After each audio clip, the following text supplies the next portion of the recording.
him for saying, they're saying you don't hold anyone accountable. You let men hit women. No, that's not what he's saying. I wouldn't marry anybody who put their hands on me. All he's saying is, if you believe the witnesses, that makes sense.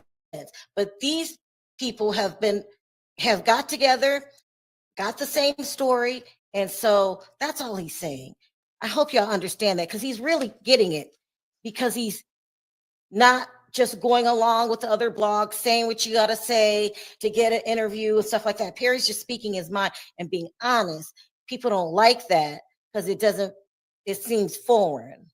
So what, I hope I explained that right. No, I mean, that's pretty much what I'm trying to say. Like, people act like I would give a damn if Diddy did time or not. I really would. I really don't care, right? But the whole thing is, we in court.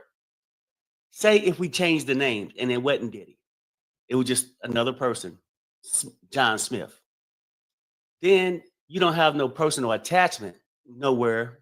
You don't have the hate. You don't have the love for that same person. So you would look at the charges. But I think people know, and this is the hang up. They know Diddy did a lot of bad things. I do too. But I don't feel like these are proper charges for them. That's what I'm thinking. I mean, I wanted to read this. Legal note. It says, Sherelle, the YouTuber bloggers who read the transcript show a vast difference from the ones who don't. Diddy didn't want America to know about the settlement he offered. McGlowan, let me say this.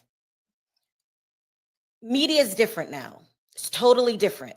You don't get your news from the TV anymore with the 3 stations. That's how old I am. It used to be 3 stations, and then they brought CNN, and then they brought on all these different 24-hour news feeds. So blogging is the new way that a lot of people get their information.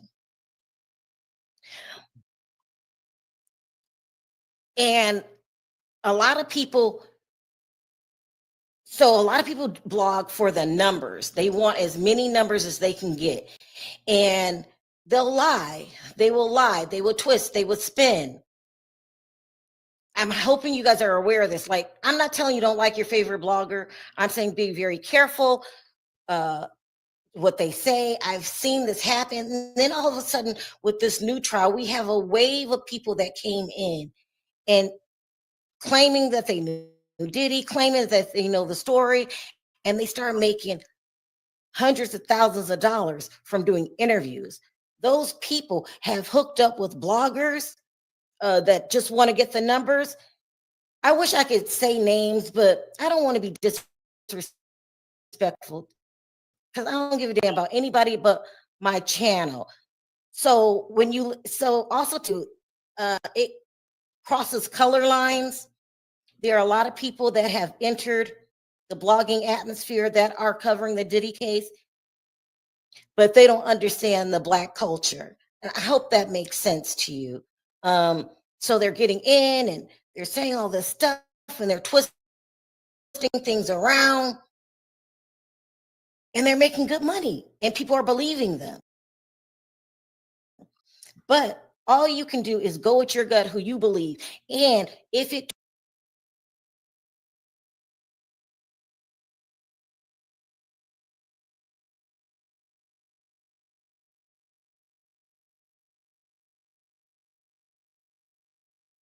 turns out that those people are lying, I want you guys to hold them accountable.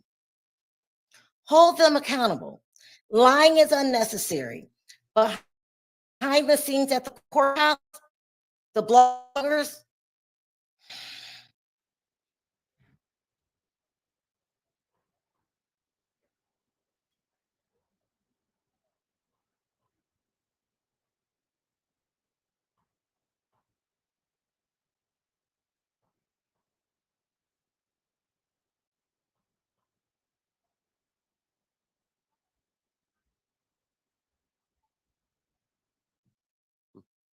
one person, $10,000 per interview. I'm going to say anything for $10,000. I'm going to make it good because I want you to call me back.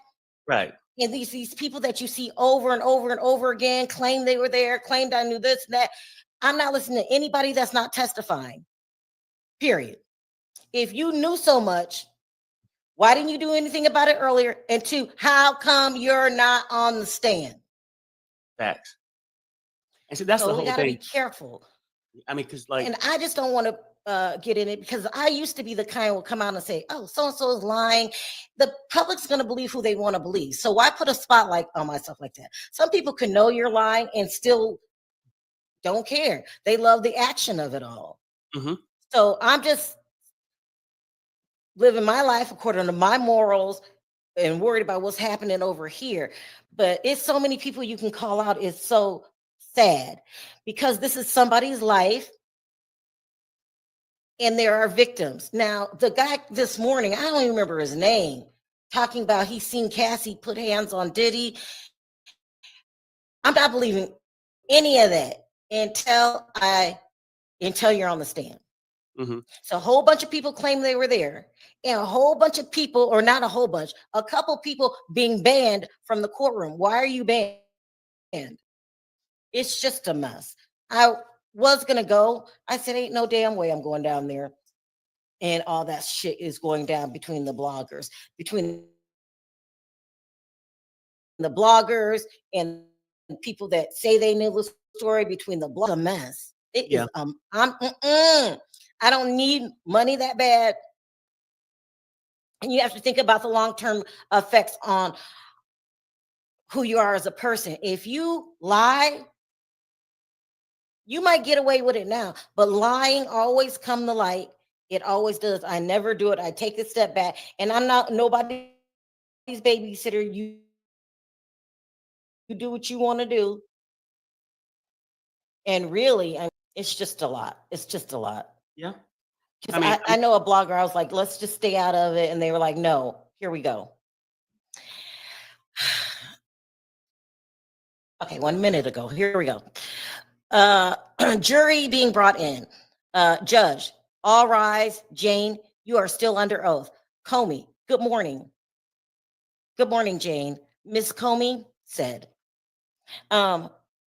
attorney, publish this photo to the jury, but not the screen in the public gallery.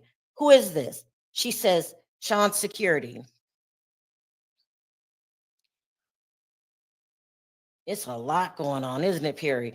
And those media treating us like we're like trash. What's wrong with the media? Well, okay, this is what I think too with what's going on with the mainstream media. Whether they know something or not, they cannot say it like we can on YouTube. They got to use certain terms. Then, now you got to remember, all these networks they work for, at the end of the day, work for higher power that don't want to get sued or anything else. So they got tight restrictions. See what happened to MSNBC, where people got laid off because of their views. And I think part of them, that this is what I went to school for, this is what I want to do. But how are these people coming to do the same thing we doing with no degree? Because, stuff like that. So I think that battle is going on, and they feel like that the bloggers are messing up their bags, which, hey, if you come on there and spoke your mind like the bloggers do, then you wouldn't have this problem. I mean, they tried. Piers Morgan tried, but they get it's. Yeah, I mean, now Piers Morgan tried, but then didn't Piers Morgan get? He got dismissed, didn't he? And had to go and start his own thing. Oh, you mean when he worked for? I mean, he's still considered mainstream media. I mean, and it's weird too, because when I talk about it's a cultural thing that's coming into, like Nancy Grace, I don't think she ever listened to rap music. I think she's trying, I applaud her for what she's trying to do.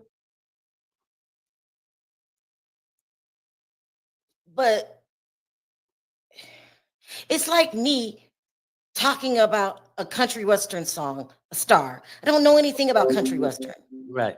So the things that you find degrading, She just doesn't understand it. And you are pissing people off, Nancy. You've got to be careful. It's like, I like her. She's like, there is a screw loose. I cannot deny with Nancy. She's like on the edge. Hmm. And when she believes it's true, then that's what it is. And she's not going to listen to a different story, period. I like her, but she needs to calm down. And you're in the wrong genre. All that Biggie stuff, that's old to people in the hip hop community. We've been knowing about this for years. That's not new information. And you've got some of it mixed up. Even though I love you, Nancy Grace, you're it's that's not new. Everybody been knowing about Diddy and Biggie and Tupac. We already know about it. And you're relaying some of it wrong. You're calling people by the wrong names. I mean, what do you do, Perry, if you're a journalist and you want to cover the story? But this goes way back. The Diddy and Tupac thing, like years, and you are mixing things up. I applaud her. I think she's wonderful and great, and I respect her zest for the victim. Hmm. But for this kind of story, Yeah. No, I just you're think if you getting want to people's cover it, names mixed up. I mean, either it's a lot of things bloggers don't cover because they don't know all the background.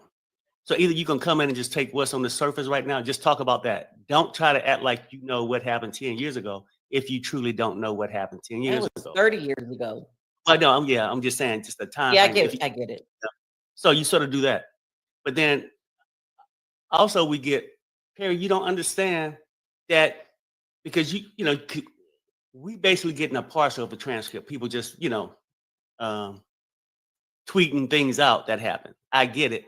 They're not like tell me, well, Perry, these people hearing the full thing, that's why their opinion that way. Possibly, right? But it's also another thing. A lot of people might hear it that way, hear the whole testimony, but refuse to change their mind because that's the platform they built for themselves. If most people ain't gonna want to say I was wrong for the last year, right? So they gonna stick to this and act like because someday they be like, so and so is winning, this is happening. I'm like, did you just hear the transcript? Then people tell me, oh, Perry, you didn't hear it all. Whatever. It's based on opinions. But I think a lot of people who dug deep, who made a lot of money off of it, because you had all these women. Okay. I got an update. Attorney says, Comey, and this, she says, attorney, who did you call ATL? She says, the entertainer, Sly, because he lived in Atlanta. Attorney, your message to Sean, was it about question mark? She said, my trip to New York in 2023. He wrote, send me some shit of you being bad. Okay. Also, too, really quickly before Perry keeps talking, um, um, 50 Cent Baby Mama had a horrible weekend. It was insane. Go ahead, Perry. Oh yeah, and I'm just saying. So a lot of people will say, Perry, you don't understand. These people hearing the full transcripts. Yes, that's great. That's the advantage of being actually at the courthouse. But some people still won't change their opinion because it goes against what they've been talking about for the last year. And so, because some people make their mind, and it could be truly their opinion and how they receive things. Because I might hear the same thing and say, well, no, I don't believe that. Somebody else might believe it. But I'm under the belief a lot of people going to try to stick to their story so it don't discredit anything they said for the last year. Well, people, Perry, all these women coming out and said Diddy did, like Sherelle said, where are they? Are they on the stand? Where are all these people? I was on a dinner table next to the dressing. People came by and ate off my stomach. Where are you? Where are you now?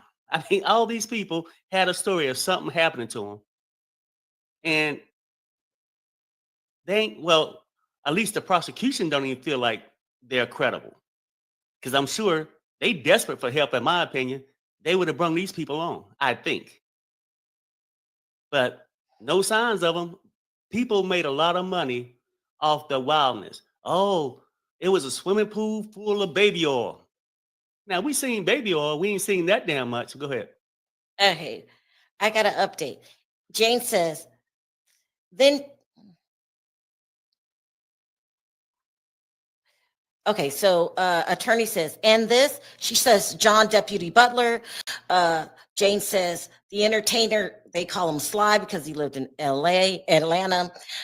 Jane says, my trip to New York in 2023, he wrote, send me some shit of you being bad. Jane. Then Sean says, I got the phones, just sent me what I don't have. Just send me what I just send me what I don't have. Don't say no to me, please.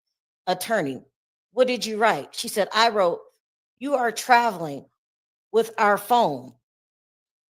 Attorney, did you mean not Sean's two main phones? She said, yes. His assistant had access to those. There's so much going on. Yeah. Listen, I wanted to read this comment, and that's why it's important for more people from our culture now to have access to this arena. Now, don't underestimate the ability of the listeners to be able to wade through the muck for the truth. I mean, that's what I'm hoping. I'm hoping I'm not offending Nancy Grace by saying you don't understand the culture and you got the stories mixed up and you got the names mixed up. Because some of this stuff, like if you've been a part of the rap culture, and I'm not a part of it like that, but I guess I am. I'm an older version of it. But these people come like when I call somebody a thug, it takes on a different meaning than when someone outside the culture calls them a thug, because some of these people you just shouldn't be listening to. You don't even have their names right. It's just a mess. Okay, here we go. No, that's not it. Here we go. Jane says, I wrote, you're using this to get your D hard for someone else. Attorney says, and he said, you, what did you say? She says, I wrote, I'm not coming to New York. You just want me there for a hotel binge. Attorney, why did you say that? She said, I saw a podcast. Listen, this girl had the worst weekend ever. She was called every name in the book.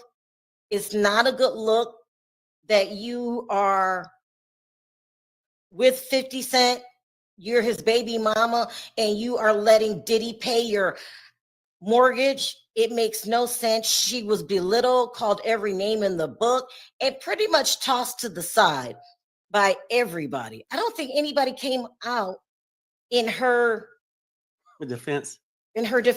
Nobody. I mean, other Instagram models was calling her a disgrace. Now you got a lot of nerve.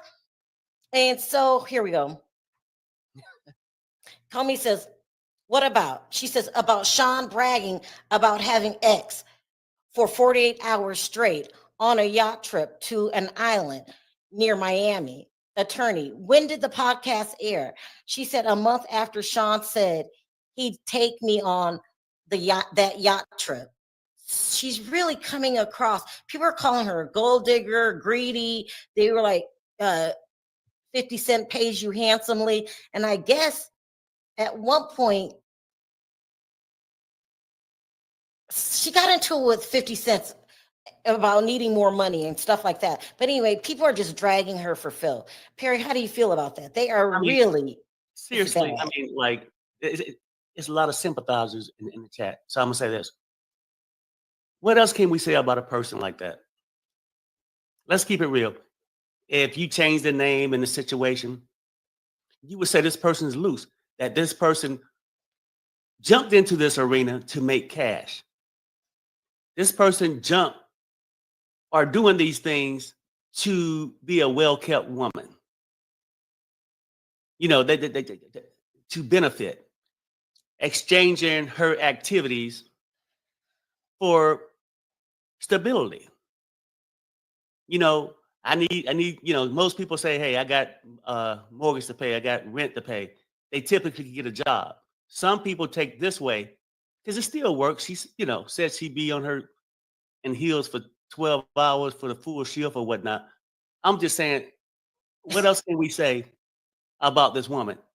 Because a lot of people, oh no, you don't understand. No, she came into this situation ready to get down for the dollar to cover her bills. So let's not act like she was forced to do that. Now, once they was together, she could feel like she was forced, but you notice everything that she says is it's never written that somebody forced her or evidence that somebody held her at GUM point. It's things, well, I just felt like I was forced. It's all in your head. And sometimes when you go to court, a little bit more evidence would be helpful, but then how you felt and what you thought. Because how can somebody else do time for what your bad thinking was, or your paranoia, or whatever you were hallucinating off the pharmaceuticals? I'm just saying. I got an update. Wow. That's not what I meant, but let's get back to that in a minute. Comey says, what had Sean said he'd do with you on this yacht trip? Objection overruled. Jane, that after a 2-day hotel night, we'd go and do more on the yacht, but he never left. Had to recuperate. I saw on social media that he took a girlfriend there. Okay, so this Miami thing, that was a mess this weekend too. Miss Miami is holding on to her to her story. She's saying did he never put hands on her? They were in love. That these women are lying.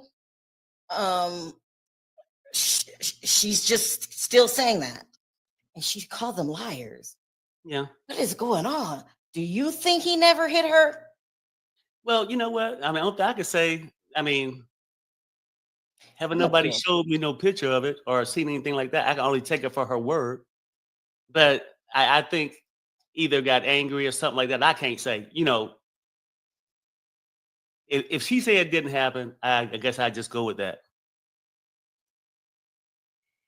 I'm And gonna I do a don't think poll. all the other ladies are definitely lying about everything. But the biggest thing they lying about is their motives to keep taking it from Diddy. That's the part that nobody want to talk about. And it's not no 19-year-old or young woman in love stuff. In love with money, in love with being around somebody's famous, in love being seen. That's how I look at it. I mean, it's a lot going on. It's a lot going on off off of court. So, we're hearing all this information, but the jury doesn't hear it. They're not going to hear anything about 50 Cent and clowning this weekend and how he's acting. He's threatening to take the baby from her. What is wrong with 50 Cent? He needs to go somewhere Yeah, and leave you know, people alone. they got their own thing going on, but no, the jury might not know that. But then again, the jury still go home every night. I'm sure they still pull up social media and look at it, whether they tell you that they did or not. Come on, that's what we normally do. But they did hear she said how she met him. He was with his girlfriend. Then later on that day or the next day, she was in his pool in his theater room, and that she don't care if he have multiple women. They did hear that. Everybody sort of know this type. No offense, it happened way more on the women's side like that, and men get it too. It's just not as many.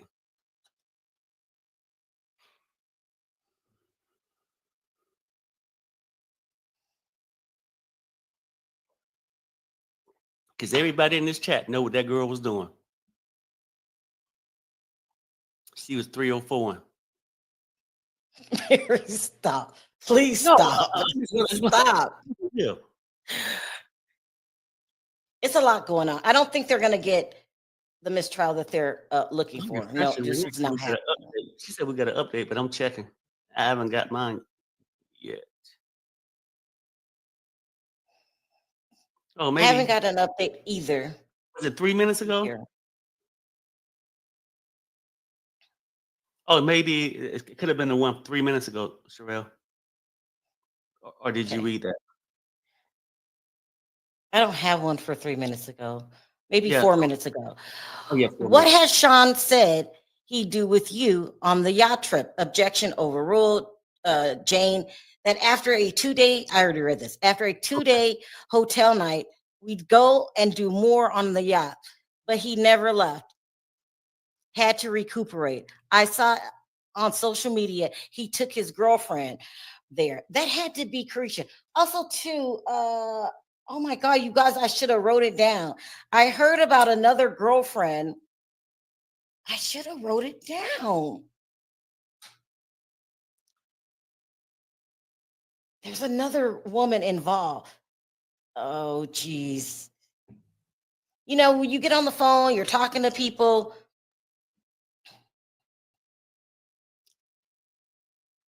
and it just turns into a long conversation. And now I forgot the girl's damn name. I have to call him back. It's a lot going on. We know a lot of people there now, and it's just crazy. That shit. Too bad she is not on trial for 304ing. Diddy knew what he was doing, and he is on trial. I mean, Well, to I tell mean, you yeah. the truth, I got to update. Okay. Comey says, what did you write on your notes? She says, I wrote, I don't want to come back to New York to be treated like a hoe. Attorney, what did you write this in your notes? I don't know what. She said, I wasn't sure. I was going to send it. Attorney, but did you send a version of it? She said, yes. Now, let me tell you something. There's this girl, I cannot stand her, who is reading the transcripts, leaving shit out. Pure joy. Jane Doe is not a victim. She had a choice to leave, but she compromised her integrity for 10K per month. I can't imagine how she's helping the prosecution. Right. Well, it just was so much over the weekend. And the strongest of the strongest, nobody wants to be called a hoe. She had Right. her dirty laundry aired, and now she can't take it back. And she's going to be stuck with that for a long time. And I really do think 50 Cent is pissed. And I think he's going to do something about it. I think he's going to try to take that kid because it's Right. so public. Even though he don't have damn time to raise a kid. He's coming out with another show too that's even in that power arena. How's Hmm. he going to take care of a damn kid? Well, I mean, the question would be how she taking care of him. Yeah, people were saying you gave him a babysitter so you can go freaking off. Child, it Right. was a mess. So, but I'll say this though. I want to respond to the one you put a minute ago. Because people say this, and I think they say it because maybe they take what I say the wrong way or how I say it. When they go, oh, but 304 is not on trial, but her testimony is. I know who's on trial. Diddy, I've averse the government. I know who's on trial. And I'm saying this, these people that's testifying is part of the trial. They're there to make you believe or not believe. So they are part of the discussion. So when you telling me that somebody testimony, I'm testifying and want me to look at Diddy a certain way, I got to look at them too. I got to examine what they bringing to the table. That's what Quick I up, mean. Okay. quick update. Comey says, what did Sean reply? He said, it was just a podcast talk. I said you took her to the Bahamas on a yacht, not me, like you promised after that hotel night, right? Uh, Attorney says, can you read your text? She says, I quoted him on the podcast. You made Papa proud. I can guarantee you that's Carisha. These women are in a battle for a man, even though he's horrible. But money, you can buy a lot of things. I was just talking to my father about that this weekend. If y'all were on Perry's channel, money buys a lot. If this man worked at McDonald's, nobody will be putting up with this mess. But Not he's at rich, and they are signing up to be his main chick. almost like Holly Madison with Hugh Hefner. Remember how catty she was behind the girl's back because she wanted to be the main chick, Right. and everybody was shook when Carisha came to town. Oh, I took a poll. I did a poll. Let me see the results. My question is, do you think did he put hands on Young Miami? It's split. You guys, 57% said no, 43 said yes. Mm, Harry, yeah. do you think he put hands on So, Carisha? I'm gonna say this, right? If I was to believe all the other women, I would say yes. But if that person is not willing to claim that, I don't know. It's hard. It's no other proof came out showing evidence that he did. If she says no, we'll just go with that. It's a mess. Yep. I mean, we'll just go with that. So much is happening. So why is it so um divisive? Why is this lawsuit so divisive? You've got bloggers against media, you got bloggers against bloggers, you got con artists after con artists because they're like, no, I didn't lie, you lied. No, I didn't lie, you lie, you lie, you lie. Nobody's supposed to be lying, period. What is wrong with this trial? You've got people willing to pay bloggers $10,000 for one interview. Let me finish. It says, Comey says, you wrote, I don't want to feel obligated that you'll stop paying my rent. But what did you mean? She says, the guilty, trippy things that he would say that I had to perform. Something was in my provision. Uh, Attorney, how long had you felt that? She says, since I got the home in April 2023. Why would you even let him pay your rent? It just doesn't make any sense. Well, And you know that he is calling you for hotel nights, and now you want to switch up like you for real the main chick? Girl, I don't understand it. why would he let her? Why would look? A lot of people want somebody to pay their rent, but just like in the real world, typically nobody does it for nothing. Just like a sugar daddy and a sugar mama, whatever it is, sugar baby, well, whatever she's doing, she know what she's exchanging it for. You know, I'll be your freak, just pay my rent. Diddy didn't say be paranoid. I'm just, being objective here. Diddy, she don't have nowhere in writing. Diddy say, hey, if you stop showing up at these freak offs, I'm gonna cut your rent off. At least she haven't got around to that yet. She's always, I thought. You thought you was doing the right thing by putting your body out there for cash. You thought. I You mean, thought that your baby daddy would have did certain things. You thought. Your bad thinking is on you, miss. I'm sorry. Go ahead. I feel like she's pretty poised today, but we haven't started the cross.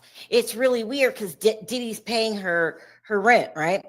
And that house is absolutely stunning, by the way. I've seen a picture of the house. He's paying her rent. So she's going to come on and give she doesn't want to testify against Diddy. She keeps saying she loves him. She's trying to smooth it over. Mhm. But wait until the cross. They're going to tear her up. And I think Diddy knows it. I think he could have said and add this and that and this. You know what I mean? Because he's fighting for his life. That's gonna be weird. She gonna move out and sit damn with the 10,000 by the time the I hope when the defense is over, because she's going to be humiliated. And now all of these rappers are like coming together to talk shit about her. It's insane. Really bad. I was really shocked at Mace because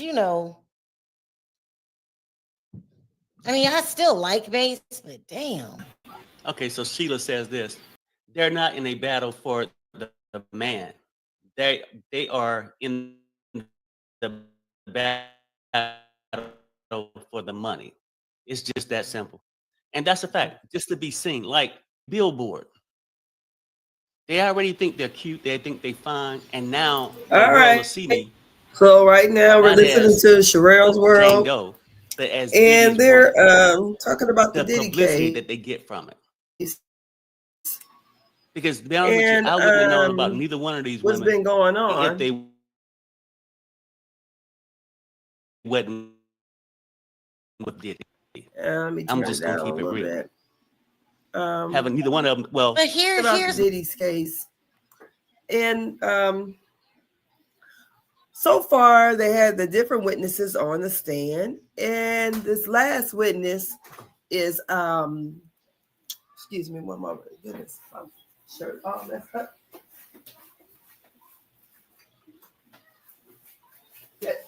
This last witness who's going to get cross-examined is Jane Doe. And Jane Doe, excuse me, I don't got my ring light on or nothing. Jane Doe is supposed to be goodness, it's supposed to be 50 Cent's baby mama. So it's something I forgot what her name is. But anyways, Diddy is still paying her rent. And they're trying to prove a fraud case. I watched Girl Is That Legal, another blogger, but she is an attorney. And she was talking about they were going to try to prove their fraud case. The prosecutors going to try to prove the fraud case against Diddy with some lies that he told Jane Doe. Like, I guess he lied about if she do something, then maybe that last freak off or whatever freak off it was, that he would spend more time with her. It seems like these women were like she was in competition with other women.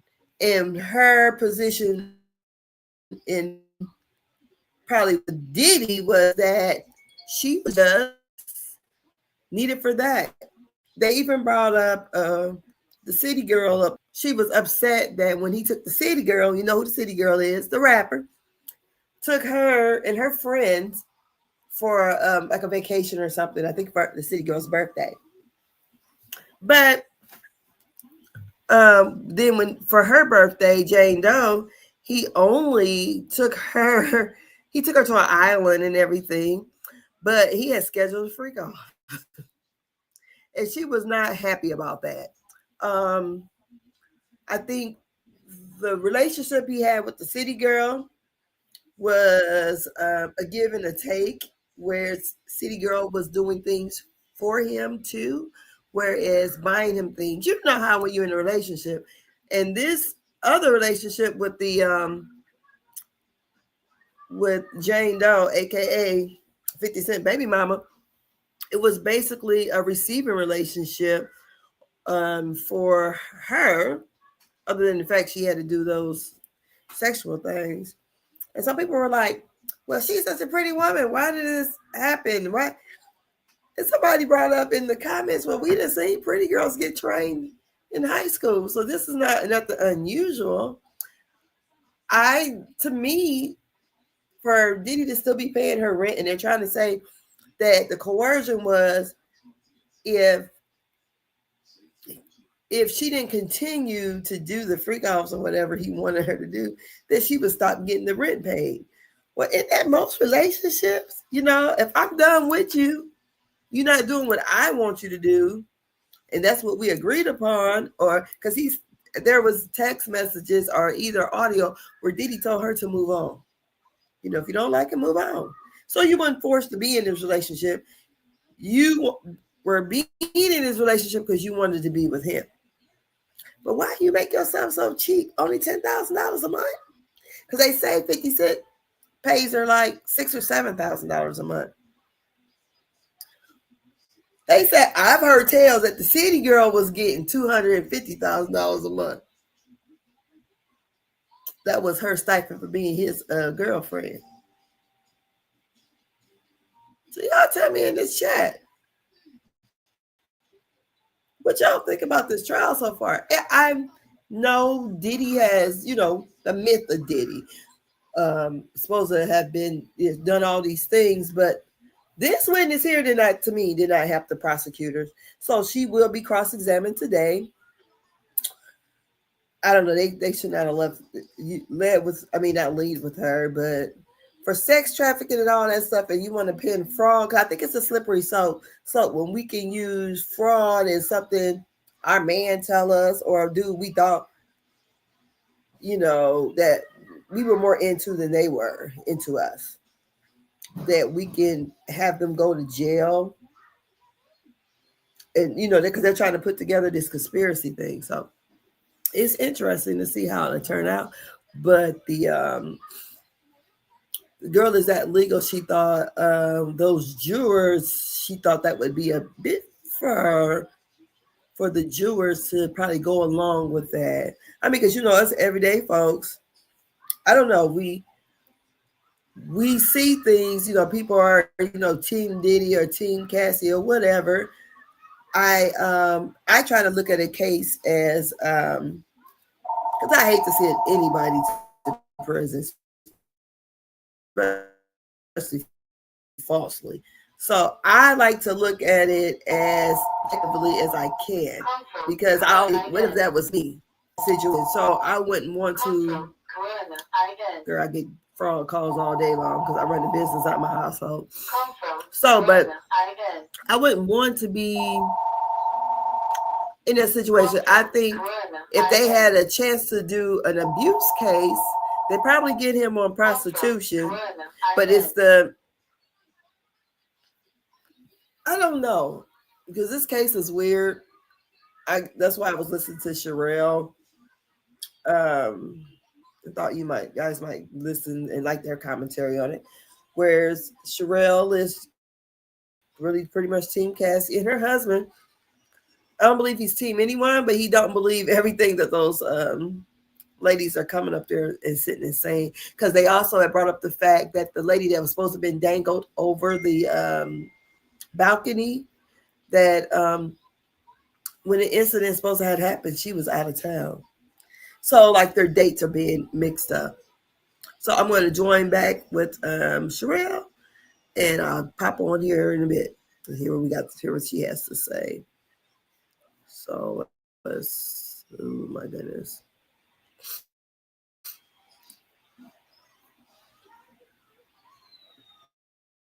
Did you? And she says, a late night lingerie thong. They put thing, they meant thong. So what they're trying to show right here is, I think the prosecution's trying to get ahead of the story. I think what they're trying to say is, you claimed you were a victim. You claimed you didn't want to do all this stuff, but you text him here on this date. You did this anyway, and that's what they're going to say against her. Now, everybody's talking about 50 Cent supposed to come. I don't believe it. Not. I just don't believe it. Do you think 50 Cent is coming? If he ain't there now, I mean, because she probably off the stand by the end of the day. Yeah. Why will 50 Cent?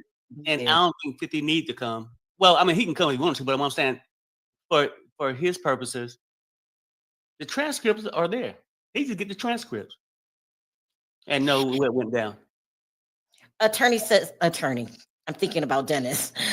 Elizabeth says, you would think they would drug test them before going on the stand, since they are all have drug issues. That's an understatement. So if they did that, they'll have a no-show. We got an update. Okay. Attorney, I'll read this for you. You wrote, I miss hard DICK. Jane. And I wrote, yes, I have my passport with me. Attorney, then what did you write? She says, I wrote, you turned me on. So crazy. Can't wait. Oh. Attorney, after the flight took off, she says, I got a message from Sean. See, when you say stuff like that, it's very off the stand. I don't even want to hear the cross-examination, because I know they're going to tear her up. She seems to be poised right now, but it's only a matter of time before she falls apart again, because she's not that strong.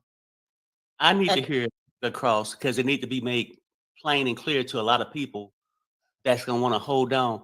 See how he treated her? No, that's a shame what he did to her. When the cross gonna just put it out there that you did all these things for money. So we need to make it perfectly clear for the record. So we need to hear the cross. We need to get them off the prosecution. They stalling for time, trying to find that missing witness, probably. Oh, Gina. They're Or saying it's whoever it is, Gina. yeah. That missing witness done ran away. Well, I don't know. This is a mess. I don't think that they will give him a mistrial because too many people are involved. People come from Scotland and in Australia and everywhere. I think it's such a big case. I think that they might have enough for a mistrial because it's obvious there are different stories all over the place. But I don't think they're going to give it to him. What do you think? I don't want them to give him a mistrial. See, I mean, because then we pushing the narrative down the road. See, he paid the judge off. This happened. Let's hear this whole thing out since we're here and let the juries decide. I don't want no mistrial because then people are going to keep running the narrative. It'd be another whole year of how he paid off the judge, how he did this. Then these victims, see, I told you. That's why I didn't testify. I ain't got time for that. Let's not have a mistrial. Let's go through and finish this case. I have an update. Attorney says, what did Sean ask you? She said, where Sly was. Then he asked, entertainment or movie night? Let me know. I'll get a hotel. She said, attorney says, how did you react? She said, I felt upset and a little defeated. Attorney, what did you say next? She said, baby, just got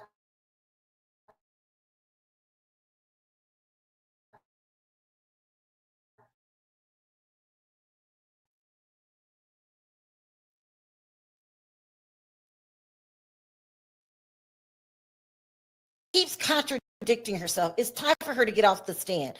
We know we're going to dismiss her testimony. It's too contradictory.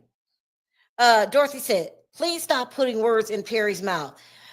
He knows what he's trying to say. I agree with him 100%. What are you trying to say, Perry? Oh, no, I'm just trying to say that she was on a payroll. I mean, she basically volunteered her body for the cash. Yeah. There's no getting And it's, around that. it And she happens. keeps contradicting herself right now. And when you think about it, typically, when a person start an OnlyFans and they start showing themselves nude, that's basically what they're doing, putting themselves out to bring in money. So that's from her own words, not mine. And her actions is like a streetwalker. I don't care if you have multiple women, as long as I'm one of them that's on the payroll. It's like having a part-time job. You know what I'm saying? You don't so much care about the full-time job. But then once they go in part-time, then they start wanting to be the full-time. Go ahead. Attorney. What did Sean write? He said, check red phone. The other message he sent me. He said, I have to surprise you, just one. She said, what did you take it to mean? Jane says that there would be somebody new. She starts crying. I told you it was only a matter of time before she starts crying. She starts crying. The attorney says, who? She says, an entertainer. I hated it. But you're saying that you hate it on the stand. But they've got text messages to show that you're not hating it. This attorney, this witness is done. I don't want to hear from her anymore. Friday was enough. Friday was grueling. It was horrible. She just needs to get down now. And I don't even think they should cross-examine. Well, they're going to, but I don't even know if I can listen to the damn cross-examination because they're just going to tear her alive. And I don't know. I wouldn't have came back. Rondika said, this is pimping. Well, yeah, I guess it is pimping, right? In order to have pimping, then you got to have some hoeing too. I mean, just because we're gonna use those words, just simply put, I don't remember Diddy calling her and have her fill out the application. I seen her take her girlfriend's man. I seen that part, but we'll move on. See, because when we go back to when I said, yeah, Diddy did a lot of things. And is pimping a RICO, by the way? No, I'm just wondering, is that racketeering? Because the last pimp I seen, he tell his women, I about to have my money. I have an update. She says, this is the attorney. What did Sean send you? She said, a picture of the man. I rolled my eyes. I wrote back, it's not loading. We are landing now. Attorney, what did you send Sean? She said, I suggested that we go to Casa Capriani, but I was driven to the 47's hotel. I put my outfit on. See, oh, Harry, take over, because this girl's pissing me off. You know, we've heard enough. I don't really want to hear any more from her. It is what it is. Your story's contradicting. You're falling apart on the stand. I'm sure the prosecution would have never put you on the stand if, one, they knew that you were going to act the way that you acted and say the things that you said. You know, I still love him. I'm so much in love with him. Oh, my partner. He's not your partner. He just said in a text message that you guys have an open relationship. So stop acting surprised. This is too much. Okay, so Linda Richards says pimping is RICO. Look it up. Well, no, I just asked. I have no time to look it up. I just asked. You gave me a quick response. But is pimping when you receive money, like a commercial deal? Is that pimping if you got a woman that's willing to get effed and you don't receive money from it? Is that still pimping? I mean, can I get a bill of sale? Just saying. We still have over a month to go. We're just judging things, people as they take the stand. As a whole, I don't know which way it's going to go. It could go both ways. So I'm not going to tie myself into he's guilty or not guilty. I don't know. So but I will say this testimony right here, I don't want to hear it no more. So somebody says she's pimping herself. Then somebody says, this is not pimping. This is tricking. At its finest. Is tricking RICO? Yeah. No, not, well, pimping, yeah. All right, let me. No, go ahead. The attorney says, what happened that night? She said, he was late. We went to the lounge. We bickered a bit. He was defensive, but we went to the room and Sly came. Attorney, what did you text Sly? She said, I asked if he could come to New York. I felt I needed to make it up to Sean. Now she inviting people.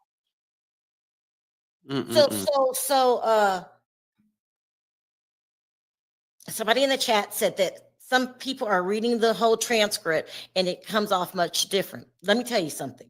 That's probably that girl I can't stand. The one that keeps lying all over the place, inserting herself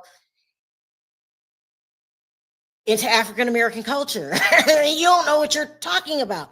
She demonizes, she doesn't know any. It bothers me when you don't know anything about African-American culture, but you pretend like you do.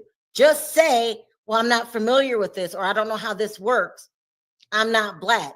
It's probably that girl. And she lies and makes all this shit up, twists things around. That's what I'm saying. These bloggers that are just doing the stuff for the money, shame on you. Then she's going to be sitting there looking stupid when it comes out, because I believe when you lie, it always comes out. That's what I believe.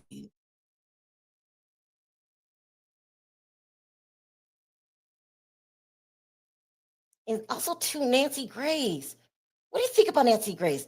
Getting those names mixed up, talking about the shit we already talked about. She trying to reclaim her fame from the 70s. Harry, I didn't think you would say that. I wanted to know what you felt about the case. She's acting like this is all new news. This is not new, Nancy. She's trying to insert us and something. you got it wrong, huh? Right. I know she's was, okay back then, went through her thing and always, and don't you know, he had the nerve and he was called, he did. You know how she go off. But wrong subject. Ain't nobody paid you no attention. So now you taking this case, jumping in with this anger. Who can be angered for 20 years? I mean, you might have to take a Xanax or something to even get prepared for your commentary. No, Perry, stop. I believe Nancy Grace believes in what she's doing. I think that she's trying to rekindle what she had 20 years ago. Perry, I think that she hasn't heard the rumors that's been going around for years. You don't know the players. I think you got it mixed up, Nancy. And when you report like that, you got to be more gentle. Don't be so firm in your stance. You're saying people's names wrong. You got the story mixed up. It's not new. It's new to you. You just found it. But this has been going on for a long time. Who didn't know about Keefe D? Don't make me take a poll. Everybody knows about Keefe D. Keefe D is also a gang member. Surreal. Somebody said Nancy Grace is reaching. Did that help? I don't want to discourage Nancy because I like Nancy. I do think you have a little tick in your head, some kind of ticky boom. Mm-hmm. And that's okay. You stand up for survivors. But for this case right here, you're getting, girl. Well, just back down. Block Rocker says Nancy Grace need a freak off to release that stiffness.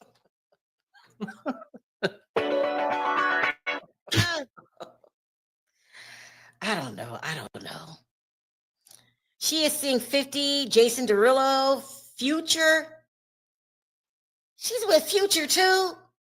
And Diddy. All of means and power. She was definitely tricking. Let me go down this list. 50 Cent. I love 50 Cent. Remember I said I respect him as a businessman. You don't make 50 Cent your baby daddy. He's too irrational. Okay. He all over the place. No, I don't know Jason Derulo, but Future, who in their right mind would get in line to have a baby by Future? A gold digger. A gold digger would. Harry. No, I'm just keeping it real. Like, we're going to call Diddy the monster, which I would agree. So, I mean, we could agree that all these dysfunctional people in this group, you got users, then you got abusers, right? So that's how it's sort of working out. I have a CNN update. It says, in another message to Sean Diddy Combs, Jane says she felt disrespected and didn't want him to use her for a hotel binge. I don't want to be used and locked in a room to perform and fulfill your fantasies, Jane text. Coming to the realization of what this really is. Combs responded to Jane, I'm tired of your false accusations. The jury saw another note from Jane's notes she wrote the same day. Here's the thing about this. Come on, girl. You know every time he called you what he wanted. You knew what was going on. So don't play innocent now. This is why this is never going to work for the prosecution. This witness right here. Too many contradictory statements. And I think someone's posted earlier that the audience could read through that. When they said that he paid your rent, I could see the jury just blocking you out. Hold on, let me finish. Attorney says, did he come to the 47 hotel? And did you and he have X in front of Sean? She said, yes. Attorney, after the New York trip, where did you next see Sean? When did you next see Sean? She said, Miami at a hotel. Attorney, did you two take these pictures not shown to the public? She says, yes. Yeah. Every time he calls her, he wants one thing. Right. Do you really think that she thinks that she can be the main when that's all he wants her for? She has to know he wants her for that. Look, let's not fool ourselves. We know what Diddy's about, but we got to know what she's about too. Anybody that say, I got a babysitter on standby, and any woman or any man at this point, the only time if you meet up with a person is in the back seat or at a hotel, never at his mama's house, never at his house for the most part. You always in the back seat or a hotel. You know what time it is. Yeah, I hate that people are ridiculing her for that. But as far as her testimony on the stand, you've never said he took you to, I don't know, out to dinner and we went to a movie, or we did this, or we were at the Met Gala. It was such a great night. No, girl, I don't even think he went public with her. Here we go. Jade says, we had Sly in Miami as well. Then I went back to LA. He had an argument. We had an argument. Attorney, tell us why. She said he wanted to set up a party. He wanted me to reach out to the entertainers. I noticed something online that he was with his ex-girlfriend. I was furious. She dated him 21 to 24. Wonder who the ex-girlfriend is. I hope we can wrap this up this morning because now we're going back to this whole thing. This is supposed to be a RICO trial, and it's more or less like a freak night at the Bates Motel. We always come back to the same thing over and over again. Sly came in the building. I got dressed. I grabbed the baby.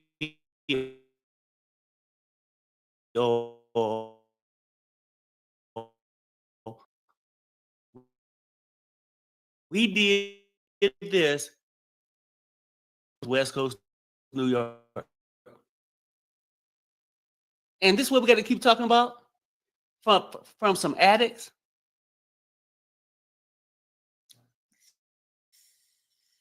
Let's keep it real. Like, you got to put on a better case than this. You know what I'm saying? Let's move on to some evidence, please. Give me a little bit. A little bit. I'm starting to get angry. I'm tired. Not the crack motel, Perry. We got to update. Comey, did you ever speak with any of the other women? She says, no. I found out on Instagram.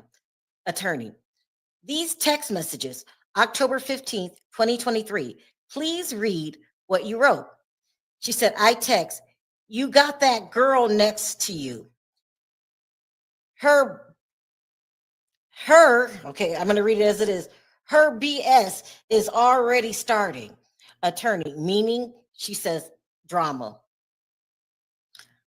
He got to be talking about, she's got to be talking about Carisha. Listen, we see, here's another thing.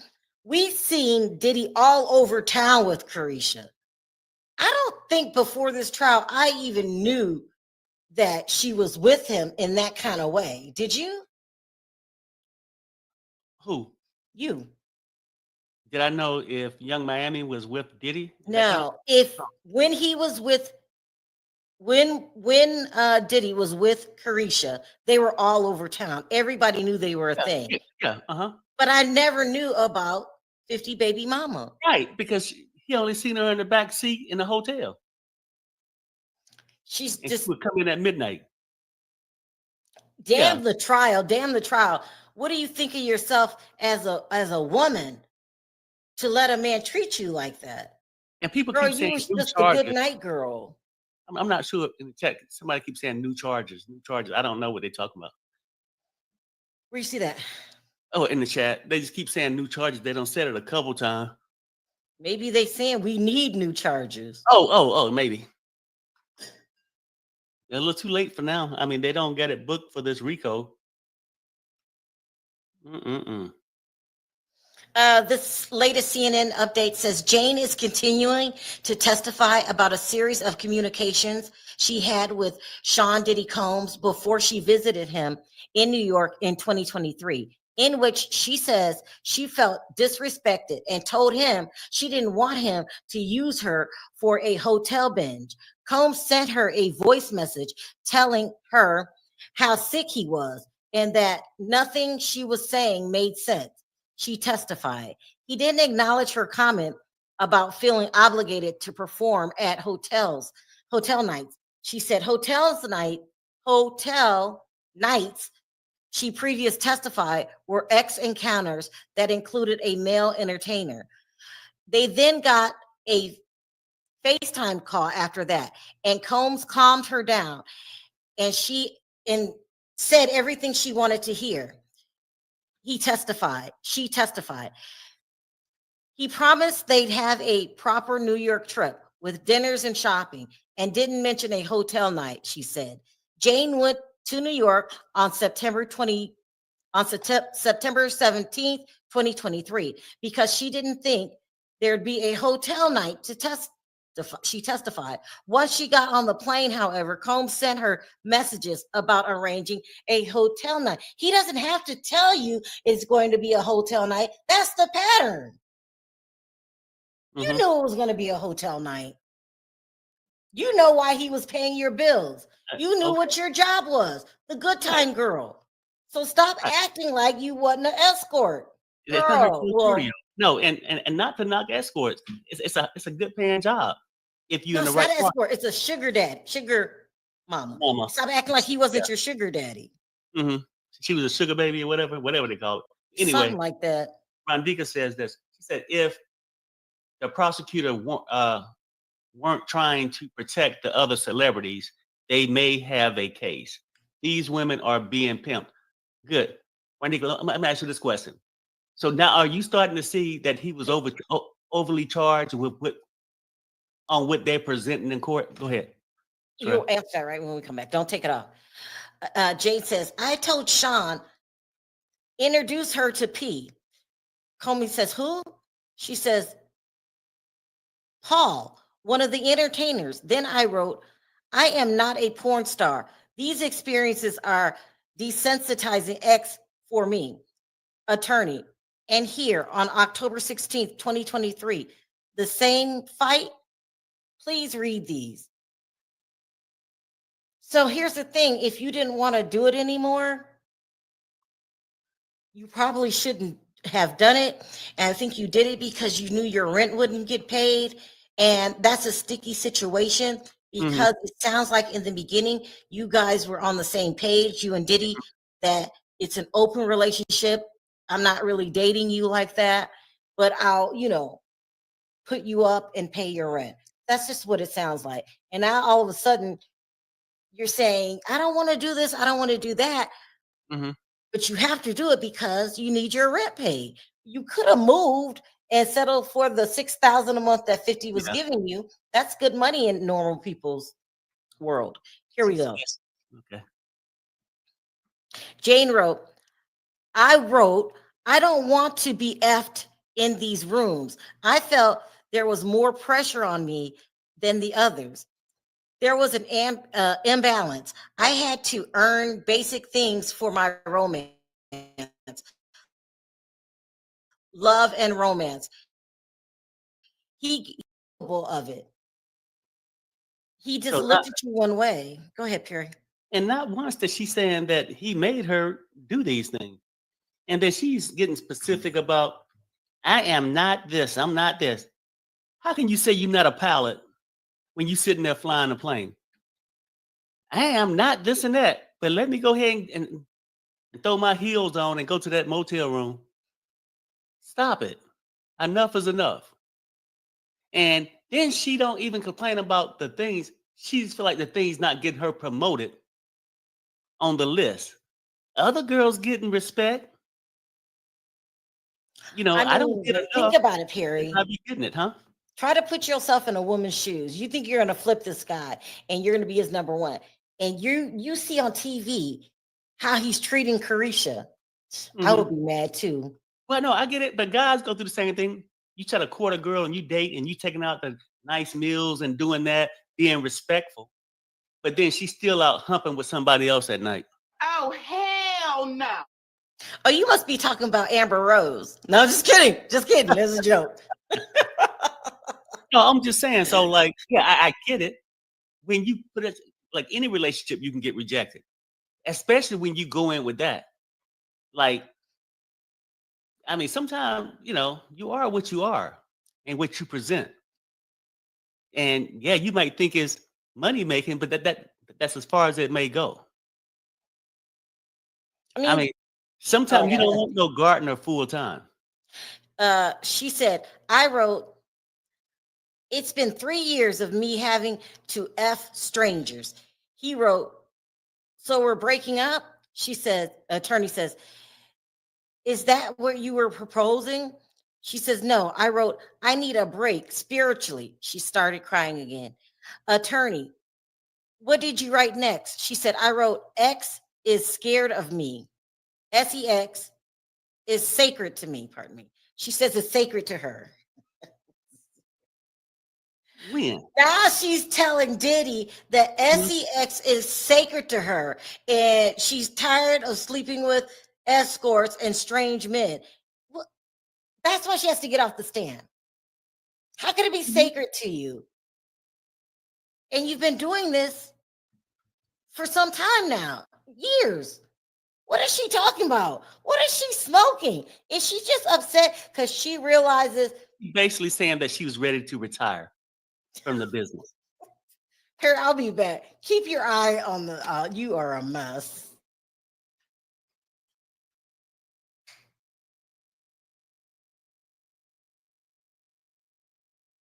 Yeah, I'm tired of this. I got to retire. This job don't come with health insurance. I need more vacation days. Mm-mm-mm.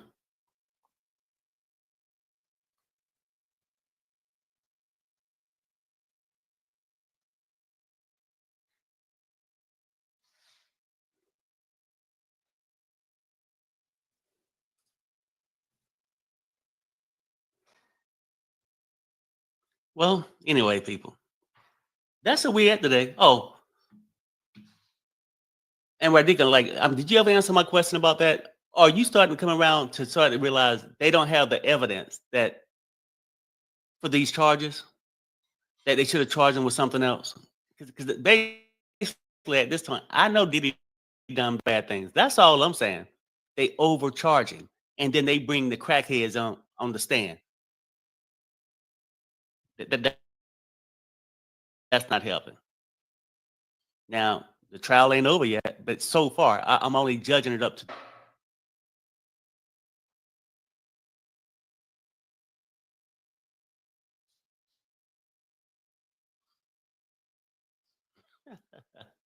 Aphrodite says she's practicing the same spirituality as Reverend TDJ.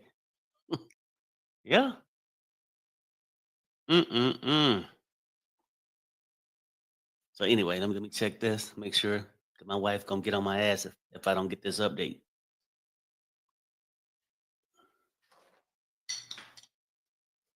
Terrell, Yeah. I think you got one update a minute ago. Okay. On the main. Yeah, the main. Okay. It says, Jane said, I wrote, you always push me to do more and more. I said, I need some time to myself. I said, then the attorney says, may we have a sidebar? Of course, they're going to get the sidebar in.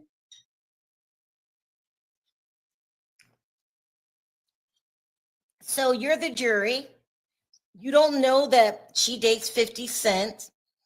All you know is she started dating Diddy, and her statements are kind of inconsistent between what she said and what she did. You look at her as a victim, like he really pressured her, because you just said he appears to be a pimp. So you're the jury. Maybe that's how they're looking at it. Well, maybe not. I mean, regardless of who the baby daddy was, you didn't even get to know that to how she came on the stand, just going strictly off what she said. No, but if he's a pimp, that means Rico is involved. Oh yeah, but he's no pimp. A pimp received money for his services. That's so true. that's out. You know what I'm saying? He ain't no pimp. If anything, she'll be a person that probably needed to charge. What? She was pimping herself. Perry, I'm not playing with you today. She was pimping herself. No, I mean, that's what she was putting herself out there for cash. What would you call that? I mean, she was an independent contractor. You know what I'm saying? I mean, she did her own thing. Do y'all see how Perry's laughing to herself? And maybe they can get her for tax evasion too, because I wonder if she wrote that off on her taxes. Tax evasion. Perry, stop. Perry. No, let's keep it real. She made money off her freakness. Yeah, but you knew. So going on right now, and what do y'all think about this witness, Jane Doe, aka what is his name, 50 Cent's baby mama?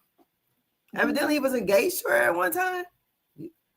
I don't know. I just don't. Hey, good morning. I'm over here trying to cook some bacon and stuff and feed my face, but I like listening to Sherelle. So I thought so. That's Sherelle's World on YouTube, and that's her husband Perry, and they're giving their commentary on it, and also reading the what is it called? The different tweets that's being tweeted out from the court. I think it's by what is it? Something City. Oh God, I can't think of the name of the person who's in there tweeting, but it's a reporter in there. So you got several YouTubers in there too. But I think this witness is not a good witness because I don't know. Like I said, I try to be objective when it comes to things like this and look at it from a perspective because really, I don't know Diddy. I don't know none of these people. We know what we kind of read and what we've heard over the years, but we don't know what people are capable of. And this young lady here seems to be, I don't know, holding herself out for rent. We've seen people do strange things for $40. Anybody watch Tyler Perry's show Straw? If so, did you like it? I was watching it Saturday night after I came from a white party and then fell asleep on it, so I got to catch it. But she did all that for 40, but she was trying to get her check cashed. But then somebody had typed in that Tyler Perry got people doing strange stuff for $40 in this movie. So here we're on day 19 of the Diddy trial. And we got Jane Doe on the stand, and she will be cross-examined today by the Democrat, Lord have mercy, by the defendants, the other D word. So we'll go back to Sherelle and Perry on their commentary. But right now the court had a sidebar. So let me get it back on here. I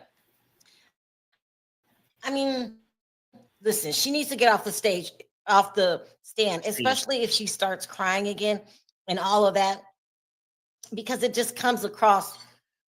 I don't know. I don't like people crying on the stand. Yeah.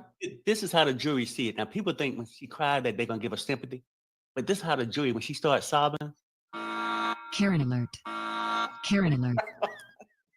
That's what I'm trying to tell you. We see right through you. No need for the tears. No need. Just keeping it real, Sherelle. That's just where we at. You keeping it real. There's a better way to save on work travel. Book your work travel on Engine to find exclusive deals and save up to 60% on hotels and extended stays.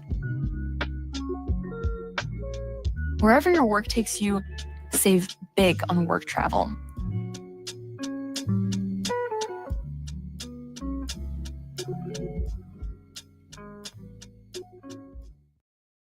Dutch Boy Professional Series works hard for you, in store and on the job.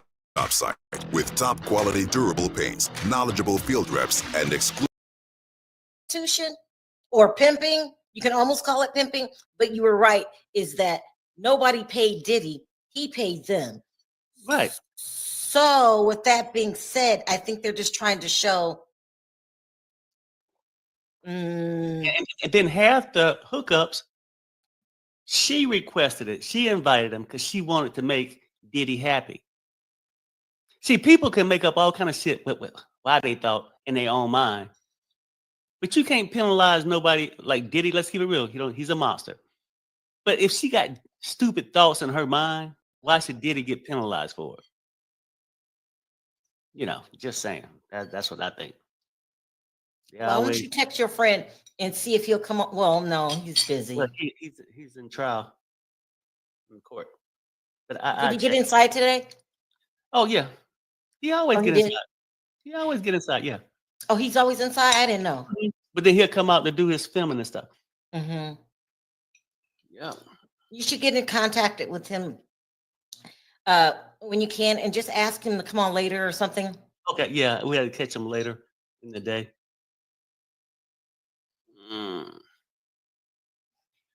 I don't know.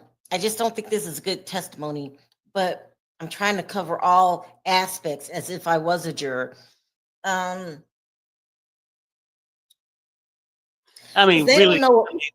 Well, I mean, to be all fair, like I think the closest thing they probably can get out of her testimony was that Diddy actually got involved with inviting these people himself.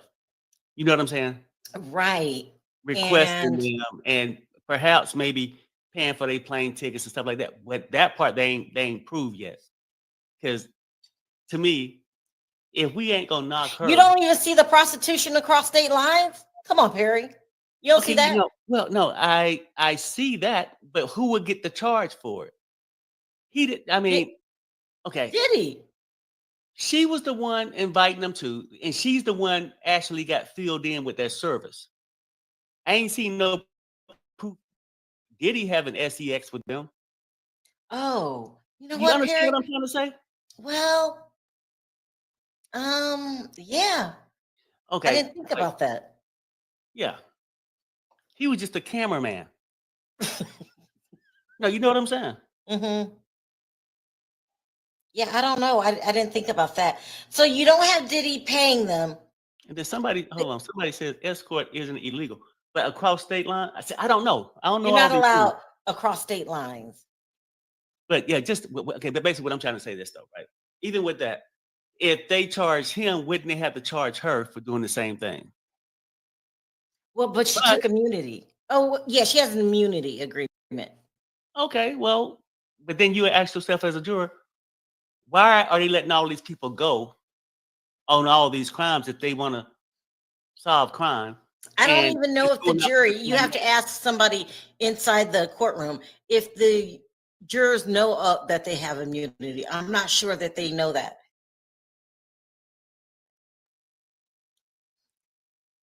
Yeah, I don't remember. Ask the chat. Do you guys know if the jury knows that these people are taking immunity deals? I can't remember. I don't know. Mm-hmm. Yeah, she got it, but do the jury know?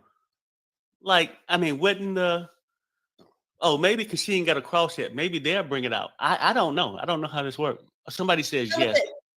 But he paid for the service. He wasn't involved, but he watched. I don't know about that. Right. So, okay. Not saying that it's wrong. When I say I don't know. Right. So at that point, he would become the John, right? Yeah. So wouldn't the escorts be the ones that need to be charged with prostitution? They took their stuff and sold their stuff. I don't know. I'm not.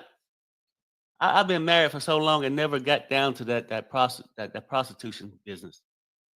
It's just not my thing. I need an expert. Oh, listen. So CNN has an update.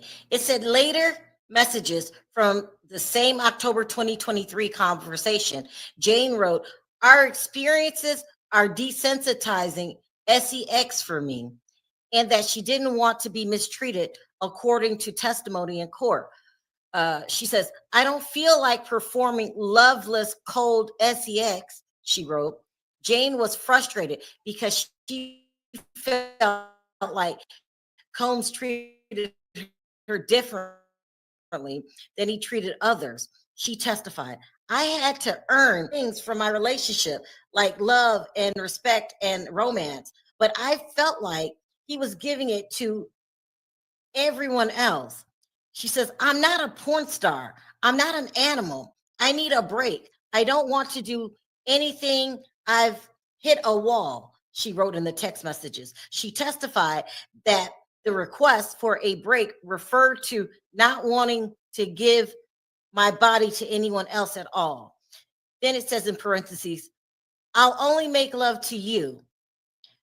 That's how Combs responded. She wrote back, she had to have sex with strangers for 3 years. I'm tired, she wrote.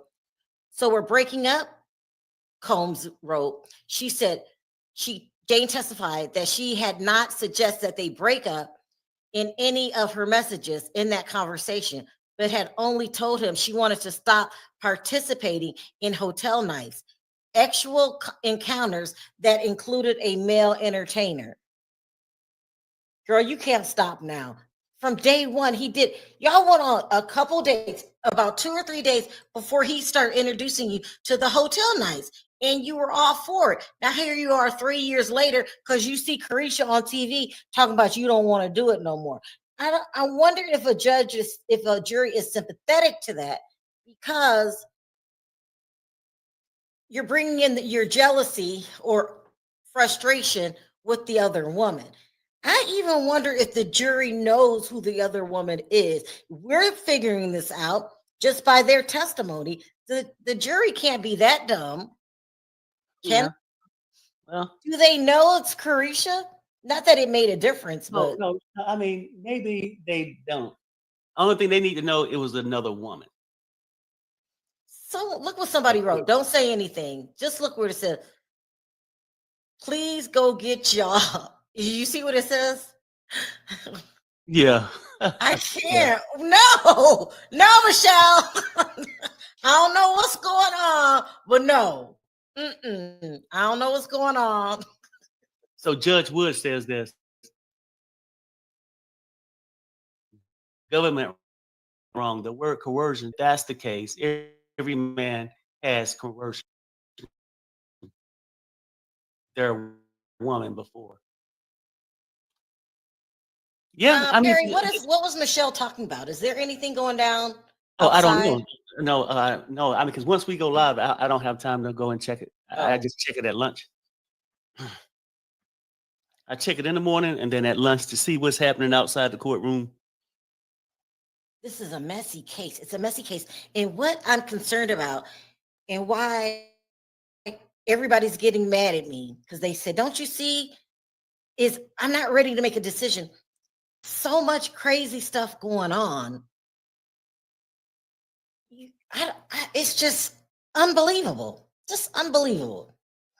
But the jury doesn't get any of that. So I'm trying to look at it from the jury's point of view. They don't know about Carisha, but they do know that he's paying her rent.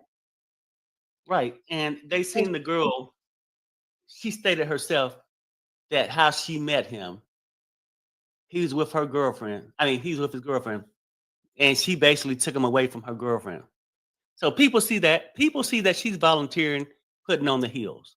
That she's volunteering. She even got the thing set up where she got babysitters on standby. And so that way she's open. Why do you have to say it like that, though? Well, because that's what she said.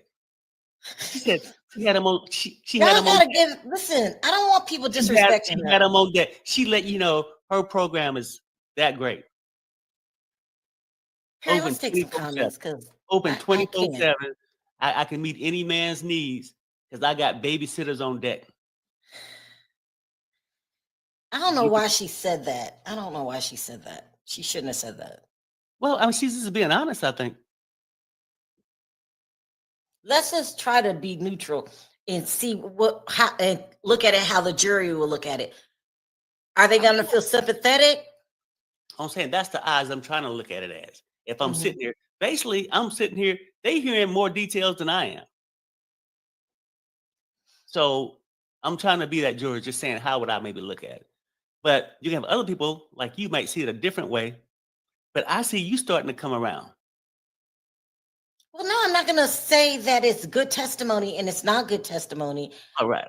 I'm ready for her to get off. I just think that she's contradicting herself. She's saying one thing and doing another. I think that they are showing this to show that she's brainwashed or that he's forcing her to do something against her will.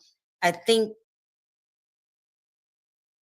that's going to come across as a reach Yeah, because she currently right now is still getting her rent paid. So I would, as a juror, think, oh my gosh, he paid her off. She's as good as being bought because anything you say is going to be downplayed. You're going to leave out a lot of important stuff because you don't want to get put out. And you showed a history of not wanting to get put out. That's how I think I would look at it as a jury. Like when they said that he's paying the rent, then I would be like, okay. This testimony is tainted. Nobody like to be replaced.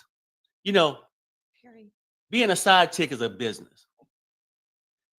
But you hate to see another independent contractor come in and start to pick up your business.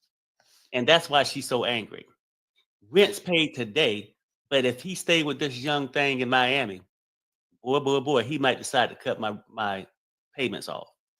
I'm trying to explain to y'all, S. Curtis, is how the jury could look at it. I think we know way more than they know. And they could possibly say, we know that this testimony is no good. We know she's, they know she got an OnlyFans, right? I think they testified that. We know more than what they know. And I'm just thinking that she could have been at a point way more successful if she would have did her OnlyFans. Well, what's in your wallet? Now, do the math. If you're supposed to be a business person, you know you can make more on OnlyFans and don't have to put that much mileage on your back. Then that's the part I don't like. Well, that's the part you got to accept. Because, like, if I'm a business of selling tires, why would I talk about windows? Talk about the product itself, the rubber, the rims. You see what I'm saying? Like, Eric, please stop. Just stop. You're trying to get a reaction out of me. You're not gonna get it. Right, because you being sensitive. I mean, you acting like you understand. No, I'm not saying, Perry. I didn't say I understood. I said, how would the jury look at it? We have the privilege or curse of knowing more than what they know. Now, you swear up and down that they went home and went straight to the blogs. You still stand by that? The jurors? Yeah. Mm-hmm. And sometimes maybe they probably got something to eat, chill out. Yeah, how was court today? Well, yeah, we was in there for a long time. But this girl said this. They gonna check it out. What people saying about the thing? They're curious. They've been stuck in there listening to this liar all day. They want to go on and find out what else is going on. I would. That's almost like when a person say, we usually do not discuss this, do not look at anything. I will go right to my car, turn on the radio. News come on. I will go home and watch the news. Perry, stop acting so ridiculous. You just said out loud in front of people you don't know that if you were a juror, you would go home and look at the blogs. And the news too, yeah. I mean, we're like, look, they on trial, not me. Right? I'm a part Perry, of it. shut up. Stop. It's wrong with you. Something wrong with you. Don't discuss this with anybody. First thing, say it. And this is true. When I was on jury trial, what's the first thing your nosy ass asked me when I get home? What happened today? Right? So think about it. Like I'm not going to talk about it with you. What happened today? Yeah, I'm gonna talk about it. Perry, something's wrong with you. You're telling them that you're saying they broke the law. That's illegal. Stop. No. And then you just admitted that you did the same thing. Let's keep it real. Let's keep it real. Most husbands tell their wives everything. Most of them do. And I ain't get a chance to even take off my jacket if it was cold. What happened today? Put your nosy ass. If you want to know, won't you gonna get on the jury? Something's wrong, Perry. I don't know what you're talking about. I don't know what you're talking about. Because I never said that. I don't know what you're talking about. You were probably one of the worst jurors, huh? No, I'm just the one keeping it real. Like, how can a judge, just because you got a robe on, tell me what the hell to do when I leave here? For one, you ain't paid me to be in this damn seat. I mean, you get like, I could have think like, I could have been on the jury thing for like a whole week. I think the county could have sent me $15. Did they really? Yeah. It's free, basically. Yeah, but I've never been a juror. The reason I signed up because my job would pay me if I was on jury duty. So I got my regular pay and they ain't had to deliver mail. So I believe you guys. Let me tell you, I already told you the story about Perry. I think I rolled on the floor. So all week the people were like, this is an open shut case. Let's go ahead and vote. Perry made them go over every single evidence because he didn't want to go to work. Every day they would go evidence piece by piece. Then Friday, when he wanted to go home, he said, "What's wrong with y'all?" He said, "That man is guilty. Can't you see it?" We don't talk about this shit all damn week. We talk all week. And they listened to Perry and got out that Friday. They listened to him. I almost ran out of donuts. You went there delivering, they buying the food and donuts when the donuts, because I don't like that field donut stuff. Combs is standing talking with Xavier Donaldson. Judge says, "Please be seated, Miss Comey. Please bring back Jane." Oh, they took her off the stand. Jane walks back. Comey note to his lawyer. What? Oh, hold on. What the hell don't happen here? I'll read it again. It says, during a long break, Combs is standing talking with his Xavier Donaldson, with his attorney, Xavier Donaldson. It says at 10:48 a.m., "Judge, please be seated. Ms. Comey, please bring her back in." Now, here's the part in quotes. Jane walks back. I'm gonna do it again. Jane walks up back Combs' table as he passes a note to his lawyer. Oh, you know what, Alexander Shapiro. My bad. Yeah. It sounds like she walked past his table or something. Because the guy tweeting it, he's trying to type so fast. I thought some shit had done. Did he run in the courtroom like they're saying? People are saying he's running the courtroom. No, he's not running the courtroom. He's passing notes. He's to his winking attorney? at the damn jury. No, they didn't say winking. And actually, though, and I heard that it wasn't as bad as the prosecution tried to make it out to be. Who told you that? Your buddy? Dennis? Yeah. Did he really say that? No, it wasn't as bad. Yeah, he said it wasn't as bad like that. Like, the prosecution tried to make a thing out of it because they know they got a weak case. I mean, you got a crackhead with no crack. How's that going to come out? Not too well. She says, female jurors will not find sympathy with this jury, especially the ones that get up every day and clock in. You think they won't be sympathetic? Well, we were all sympathetic to the tape. Well, I see what you're saying now that they're caught in lies. But does the jury know that they're caught in lies? I don't think so. Well, I think the defense brought it to their attention that is misstatements on both. Yeah, but the jury wasn't in the courtroom. You've got to ask your friends inside. Yeah, I got to find out if they know like that. Let me ask my friend. Hold on. I try not to bug them.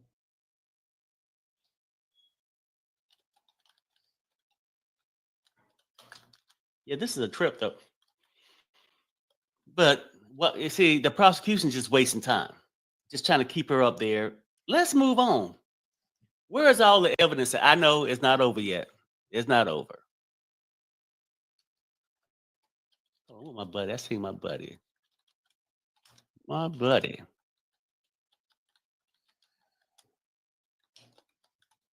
No, I haven't been on DJ Academics again. No, I haven't. Well, I did, but that's not where I'm getting my my opinion from. It just seemed like the Oh, prosecution. listen, yeah, they said that they know that there's a discrepancy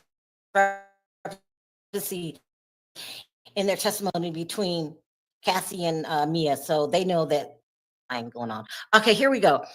Attorney says, "What did Sean write you?" She said, "He wrote, I want to spend the day with you." I wrote back, "You make it crystal clear exactly what you want from me. We're going to spend the day love bombing me. You're going to spend the day love bombing me." She said, the attorney says, "What did you mean?" She said, "Sean is very love bomby." Okay, let me tell you the problem with this, her admitting that she's being love bombed. For me, I take it as, you know the cycle. You know that you're going to complain. You know he's going to be nice to you, say something nice, and then you're going back. And I see a pattern here. I just don't like the way her testimony, the way she answers questions, because she's playing both sides. She doesn't want to get Diddy in trouble because she needs that rent paid, and she don't want to, She don't want to get evicted. Addicted? Evicted. Oh, I know. That's a big part. That's a big part of the testimony, is that he's paying your bills. And you keep arguing that every time you don't do what he wants, then he threatens to evict you, and then you give in. I don't know.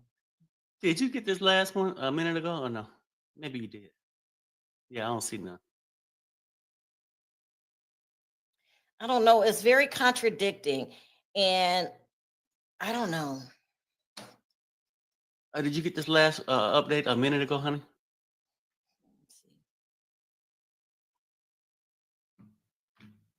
Maybe you did. I don't know. Here, let me read it again, just in case. What did Sean write you? He wrote, "I want to spend the day with you." I wrote back, "You'll make it crystal clear what you want me for. You're going to spend the day love bombing me." Attorney says, "What did you mean?" She says, "Sean is very love bombing." Okay. See, enough of this. Like, let's get to some shit. It's like some letters. Reading these texts like a letter you write in the first grade. Do you like me? I like you. Yes or no? Like, where are we going with the bullshit ass text? Let's move on. Yeah. We know it was a business deal. He's paying the rent. She supplied the baby oil and stuff. But look, let's just move on. Let's get to the cross. Let's get on to something good. Hopefully we can get D-Rock, maybe KK. Yeah. KK. I mean, because they holding up. And then KK might not be this witness that everybody assuming that she might be. Well, first we got to find out if she's going to testify. They didn't talk about everybody and their mama. They did not bring up KK. And I think testify for the defense. You think KK is going to testify for the defense? I don't know. I'm just throwing out something. I mean, hell, it's a down time right now.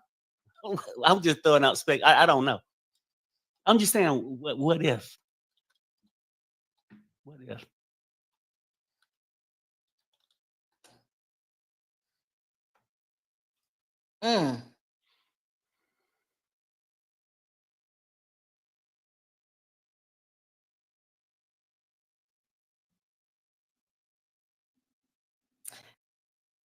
Okay, so I just asked, was this the last witness for the prosecutor?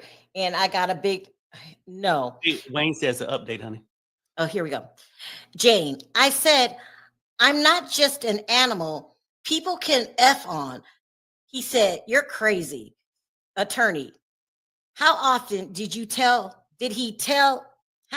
he call you crazy?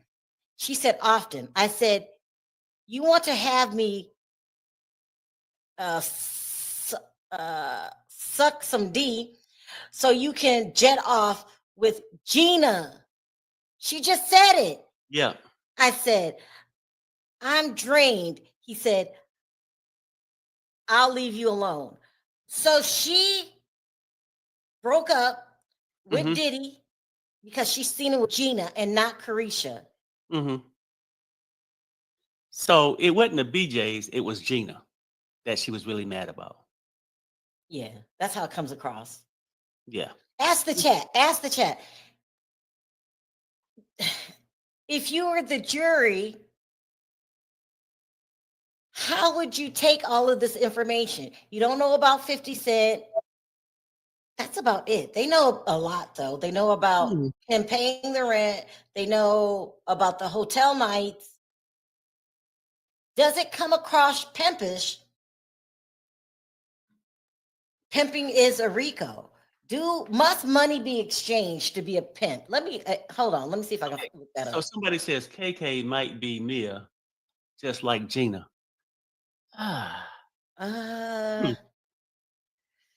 The thing is that we know people inside the jury room, and they didn't say it was Gina. They know what she looks like.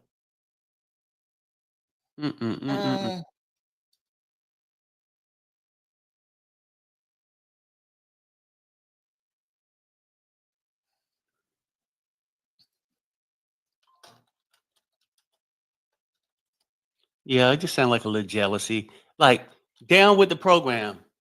You know, BJ's was fine, but not if you're gonna sit there and be with Gina and play with your little thing while I'm giving lip service. Not in this world. It's The View for me. Okay, so it says to be considered pimping, there must be money exchanged or shelter or gifts. So it's pimping. Yeah. On who part? His part. He must. Okay. So say it again. Now he's gifting. It must be an exchange of money, shelter, or gifts. Okay. Well, yeah, he gave her money. He gave her shelter. So maybe he It says did. examples where no direct money is exchanged, but it's still pimping. A person Right. provides protection or housing in return for something He did apply. performing X acts. But He did do that. yeah. But now, would that be as an individual, or would that be on his Rico? on his? Yeah, I mean, because like I have an update. Okay. Attorney says, in the next text message, does he use your true name? She said, yes. Attorney, and does he say, that's my house too? She said, he does. He wrote, I'm coming over. You got to let me in or not. Is your baby there? Are you going to let me in our house again and again?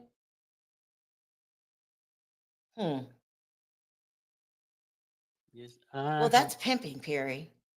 Yeah, no. I mean, I get it. Therefore, we've got Rico. Right. I mean, because he definitely giving her money, and he definitely giving her shelter, and she's definitely doing SES acts. But she did. He kept saying she didn't want to do it.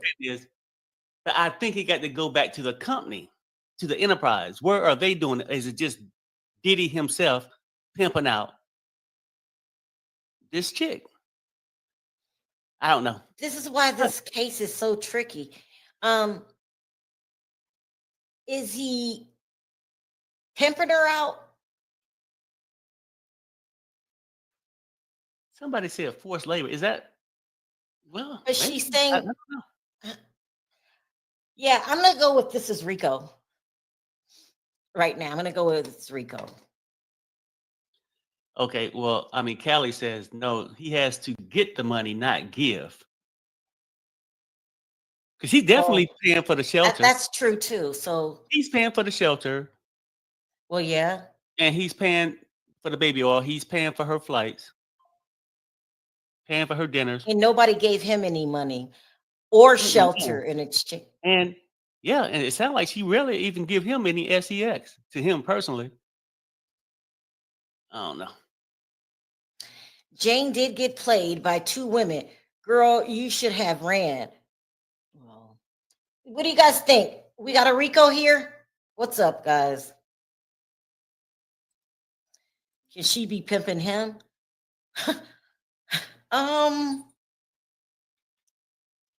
I don't think so, because she didn't give the house, she didn't give money. People Yeah, are it's saying sort no, of this is not Rico. That's why your friend got to come on. yeah. You got to bring him on. Why don't you send him I check well, with he's him. in court, right? Yeah. Yeah, we Mhm. got to wait.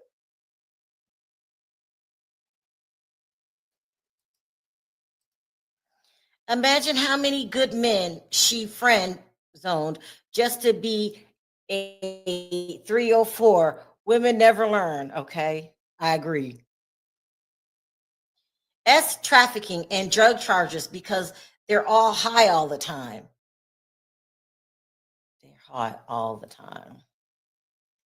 Enterprise come in when the business entity and the proceeds are used to facilitate the crimes. That's true. That's true. So I feel like we have individual things that fall under RICO, like extortion and pimping and it was another one. Hell, I'm gonna even say arson. But is this a criminal entity? That's why I go back and forth with. Enterprise comes in when the business entity and proceeds are used to facilitate the crimes. That's true. See, this lawyer said, freaking out behind the baby oil. You know how they get down. Who get down?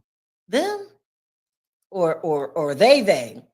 This witness is a plant for Diddy's camp. Prosecutors should file perjury charges and remove the testimony. I agree with you, Beth. I agree. Well, he's paying her rent, so we should just throw out her testimony anyway. Just they're not talking about where did he get his money from, the record companies or the alcohol company. Well, I don't know. And if these money exchanges came from him, his businesses, or personal account, well, that's real important. And I think somebody testified that he had a credit card, one of the escorts. No, it was the financial. Here, I got an update. Jane says, Sean wrote to me, I'm so stressed. I'm horny, shaking my head.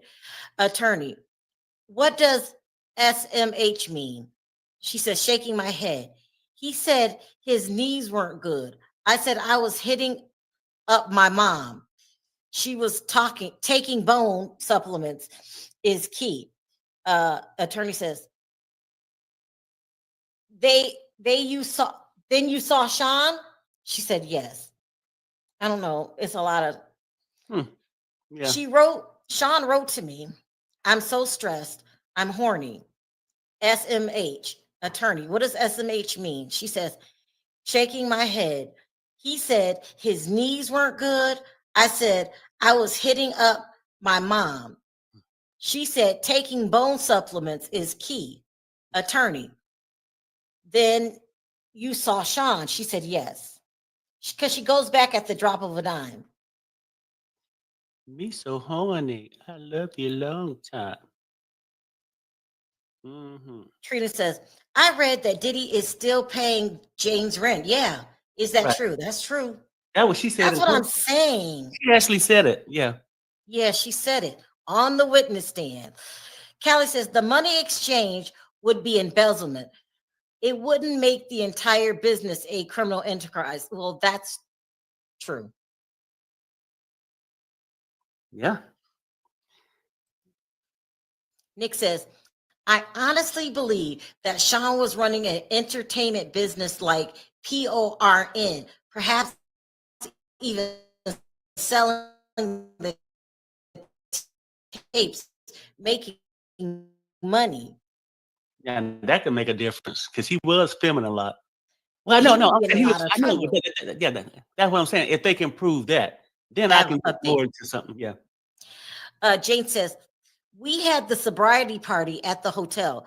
First, I went to correct. First, I went to a concert. I stood with his security. With his security, Jonathan, I went to the store for supplies for the hotel night. Sean was in the hotel waiting. He called me the B word. What the F is taking so long? See, this is what I'm saying. You let a man talk to you like that. He called you a B and you answered. Right. I don't know. I'm going back and forth with this pimping stuff because she's getting the supplies. She's booking the Mm-hmm. escorts. She all at Costco. I'm going back and forth, y'all. Do not listen to me. I'm all over the place. I go back and forth. I said that earlier. I think he made money from selling those videos. Truly believe that we may hear the bombshell later. Now that I would say, yeah, he make a lot of films, but I think with all this stuff been going on for the last year since they raided the 3 mansions, somebody would have purchased the tape, would have came out with something. Wouldn't you think? Social media is wide open. Whether you stole it in China, somebody over there gonna break out this tape because they got it. I would think, unless they, I don't know, but She's really getting on my nerve. She's being and I very saw that inconsistent. She's just a bad witness, period. And there's no more I just think that debating he it. did it for his own personal reasons, like his own enjoyment. Because even when they said they had movie night, people assumed they was watching a real movie. They were just watching the movies of the freak offs. So this man can get up in the morning, pop his pills, do whatever, and just watch this pee all day long. Something wrong with Diddy. Yeah. Something's really wrong with him.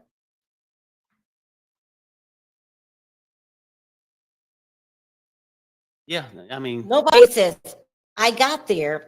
His assistant said, you don't deserve to be called a B attorney, the name of that hotel. What happened? She said, I didn't want to take drugs, attorney. Who was the first entertainer? She said, Rico, then Paul, then Anton, then I threw up. This is just ridiculous. This is ridiculous. You really can't say this is why it's all over the place. First of all, there's no concrete evidence. This is all circumstances. But you can't say you got another update. You can't say he bullied you and brainwashed you. Here we go. She says, Sean said, good, you threw up. Now you'll feel better. Then I had sex with Anton.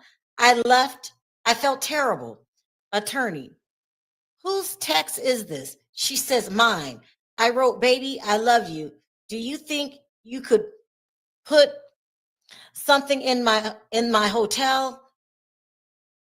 Attorney, did Shauna respond? She said, no. What does that mean? You could put something in my hotel. In my hotel. What else she What wants? are they talking about for her stomach? For what? Oh, I didn't know. I was gonna say she already had Anton and in our hotel. All right, this is what CNN says. It says Jane, one of Sean Diddy Combs' accusers. That's not the update. Here we go. Well, I'm grabbing coffee. I'll be back. Okay. We got an update. It said, Sean said, oh, I read that. CNN says, the fight carried into the next day. Jane testified. She had told Sean that she needed space and stopped answering his calls. Combs left an audio message saying, you know, I wouldn't be calling you like this. I need you, girl. Oh my gosh. Then later in the day, Combs said, can I please come over? There, that's my house too. Can I please come over there? That's my house too. She said he was referring to the house she was living in where he was paying the rent. Jane testified that she was shutting him out, not answering his messages or calls, because every time she let him in, I'd be right back into whatever he wanted. This is all over the place. You can't claim victim and then have a shitload of text messages showing that you enjoyed it. Here we go. It says, Jane, I needed furniture for the house. I wrote, you weren't too busy to make sure Chelsea was already in DC. Attorney, play the voice note. And then in parentheses says, Sean Combs' voice. I don't know where the F Chelsea is. I ain't with no bees. Leave me the F alone. I'm single. Oh, Lord. First of all, who's Chelsea? Who is that? And now y'all done broke up for 20 minutes because I'm pretty sure you're going to go crawling back. You said you dated him all the way up until he got arrested.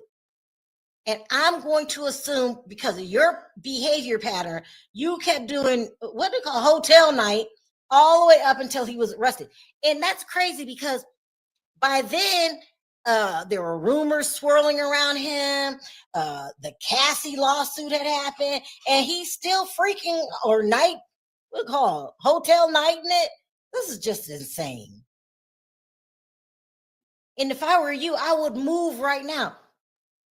He gonna get tired of paying your rent. Right now, he needs you to testify, and that's what you're doing. And you're sounding crazy and all over the place on purpose because you want this thrown out, and he's gonna stop paying your rent again. What is wrong with you? Then you got to deal with 50 Cent. Some of these girls are just out there, and he telling you leave me alone. I'm gonna read this. This is a voice message that they're hearing in the court. He said, I don't know where the F Chelsea is. I ain't with no bitches, with no bees. Leave me the F alone. I'm single. Child. Ugh. The prosecutors built his case off emotions and it shows. Listen, I'm going to say this again and again, and nobody listens to me. Because you got all those other bloggers saying, this case is going good. This is a shoe-in. It's not a shoe-in. It's not a shoe-in.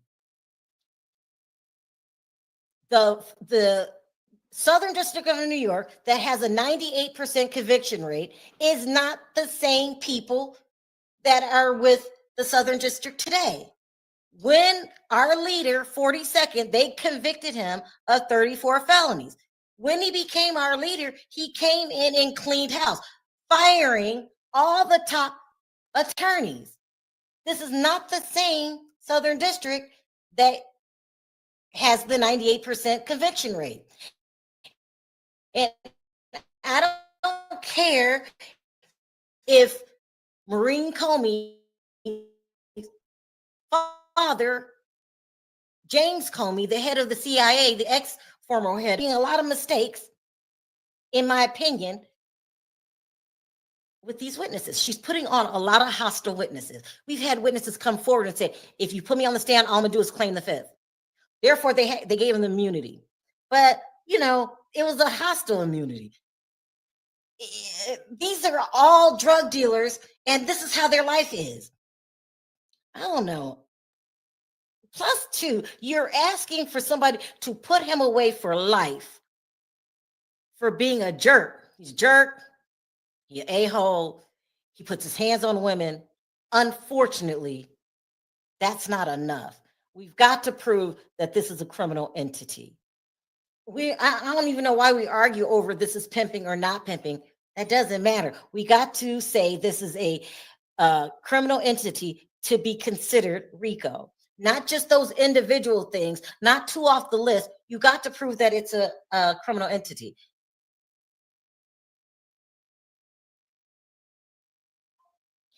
We know everyone can have their opinions. Wow. It's crazy.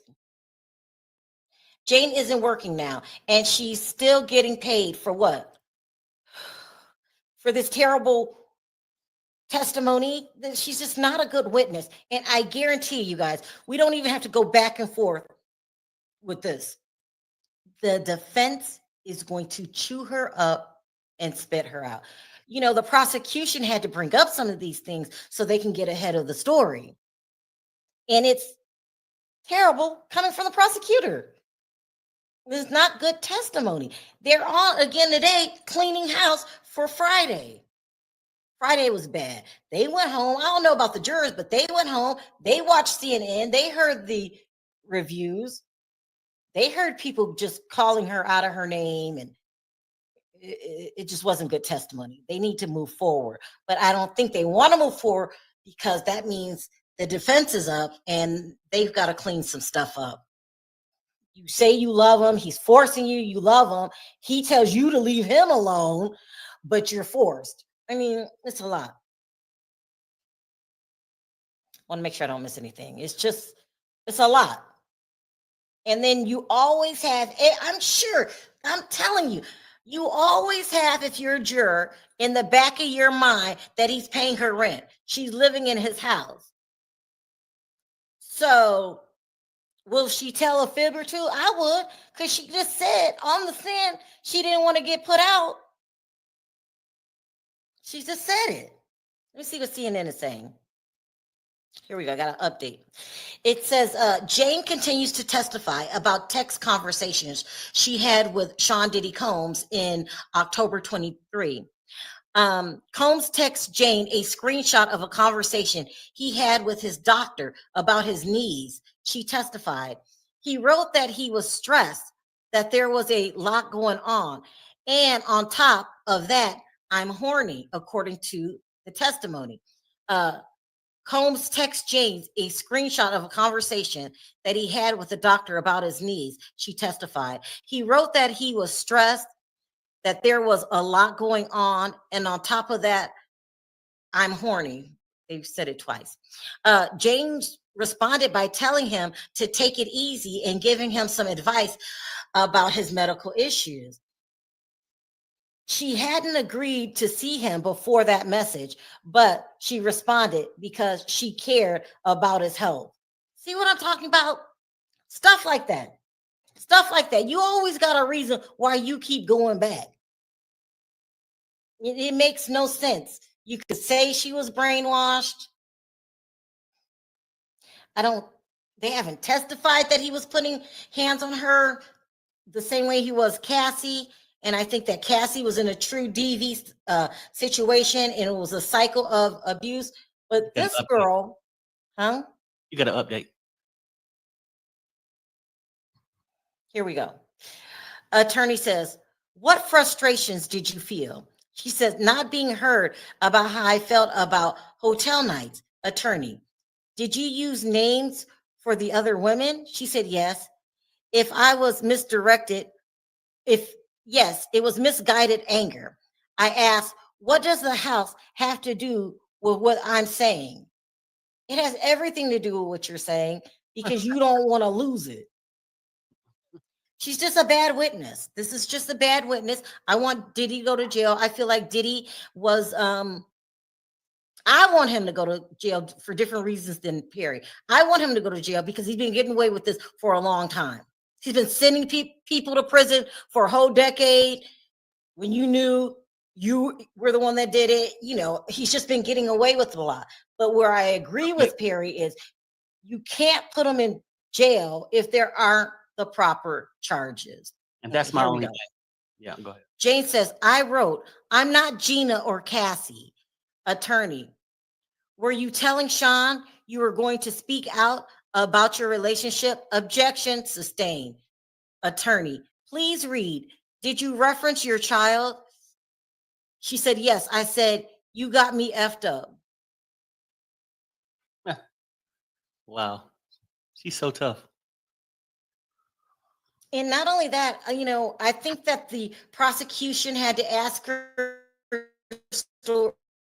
questions getting ahead of the story.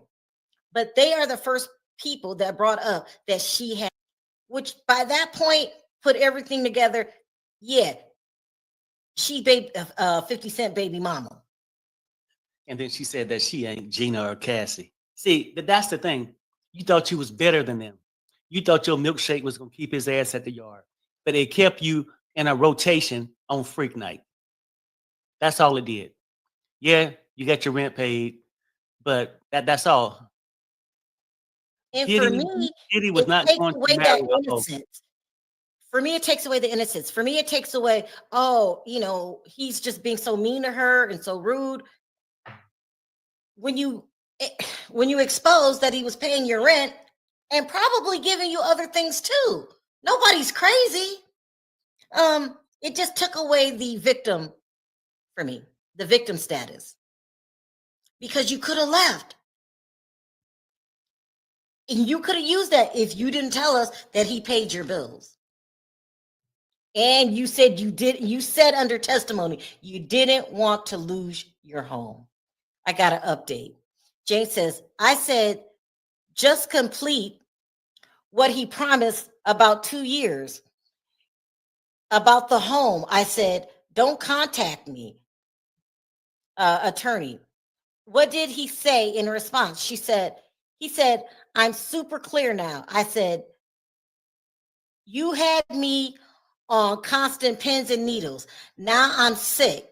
Leave me alone. So, and this sounds like it's not a relationship, number one. She's calling it a relationship. It's not a relationship. He never takes you out in public. That's the big sign that it wasn't a relationship. That's number one. Number two, it's a toxic relationship. Y'all keep going back and forth with each other. You tell him to leave you alone. He tells you to leave him alone. He reminds you that he's paying the rent. You verbally said you didn't want to lose the house. This is some sick shit that should not be on the stand. Absolutely awful, awful testimony. And I want Diddy locked up, but I can't lie to you guys. This makes no sense. It's confusing.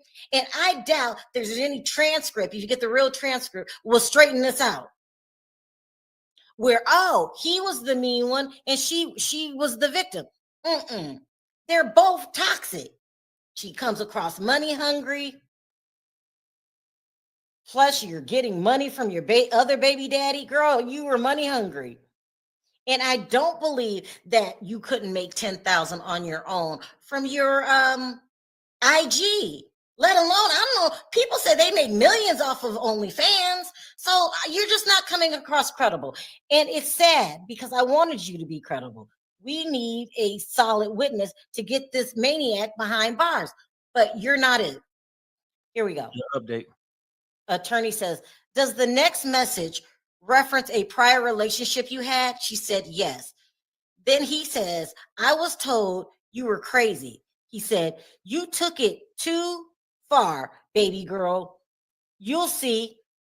Then she says, he was threatening me about the rent, that he would not need to do anything we don't want. So he's study pressuring you, study bringing in the rent, probably saying some foul shit about 50 behind his back. You bit off more than you can chew. You thought you were playing him, but the player got played. And that doesn't mean that I think Diddy is innocent and should not go to jail. I think he should go to jail, but this is a shitty witness. Yeah, I mean, he should go to jail for the things that he's done criminally that they can prove. He shouldn't go for made up charges. That's just my opinion.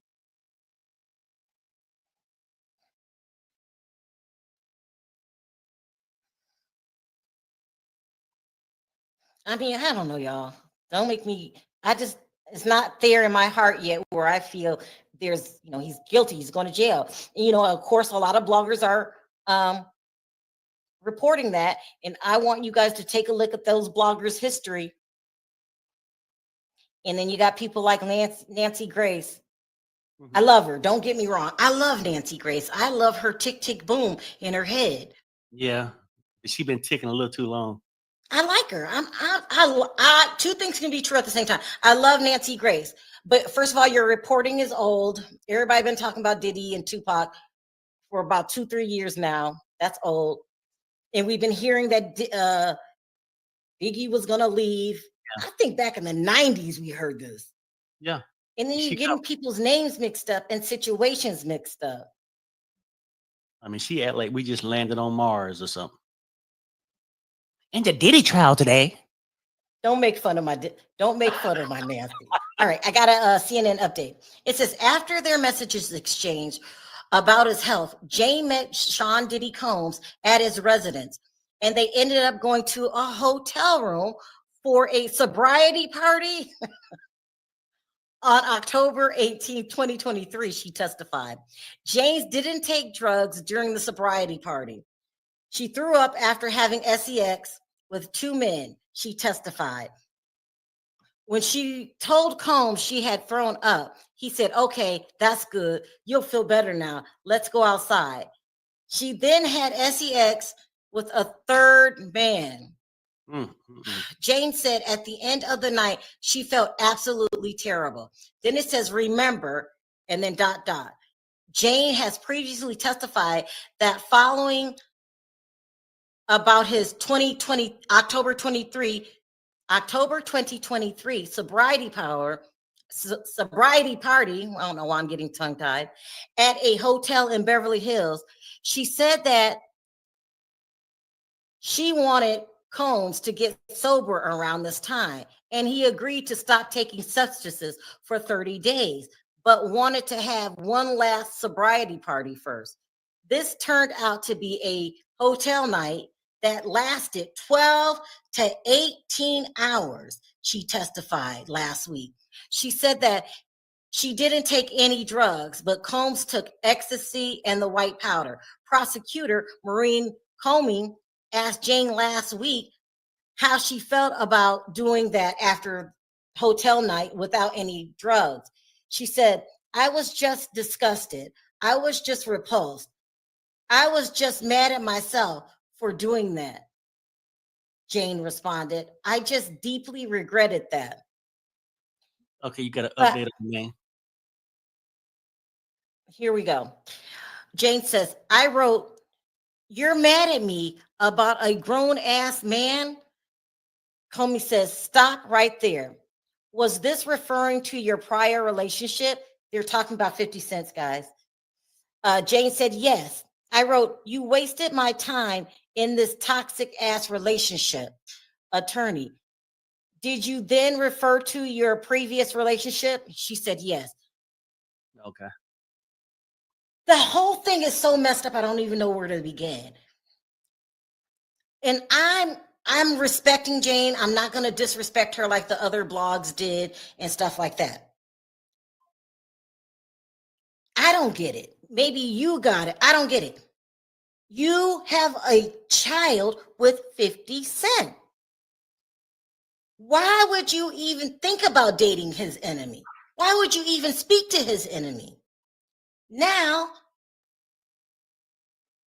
we know Diddy says things about 50 behind his back.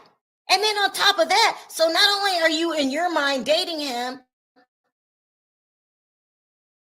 this freak off stuff, that's embarrassing. I don't like her as a witness. It is what it is. I'm not saying that Diddy should be let free, but she's just showing very bad. She makes very bad, almost dumb ass choices. If I know that I have a baby by 50 Cent, I know all eyes are going to be on me. Here we go. Yeah.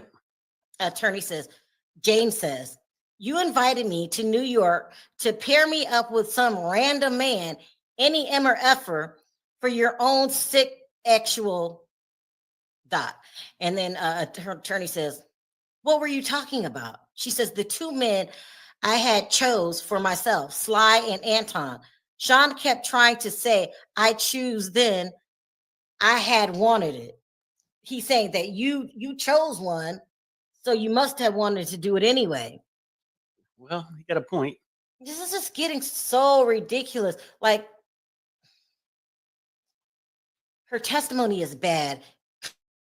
You got sense enough to know you can't clear certain things up. You can't clear up the fact that he gives her money, paying the rent. You can't clean up the fact that she says she doesn't want to do it, and then every time she does it. And now you have him in his own words saying you chose, so you must have wanted to do it. Yeah, I mean, who bought 2 dresses, wear them, and say I didn't want to? I didn't want them. You know, it don't work that way. But Pinky says this. I think she's intentionally saying loving things about Diddy because last baby mama is in the courtroom listening. She's giving petty. Is it a previous baby mama in the courthouse? Yeah, her name is Dana something. I don't Oh, remember. okay. Okay. So yeah, it goes into that struggle. Everybody just want to be the main 3 or 4. It's just, I cannot get with this testimony. I need the prosecution to stop. Let's just stomach the craziness that's about to happen from the defense. They're getting ready to eat her alive. Let's just get through it and then move on to another witness, because this is not working. And you think you're cleaning it up, Maureen. You're not cleaning it up. There's certain things that she said that she just can't clear up. Mm-hmm. Of course, you guys had to say that 50 Cent was, that Diddy was paying her rent because it was going to come up anyway. You guys should know, don't put a witness like this on the stand. It's not good. So now we got Mia lying, saying she's been talking to Cassie and the hairdresser. We got Jane here all over the place. And maybe she's throwing it on purpose because she need her rent paid. But once you said that he paid your rent, now we can't trust anything that comes out of your mouth. Now you went from victim to a bullshitter. There, I said it. Yeah, I don't know. It's crazy. But, here we go. Jane says, go ahead, Perry. No, go ahead. You got Okay. something? Jane says, I wrote, you want to gaslight me, attorney. What did you mean? He says, you wanted me to believe I had wanted these things. Attorney, what else did Sean text you? She said, he said, you and me don't have no beef. I said, you created all this evil inside of me. So look, it's clear that if, now I don't even know you, girl, but it's clear that if you don't do freak offs, he's out of there. And then you realize he's out of there, and then you go back. Or you need your rent paid for whatever reason. This is tainted testimony. You have an alternative motive. Yep. And she said, and if you had to pick between doing what's right and getting your rent paid, you're going to go with that. Because first of all, I lived in California for decades, probably 20 something years. I lived in California. LA's expensive, not that expensive. Not that, that's showing off. That's people that got it. There's nothing wrong with you living in a nice town home somewhere for what, $3,000 I would pay no more than $3,000, because at the end of the day, you're a single mom. You could still get a nice $3,000 condo in Century City. No, not Century City. You would have to move to Culver City. But you can still afford it. Take your butt down to Culver City. You can't even afford Inglewood no more because they gentrified it. So go down to Culver City and you're cool. But she wants to live in Beverly Hills. But you don't have a Beverly Hills career.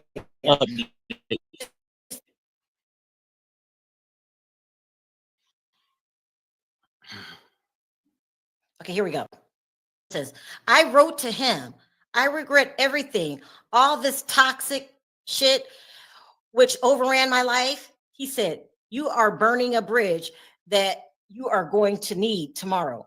Attorney, what did you write? She says, I wrote, I don't trust you. He said, 10 hours ago, you love me, not this. She's really trying to get Diddy to stop doing the hotel nights and keep her on as the main chick. You Really, already admitted to being jealous. Go ahead, Perry. really, she want him to stop seeing the other women. It seemed the hotel nights, she might get a little tired and weary at times, but that's okay as long as she the main 3 or 4. She feel disrespected when you bring in Gina and Cassie. But go ahead. Yeah, it's contradictory all over.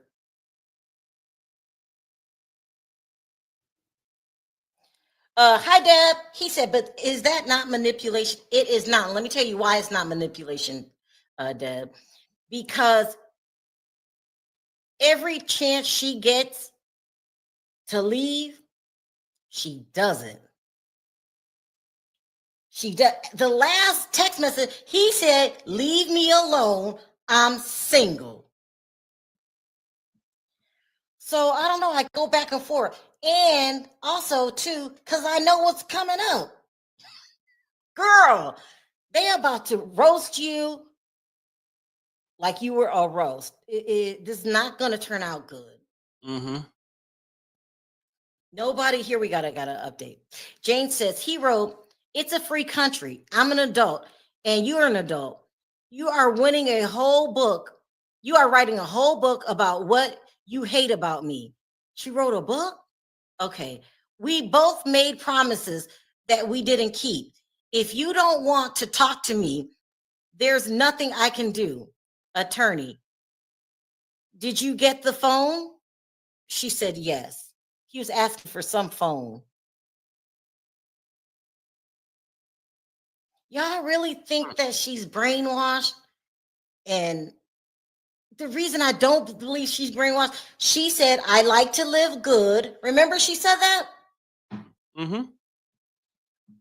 But you don't have a career to support your lifestyle. Right. Therefore, you have to put up with Diddy and his nonsense. And every time he talked to you, it was hotel night. It's not like y'all went 6 months being a real couple. He never not had hotel night when he called you. Even when you were on your period. Let's not forget that. Mm-hmm. Even on your period. That's so disgusting. So disgusting. I would be embarrassed of And what my she said she was fine with it coming into a relationship. Of course, things could have changed. She caught more feelings or started to feel like that she could be taken care of and be this well-kept woman. But she came in, took her girlfriend's man, and then said, well, I don't care. You can see other women. But now it's a problem. You feel me? Like most side, it's like she got side chick syndrome. They come in accepting that you with somebody else, but they over time they feel like it's a reason why you came to them because they had something special, and that eventually you will leave the other one and stay with their ass. But then they get crushed when they find out their coochie wasn't that special. I still feel sorry for Cassie. She was getting her head bashed in, even if she hit him back, because I know that's what they're getting ready to testify about. I don't care if she hit him back. Mm-hmm. He's not supposed to put his hands on a woman, period. But I haven't heard any testimony about him putting his hands on Gina. Therefore, she could have walked out the door. This is a totally different. Everyone said, oh, he's controlling the Cassie, he's controlling to Gina. But he even told her to leave. Yeah. Well, and they milking it along. We got another probably 45 minutes before they take lunch. And I've got a CNN update. It's this. Jane said that after the sobriety party, now that's a joke right there. He went to Miami. She said she texted him asking him to put money in her account. Okay, let me stop right there. Just let me stop right there. Isn't this a paid witness? Why is he putting money in your account? It continues. Jane sent more angry text messages about feeling used for the sobriety party. So when you wouldn't talk to him and you were mad, he still put money in your account. Let me keep going. Jane sent angry text messages about feeling used for the sobriety party that had turned into a hotel night. Then Combs didn't answer. Combs sent her an audio message telling her he's single and doesn't have to listen to her. The argument continued, and eventually Jane and Combs got on the phone. Jane testified that over the phone, Combs offered to pay 3 months more of her rent after she expressed her frustrations over the party, which she called traumatic. Jane testified that she told him, "I'm not Gina or Cassie," two other women Combs dated, who Jane said left their relationship with Combs quietly. Yeah, you got another update on the man. Okay. Here we go. Attorney, what did you write here? She said, I said, you knew I would finish strong. Pep talks to keep me performing. I know I was consenting, like you said. You didn't know I didn't want it. This is my truth. I love you very much. I need to take a pause. Okay, she She's said very firm then. right, but she said in the statement, like you said, you didn't know I didn't want it. Ugh. Not You good didn't know. testimony. She's contradicting You herself didn't again. know that I didn't want these things because I never told you I didn't want it. I would just become unhappy or just wanted to have you all to myself. Okay. I just needed to move into the mansion. Okay. All right. Well. Sorry, I cannot depend on someone to keep a roof over my head. Nah, way too stressful. It comes across like she was doing it to hang in there for the money. Attorney, why did you say, I know I was consenting? She says, I picked up the word from him. He said it. He said, if anyone saw these videos, they'd say you wanted it. She said, was that true, Jane? She says, I'm still trying to figure that out. No. Trying to figure it out. You're saying you said you consented, and now you're trying to act like it's some slang term that you use. If you don't get out of here, And now she's I want Diddy's guilty, but this testimony right here is not supporting that claim. You sound like a nut job that's all over the place that freak nights so bad your vajayjay hurts, then you turn around and do it for yourself on OnlyFans. And it sounds like she needs a therapist. She's still trying to figure that out. Well, she's all over the place. And if I feel this way, and I want Diddy to be found guilty, that somebody on the jury has to be saying this too. Like, girl, you just said he made you do it. And then in another text message, you said, I know I consented. And so now, and then you notice the prosecution tried to come back and clean it, to make her correct it. She just made it worse. She said she's still trying to figure it out. This is frustrating for people like me. It's too many ways that the defense can punch holes in the story, and you're going to find that out on cross. I want a solid RICO charge. Here's the setup. He was the main guy. These were the captains. These were the foot soldiers. This much money was made. They took that money and did this. That's what I want. That's what I want. Because if we don't have that, then we cannot say the part of the law beyond a reasonable doubt. So I'm not saying he's innocent. I'm saying Comey, you got to go back to the drawing board and you better make this work. You got to make this work. If people like Perry can come up and punch holes in the story, then it's And I'm not not, beyond a reasonable doubt. yeah, it's sort of sad. Mm-mm-mm. And they ain't gonna let us get to this cross before lunch or after. You know, they got to stay a little while longer because they're gonna have to try to get rid of what this young lady just said. Consent. Yeah, and then said, I'm still trying to figure it out. So you understand, but you ain't figured out whether it was consensual or not, whether you want it or not. This has been years down the road.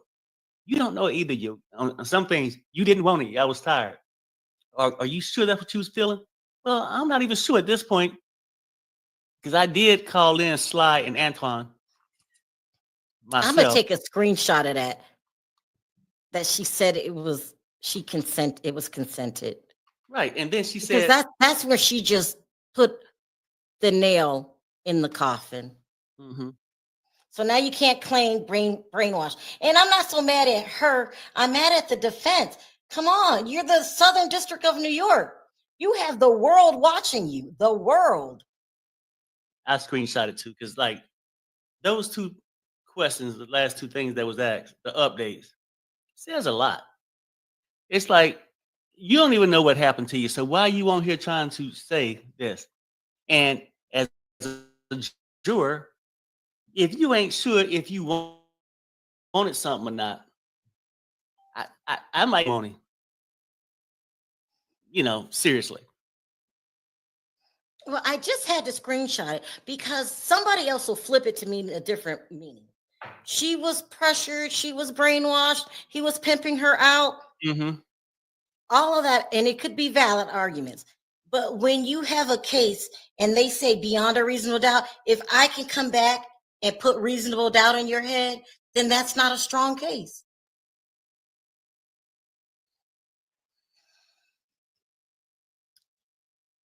Let's see.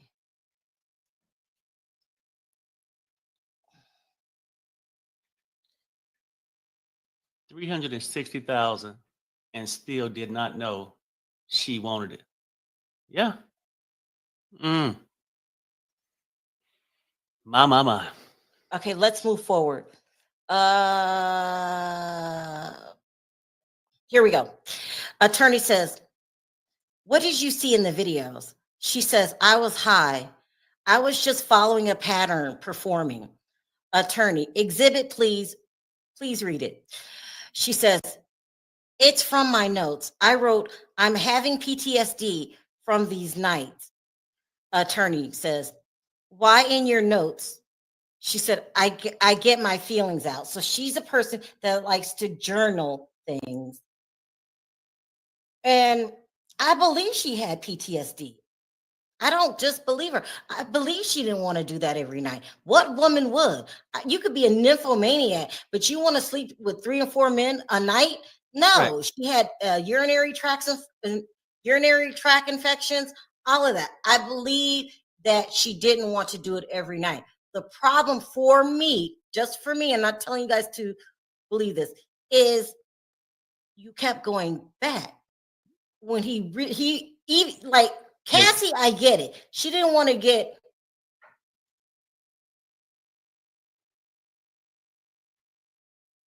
Here we go. Attorney, did you see Sean that day? She said yes, at his home. I was confronted by him. I was able to talk about the pain I was feeling. He was hugging me. Attorney, what are these? She said photos. I told you of us in the master bedroom. I felt he understood me in that moment.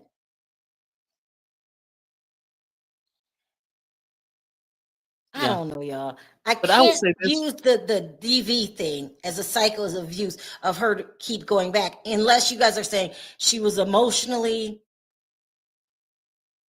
brainwashed. Let's say you guys say that. But she's saying things like I consented and I wanted my rent paid. I don't know. This is different than Cassie. I believe she was fully aware. If she's brainwashed by this, more than likely she was brainwashed by the other person she wanted to get the bank from. Okay. It's a pattern here. We talk about Diddy's pattern, but when you're rich man to bouncing from rich man to rich man to rich man is also showing me a pattern that you want to be well kept and not have to do a damn thing. Okay. Now, this the thing with her. Do I think she wanted to do all those freakouts every night? No. No. But I don't believe that she stood up to say she didn't want to do it because she didn't want to lose her place in line. I have an update. Okay. Jane says he had a Halloween video shoot that was nice, but his birthday was approaching and I felt nervous. He'd want to party hard, but he spent his birthday with his family. I got him a mobile television. We had these things called movie nights, our videos. So if you're not doing it physically, you're watching it. This man is oversexed. I've never heard of such a thing. Insane. 24/7. Something's wrong with Diddy. Something's really wrong with him. Yeah. You want to do it first of all, you're a huge voyeur. Like you love looking and filming. Mm-hmm. Were you doing it? Was he doing the shit on purpose to blackmail somebody? What's up with all the filming? No, I honestly, I seriously don't think. I seriously think that he don't look at women. Whatever happened in his childhood or whatever, you know how like something can happen to somebody and people would go out, like say, for example, if somebody was raped by a man, they grow up hating men, but they go out there to revenge men so that they might go out and keep sleeping with them. And you're like, well, why are they sleeping with them? Just a way of dealing with, like coping with whatever. I feel like Diddy don't look at women as human for whatever happened to him. And he's doing it because Diddy is all about control. That's some serious control when you get a woman or anybody to do these things 12 to 18 hours. And even Yeah, though I got an update. Yeah. That's insane. Something's definitely wrong with Diddy. Okay, here we go. She said, I felt this TV could substitute for entertainer. Then Cassie lawsuit came. They were doing hotel night all the way up until the lawsuit. And according to the rumors, after the lawsuit. Anyway, I felt this TV could substitute for entertainer. Then Cassie's lawsuit came out. It was everywhere on social media. I think I fainted. Attorney, why? She says, because. Then she starts to cry again. There were 3 pages that were harrowing what I was experiencing. You mean your name got brought up? What's it called without mentioning your name? Mm-hmm. And I do believe your name was mentioned in the Little Rod lawsuit, right, Perry? She was mentioned in the Little Rod lawsuit. Mm-hmm. So that might be why you want to throw up, because now there's a lawsuit and it's pointing to you. But I heard that, and 50 Cent got mad, and 50 Cent came on, called her a prostitute. I remember all of that. But for some reason, I forgot about it until from Jane and Cabral, because Jane was explaining that an escort was coming over to the hotel, and she didn't like this particular escort, so she ended up sending a message over to Cabral. And we hear about these messages where Jane is saying, hey, you want to come to NYC for a day? And Cabral said, yes, I would love to, love. And then Jane says, okay, let me set it up now. Cabral sent all his information to her. And then Cabral ended up coming to the Trump Hotel for another hotel night. And again, these are messages from 2023, so fairly pretty recently. But as far as just the lead up to it, and Jane was explaining how Cabral landed, they ended up doing a hotel night, even though she didn't want to do a hotel night. And I think what the prosecution there was kind of sprinkling in that this was sex trafficking by fraud, or at least transportation to engage in prostitution, because she is flying out this entertainer, as she calls calls him from Atlanta to New York City, and then they do a hotel night, and then they slowly start to get into the text messages from October, later into November. And what happens in November of 2023, as many of us who have been following this case day in and day out know, is that is when Cassie dropped her jaw-dropping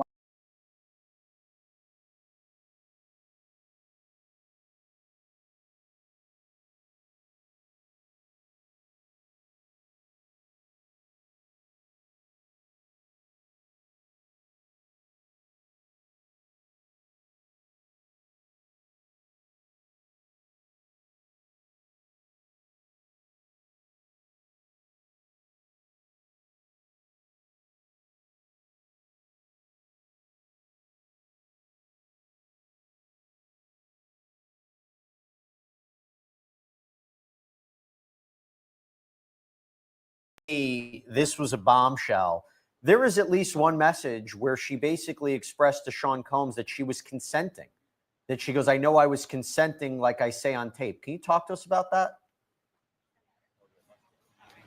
Yeah, so I'm going to allow, this is called me filibustering. Because Elizabeth takes incredible notes, and there's so much activity happening in that courtroom. So this was actually towards, I think maybe in the last hour or so, it actually stopped me when I was reading this, because it's all about, was this consenting?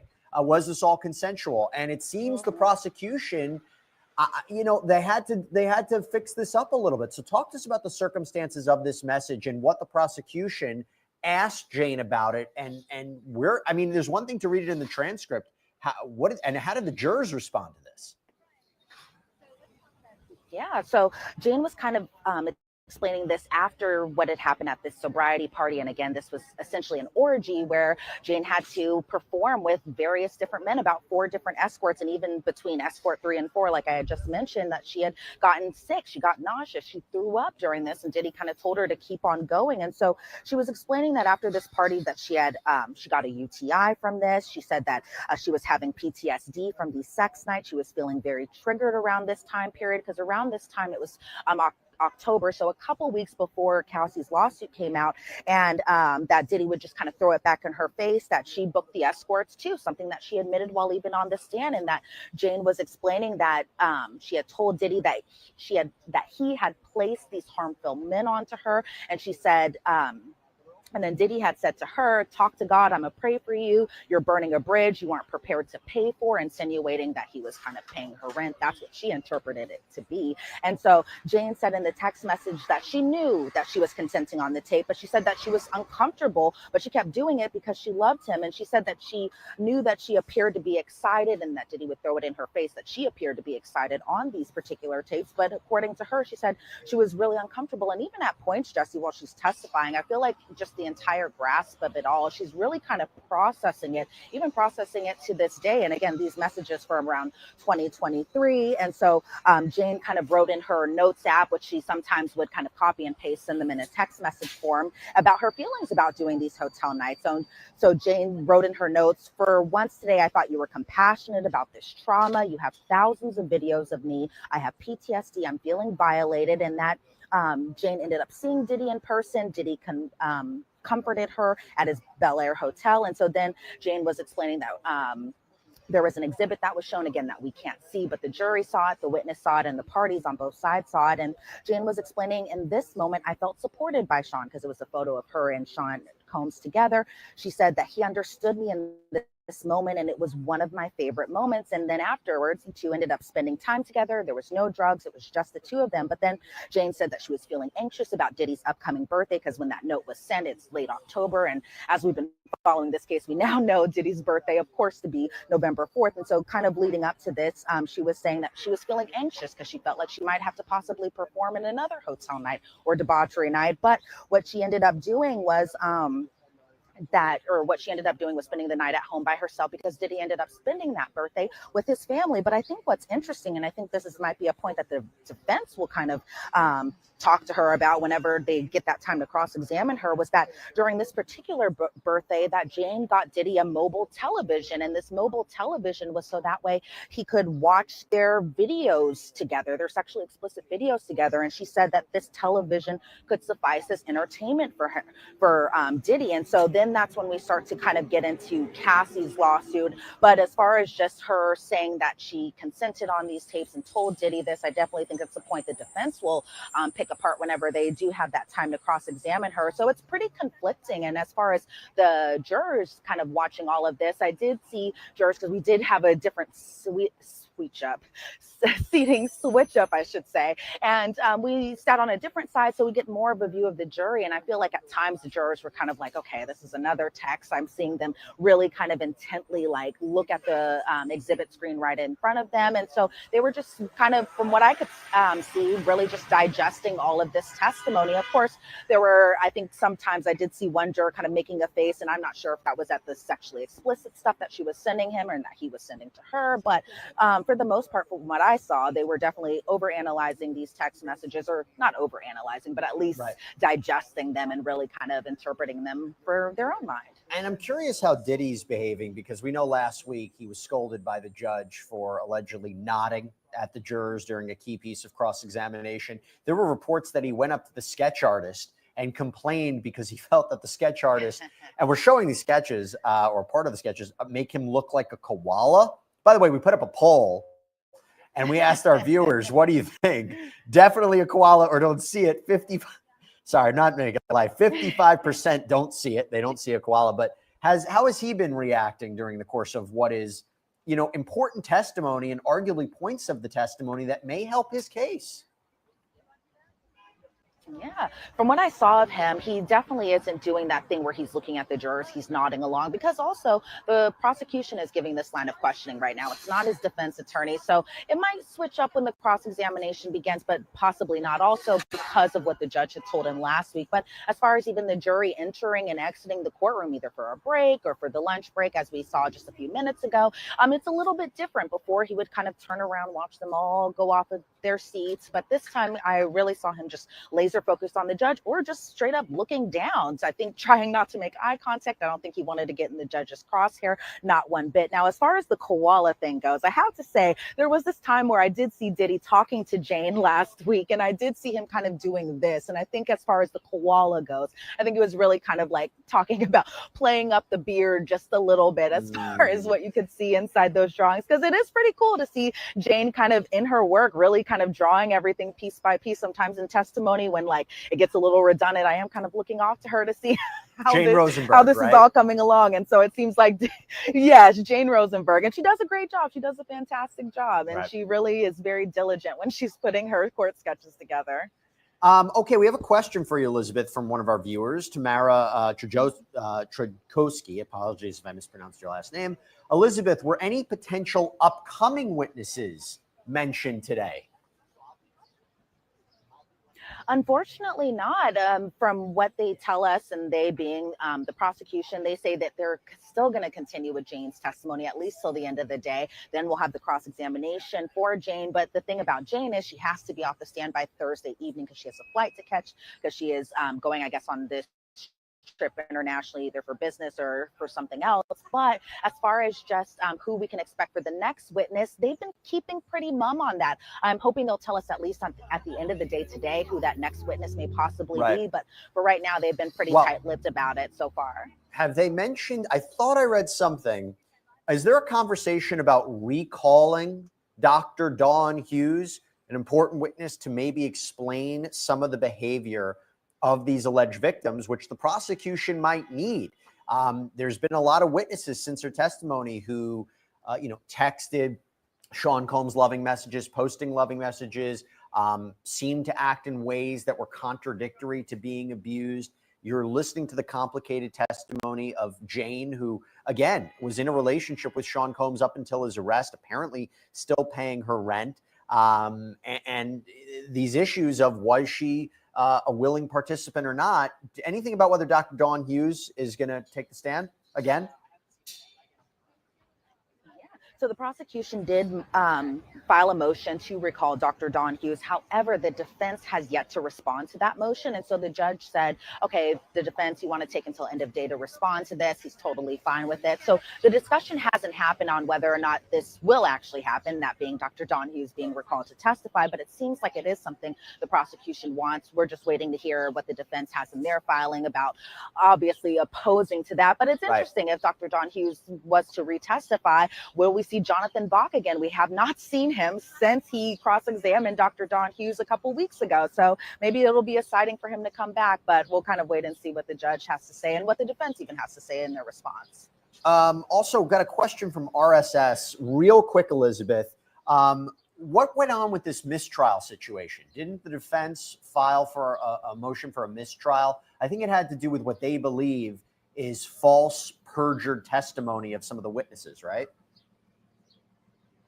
Yeah, so it all has to do with Bonna's testimony, and the defense during Bonna's cross-examination was kind of like, okay, Diddy wasn't even in that side of the country when this allegedly happened, and you say that Diddy dangled you off a balcony on the 26th. We have this receipt showing that he was actually at the Trump Hotel here in New York during, I think it was the 24th of September to the, I think 26th of September of that year, or just a couple days. It might be takeaway here or there, but the defense did file a motion for a mistrial, or renewed motion for a mistrial over the weekend. And so I was expecting some arguments about it this morning, but another diversion yet again, and because the government has to respond to the defense's motion for a mistrial. Obviously, they're going to oppose it. And so business just kind of continued on as usual this morning. There was a little moment this morning where the judge was like, can I speak to both lead counsel in our chambers? And we thought maybe it's a jury issue. We didn't know kind of what was going on. And then again, they just went to business as usual. From what I saw of all the jurors today, they were all there. And so as far as the first question, the motion for a mistrial, the government will respond to that today. Yep. And so we could hear arguments about it possibly tomorrow. All right. Elizabeth Milner, and I got to head back into that courthouse. Thank you so much. Great reporting as always. Thanks, Jesse.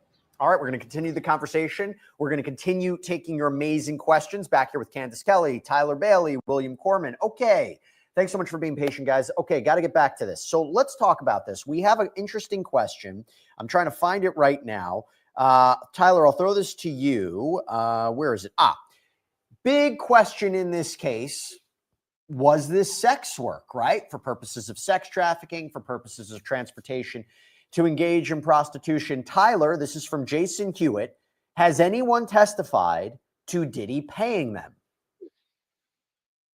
That's a good question. I think that they have testified to receiving compensation for providing services for Mr. Combs, whether that is your rent being paid or other benefits that have come from performing in these sex escapades or freak offs for Mr. Combs.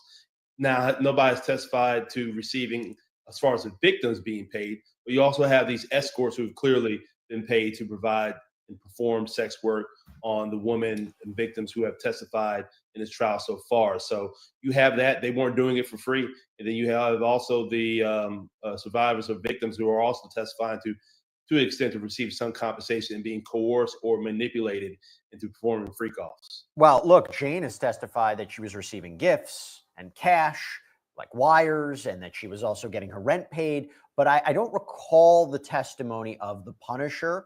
If he talked about receiving payment directly from Cassie or Sean Combs, maybe my producers know, we'll talk about it. But look, Jane has also supported the idea that there was cash that was used to pay these performers, that it all came from Sean Combs, that he was paying for the travel of some of these performers. So that idea of payment and transporting, very important for the transportation to engage in prostitution charge, but also for sex trafficking, right? You're talking about commercial sex acts and whether something these performers or even the alleged victims were receiving something of benefit or something of value in order to engage in this. Okay, Candace, this is from Peacemar. Is Jane the last witness for the government's case? Potentially. I mean, they're saying if she goes to Thursday, and we have heard that the prosecution said that they will be done by Friday. I mean, it's unlikely, but potentially. But that's impossible in my estimation. I still think that there's a lot of gaps that need to be closed. I mean, KK, D-Rock, I just want to hear from security guards. When was the last last time you felt the wonder of the wild? Discover South Bend's Potawatomi Zoo, where your inner child and wildest dreams come alive. Small zoo, big impact. Bigger, better, yours. Done by this week, I do not see it. William, I mean, this is a question we just got from Paul Franti. It's about Christina Coram, this alleged chief of staff of Sean Combs. So many people have mentioned KK. When would be the most reasonable time for the prosecution to bring her onto the stand, assuming, she takes the stand? I think we have a problem with William's internet, so we're going to work on William. Let me throw it over to Tyler. Tyler, so many people mentioned KK. When would be the most reasonable time for the prosecution to bring her onto the stand? There's been a lot of suspense regarding and surrounding KK this entire trial. I think that, you want to start off trial strong. I think they started off very strong with calling Ms. Ventura as their leading off witness and calling KK possibly as their closing witness who could actually tie everything together. Her being, Mr. Combs' right hand for so many years and being intimately involved in his business affairs, maybe calling her at the end to bring everything home before they rest their case. That would be a good strategic place for her to testify in this case if I was running prosecution for the government. This is a great question we have here, Candace. I actually did a whole sidebar on immunity, all the people that have taken immunity. This is a question from Ashton McComb. Is it possible for someone to testify against Diddy and still be charged even if they have immunity? What does the immunity cover? Well, the immunity covers things that are said in relationship to whatever they are talking about, unless they perjure themselves. They can't perjure themselves and then, claim to be immune. They also, if something comes out of that, let's say drug offenses, for example, there are 3 people, I believe, so far who have gotten immunity. If they talk about, being involved in a drug transaction as a result of being in this situation, then they would not be charged. And this allows witnesses to talk even more and more freely. And that's why we have immunity. So it makes sense because we have a lot of people that were doing illegal acts here. And if you have them say, hey, I don't want to testify, well, you say, hey, listen, you'll be okay. But please just testify as a prosecutor. Please go ahead and testify as truthfully as you can, because you won't get in trouble for what you say unless you perjure yourself in this process. And I mean, look, this is why Eddie Garcia, the former security guard for the LA Intercontinental Hotel, had to have some protection. Testified to accepting an alleged $100,000 bribe that he split with 2 other people for giving Sean Combs evidence, that videotape of him, appearing to beat up Cassandra Ventura, and then didn't report it on his taxes, deleted messages. It's a problem. He needed some sort of protection, but obviously was important testimony for bribery, one of the underlying crimes of racketeering. Okay, we've got a legal question. This is from Erica Charlotte. I'll throw it to you, Tyler. What is the difference between a sidebar and approaching the bench? So they're essentially the same. The judge could ask the counsel to come up there for a sidebar to talk about some ancillary matter associated with the case, and also counsel can ask the court or the judge, may we approach to talk about something, whether it's an exhibit, whether it's some small issue in the case. It's really a conversation amongst the lawyers and the judge, usually regarding some logistics or something minor involving just evidentiary issues, nothing that would sway the case one way or the other. And it's just more appropriate for it to be discussed in silence so the jurors don't think it's anything or the witnesses don't think it's anything significant regarding the case. This is a good question. William, back to you. This is a super chat question from Nestdog. Thank you so much, Nestdog. Isn't there a 5th victim? I think there was. It was a pretrial hearing. In a pretrial hearing, the prosecutors informed the judge that they intend to call a victim 5. I don't know how much more additional information we have. I'll throw it to you, William. As you answer, I'll take a look to see if I can find something else more about it. Sure. I do think they talked about a number of victims that they were going to have tested. The case is already going for quite some time. I think that they are doing a good job moving it along. I think that we may begin to run into some sort of witness fatigue if the prosecution keeps calling witness after witness. I mean, again, they have to prove the necessary elements, but it's one of those things the prosecutor needs to keep an eye on. Are they calling too many witnesses? Is the jurors tuning out? Is it something that they really need to keep doing in order to push this case on, or is it just testimony? I think those are decisions they need to make. Yeah, and I think that this victim 5, who they might now be distancing themselves from since we haven't heard so much about it, was kind of like buried in all the legal back and forth, the legal documents. But it also appears that back before the trial that the judge had ruled that victim 5 could not be granted anonymity at the trial, so we would know who this person is. The defense, I think, defense's legal team, they tried to prevent victim 5's testimony from being presented. The judge allowed some of it to be heard. So I guess we'll wait and see. Okay, we have another super chat question. This is from Richard Esau. Thank you so much, Richard. Jesse, in your estimation, if the prosecution indeed, I think it's wraps up Friday, out KK testifying or D-Rock, do you think it's enough to convict Diddy? I'm going to throw this question to all of us, but I'm going to start off. I think yes. I think yes. Now, obviously, what do I mean by that? I've said it before, I'll say it again. For racketeering, whether it's the testimony of Kid Cudi regarding the car and arson, Capricorn Clark allegedly being taken at gunpoint for kidnapping, the various witnesses who've talked about procuring drugs for Sean Combs, including Jane, who testified she transported drugs across state lines for him. Those are underlying drug offenses. I think you've hit a number of the predicate crimes and also forced labor. Mia, I'm again, assuming the jury believes all this. So they're just ticking the boxes. I don't know what the jury's going to say, but assuming, the Mia who worked for Sean Combs saying she was sexually assaulted, and then these other workers who said they were being blackmailed and they were being forced to work long hours, I think that they've made a cognizable case for racketeering, at least proving the underlying crimes. And I think through testimony like David James, the former assistant, saying this was Sean Combs' kingdom, we're all here to serve it. That's what he was told, that the assistants were helping out and paying for things and setting the rooms up. The jury could accept there was an association of people, a criminal enterprise to commit crimes, cover them up, protect Sean Combs, that there was a systematic pattern of abuse of women. I think they've made a case for racketeering beyond a reasonable doubt. I don't know. My opinion, definitely have proven a case of transportation to engage in prostitution, literally transporting sex workers and alleged victims for the purposes of sex work. There's been a lot of testimony about that. It feels like a more clear-cut case. Sex trafficking of Cassandra Ventura, I've said it before, I'll say it again. There seems to be two clear-cut cases. One, the 2016 tape, right? Sean Combs allegedly attacking Cassandra Ventura after a freak-off, dragging her back in the direction there. It fits some of the elements. Another event, Sean Combs on a plane with Cassie, allegedly shows her freak-off tapes. She says she feels threatened. They land. He demands a freak-off. He gets a freak-off. So you have commercial sex, travel, coercion. Jane, sex trafficking, a little more ambiguous. Perhaps the jury would feel she really didn't consent to this, that he was manipulating her, that there were only so many ways she could actually express her reluctance to engage in this.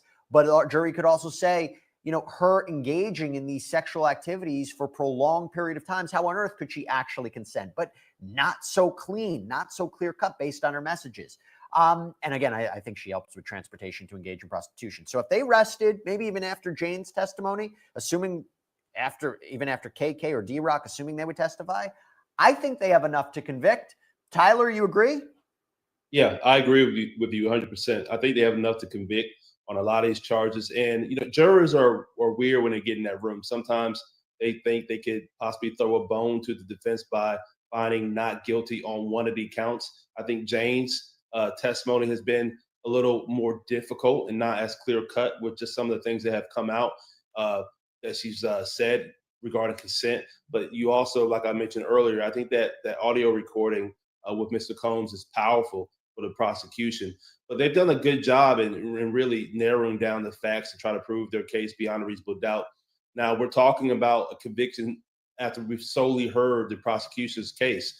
I assume the defense is going to put up their own case, and they'll try to prove or disprove or show that the prosecution has not proven these charges that they've accused Mr. Combs of beyond a reasonable doubt. So still early to tell, but overall, I believe the prosecution has done a good job in proving their case. And we just got to see what the defense does next. Candace, what do you think?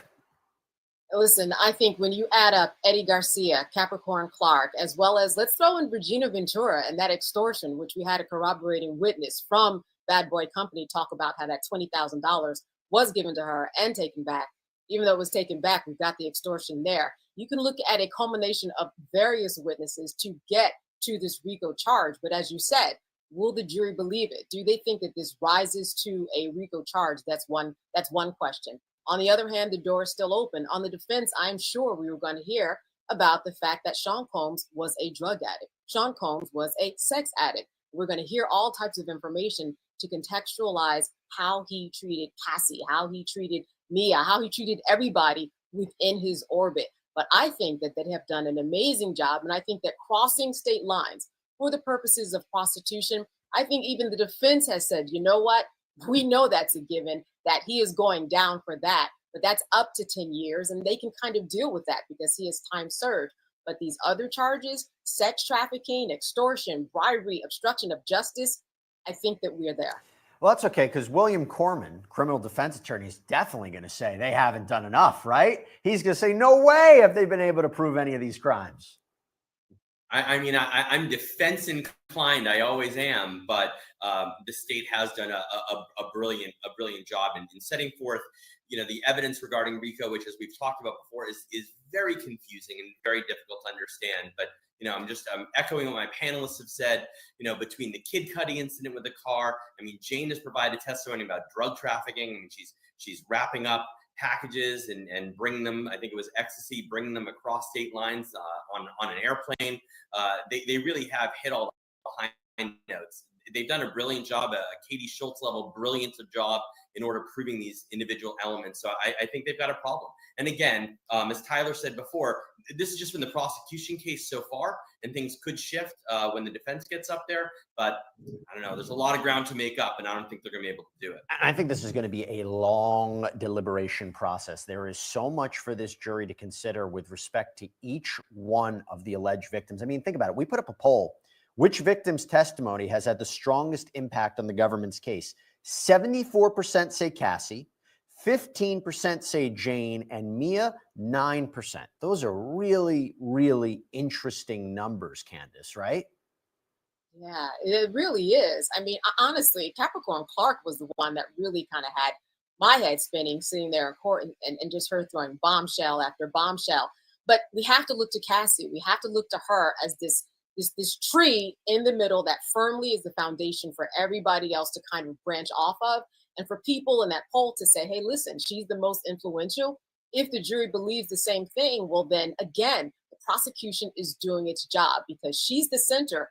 Everybody else branches from there in terms of corroborating what she said. And they do so on many, many different levels. Every single witness has come and corroborated something that she says. If you're the jury, you're saying, okay, if I don't believe Cassie, right, and I'm in that 30-something percent, then I don't believe anybody else. And I think that is an impossible feat. She was a very credible witness, an excellent witness to really kick off what has proven to be a mighty strong campaign against Sean Combs by the prosecution. So, Tyler, here's a really good legal question. This is from I. Takahashi. How is the verdict decided by jurors after the trial? Is there some type of questionnaire for each question that can be provided by prosecutors so that the verdict doesn't come out as unreasonable? They'll have a jury form that it'll be a simple question. So do you find defendant guilty of sex trafficking or RICO? Check yes or no. And for each charge that he's accused of, the jury will check yes or no. There really can't be an unreasonable verdict. It's either they're going to vote to convict or they're going to vote to quit. And there is a lot regarding jury charges. And that's the big legal issue, is when the judge is explaining the law to the jurors. Right now, you're hearing the presentation of facts and you're hearing examination by lawyers. Eventually, the judge who's there to decide what evidence gets in will announce the law to the jury. And those jury charges are usually negotiated between the defense and the prosecution. And that's a big part of the case as well. Those jury charges, and then what's actually put on the jury form that the jurors are going to complete at the end of this case. William, this is a question from Lisa 5472. Do you think the defense wanting a mistrial shows they're concerned about their case being weak after all these witnesses? No, I think the defense is doing what they're supposed to do, which is when evidence comes in that shouldn't come in, and when there's objections which are overruled or sustained that shouldn't be. It's their obligation, to ask for a mistrial. So I'm sure they didn't think that they were going to get a mistrial, but they are preserving the record because if Mr. Combs is convicted, he will have the opportunity to appeal. And when it gets into the appeals court to see whether or not defense attorneys have objected to questions, whether or not they've moved for mistrials at certain points, it's a strategic way to look at the long game rather than anticipating that the judge is going to decide that there's a mistrial and throw this thing out mid-trial. And look, for the defense, they're trying to battle away against this concept that this wasn't consensual, right? And the messages, the audio messages that have been played in the court, and now that we have a copy of them, what do they tell us? So here is a message from November 2022. This is from Diddy to Jane, and this apparently is his response to Jane's feelings towards hotel nights, where she wrote him, "I need a breather and a break from you. This doesn't make me feel good at all. You don't deserve me." Let's listen to what Combs had to say. Yeah, that's my friend. I'm in Miami. I don't have a lot of friends out here, okay? She asked me if she could work out with me. I said, okay. You got to believe what you want. It's the last time you're going to be cursing at me, disrespecting me over nothing. Like I'm a human being. I'm not going to lock myself up in a room and have no friends. I don't have a bunch of guy friends. I already told you that. And she just came over to work out. But I'm not going to be explaining. It don't matter if I just got finished the other day. I'm single. I could do whatever the I want to, but I didn't. You're straight flipping out on me. And I told you that you had one more time to do this. Flipping out on me because somebody came to work out with me at my house. You're nuts. So be sad, go crazy, do whatever the you want to do. Okay, I don't deserve you. I don't deserve being honest with somebody. And then every time they see somebody around, they like, I'm doing something. I'm working out. So, look, Tyler, does that help the prosecution show he was deceptive, he was manipulative, he was using lies, false pretenses to get what he wanted? Or is that a stretch? Is this just a message that you would hear in any sort of unhealthy, toxic relationship? Is it just about a relationship? You tell me what we make from these audio recordings. That particular audio recording, I think, is a stretch for the government to show that's manipulation and coercion into getting Jane to perform these freak offs and sex acts. It sounds more to me like Mr. Combs said, he's a single man, but he also still wants to be in communication with Jane. So he's telling her that this other girl is really nobody to worry about, that they were just working out and Jane is overreacting and she needs to stop doing that or he's going to walk away. It sounds to me like he's just trying to have his cake and eat it, and he's trying to keep her around. I don't think that shows that he manipulated her.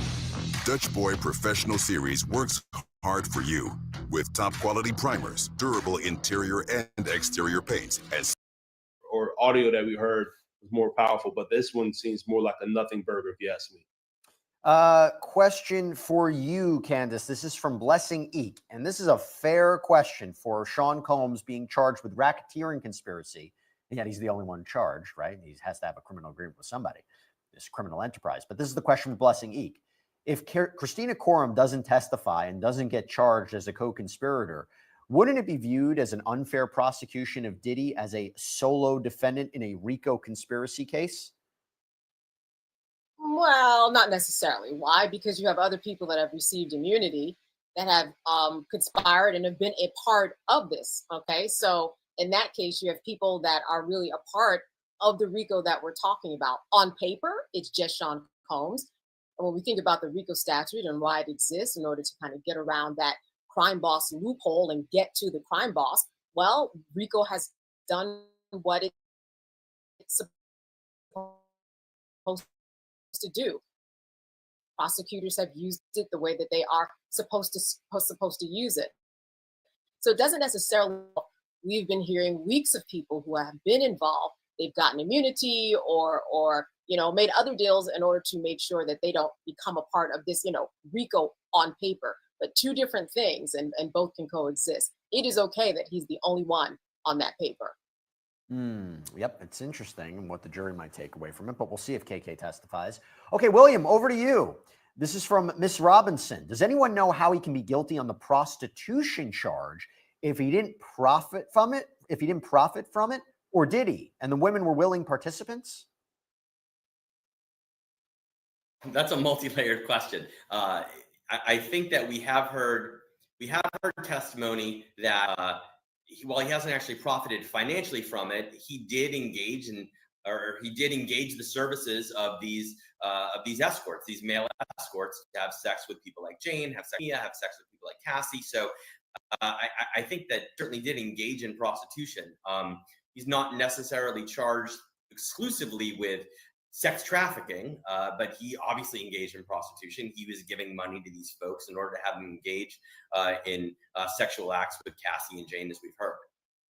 Yeah. No, it's interesting because they are, especially with didn't you get the sense, Candace, from, you mentioned it before, the former CFO, the guy who headed up the Combs finances, there was an element where they're trying to talk how profitable and how strong the businesses were. Maybe it's to suggest, hey, he's using company resources to, facilitate crimes. Or is it to say, if Sean Combs is benefiting from a racketeering conspiracy, right? If he's benefiting from these illegal acts, if he's benefiting from a pattern of abusing women, look how good his businesses are doing, right? There has to be something there. Yeah, what I think the CFO did was two-pronged. One, for the defense side, it said, listen, there are all of these other businesses that were actually involved in his everyday goings on. There were a lot of collaborative efforts. There were a lot of things going on with the liquor companies. So he couldn't on his own be making all of these decisions on his own as one singular crime boss, as one single person involved in this RICO racketeering effort. I think that's what worked for the defense. On the prosecution side, I think it said, well, listen, every single thing that you have been doing, let's talk about the forced labor. Well, if you're not paying somebody for their forced labor, but the work that they're doing is actually making you money, i.e. Capricorn Clark, for example, well, then that is something that you profited from, that you try to make somebody work for free. So I see it going both ways, that it works for the prosecution and the defense. And that definitely, when you're looking at everything that he does on a day-to-day, that his company is benefiting from it overall, or all of his companies. And I think that that's what happens when we look at RICO. Is anybody benefiting on any level? As you said, it doesn't have to be tangible money. Is there a benefit that someone is doing something under your direction and you are deriving something from it? I think that answer is yes. Tyler, we got a question here from Tia215. Why are they not bringing young Miami in, Jesse? I think she knows a lot. Now, my understanding, she had dated Sean Combs. My understanding, Tyler, she has been mentioned in at least one lawsuit. And here's what's also interesting about it, and not necessarily as a defendant, if I don't remember that correctly. I think it was the Rodney Little Rod Jones lawsuit. But she was dating him. She was asked about all of these allegations after all the news broke. And she basically said that she was deeply hurt and shocked after watching the video of Combs beating up Cassie. That was not my experience at all, she said. It's so difficult to reflect on the darkest times of your life, but sometimes you got to do that. That's Combs said that, actually. My apologies. But no, she said that was not my experience at all. And I'm reading a People magazine article about it from August 2024, so before his arrest. Seems to me, Tyler, maybe she'll be a defense witness. I was just about to mention that she could possibly be a defense witness to show that this pattern that the government is trying to say existed did not exist. And you have a lot of similarities between just young Miami and Miss Ventura. If you're thinking artists, both were artists, both are a beautiful woman, both are younger than Mr. Combs, and both could be deemed to be impressionable. And young Miami went on the record and said that was not her experience with Mr. Combs. And it also could be that she, knowing that wasn't her experience, the prosecution doesn't feel like she would add anything to further their case. If anything, she breaks that link if Mr. Combs did not treat her any way similar than he did Jane, and he treated Miss Ventura and the other victims that have testified so far. And I think that's, it's kind of up in the air because we don't have an actual It's a sealed list. So we don't know who's going to be called, but we're speculating about who might actually help the defense's case, if they even need to call anyone. If the name of the game is trying to say, accepting all of these allegations is true, accepting he had these wild nights or these freak offs or debauchery nights, domestic violence, weird sexual relationship, doesn't mean racketeering, doesn't mean sex trafficking, and really trying to strike at the credibility of these witnesses. And I think, William, they have been doing quite a good job of cross-examining a lot of the women who have testified against them. We'll see what the jury makes of it, but they're doing their job. You said they're doing their job before. They're doing their job cross-examining these witnesses. They sure are. And again, you know, one of the things that we have in this is that each of these witnesses has such a giant digital footprint. I mean, we have text messages, we have audio messages. So there's enough here for the defense to figure out exactly, and I'm sure we'll hear a lot more of that. Yeah. Tyler, got a question coming in. So anybody, we're going to be answering questions for the next 15 minutes or so. If you have any questions about today's testimony, what's been happening so far, throw them in. We'll answer them as quickly as we can. This is a question from Danny, Tyler. Since Diddy is still paying Jane's rent, could that be considered witness tampering? Good question. I don't think so.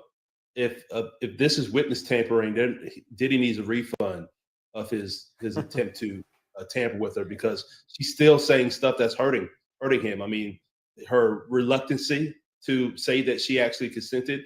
Now, if she went up there and said that her consent meant consent, maybe I could see that this has been a good investment on Diddy continuing to pay her rent. But the fact that she's got up there and she said all the things that she said to hurt him, I don't think this would be a good business decision for Mr. Combs to use that 10 grand a month as payment for a certain testimony that's going to help his case.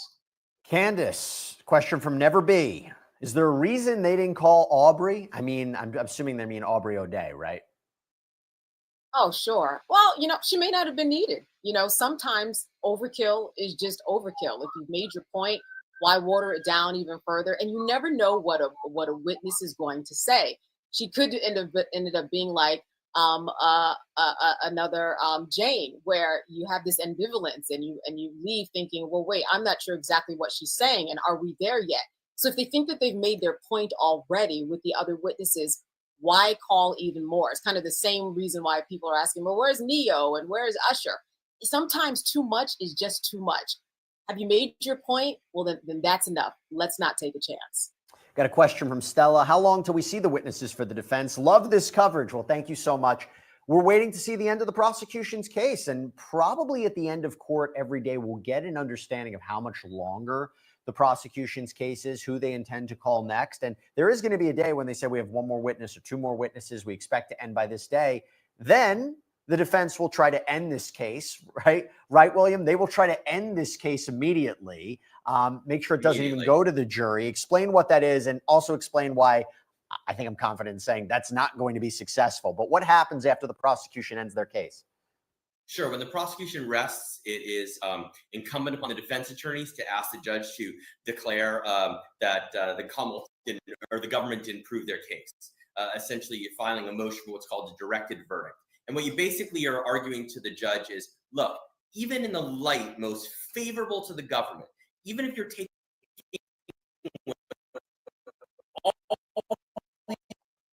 William, sorry. I think you're cutting out. Your connection's a little bad. I'm going to have to jump in. Tyler, I'll throw that to you. So what happens, again, at the end of the prosecution's case, and why I don't think it's going to be successful? Yeah, and picking up from where William was saying, he was saying that the defense will make a motion for a directed verdict, saying that the prosecution simply failed to prove any of their charges that they're accusing Mr. Combs of, and that there's no evidence, essentially, that he's guilty of these charges. Generally, that seldom works in the case of this magnitude, and that motion will likely be denied by the judge, and then the defense will move forward with their case if they intend to bring a case, which I'm pretty sure Mr. Combs would have brought this team if they weren't going to present a case of their own. Hey, Candace, question from Jeannie Forever. You think prosecutors and defense are watching this show for a sense of how they're doing and where they go for their questioning? Oh, I bet they are. And listen, if they're not, since they can't talk to the jurors, they need to watch something to get a sense. What are people saying? What are people doing out there? one way or the other. And how are we doing our jobs? Because they don't know. Amongst themselves, of course, they're saying, I think we're doing a good job. But you don't know until you hear from other people out in the world. I'm sure they're looking at everything on TV to figure out, what are we doing right? What are we doing wrong? Because for now, we are the jurors that they can actually listen to and make some assessment from. Well, Jay Lee says, this is great coverage. This panel is amazing. So thank you so much. So clearly Jay Lee likes this. We'll see if the prosecutors and the defense agree. The jurors shouldn't be watching. The jurors shouldn't be watching. That's the only group we don't want as an audience, right? Okay, this is a great question from ATX Stanley, and I'm going to throw it to you, Tyler.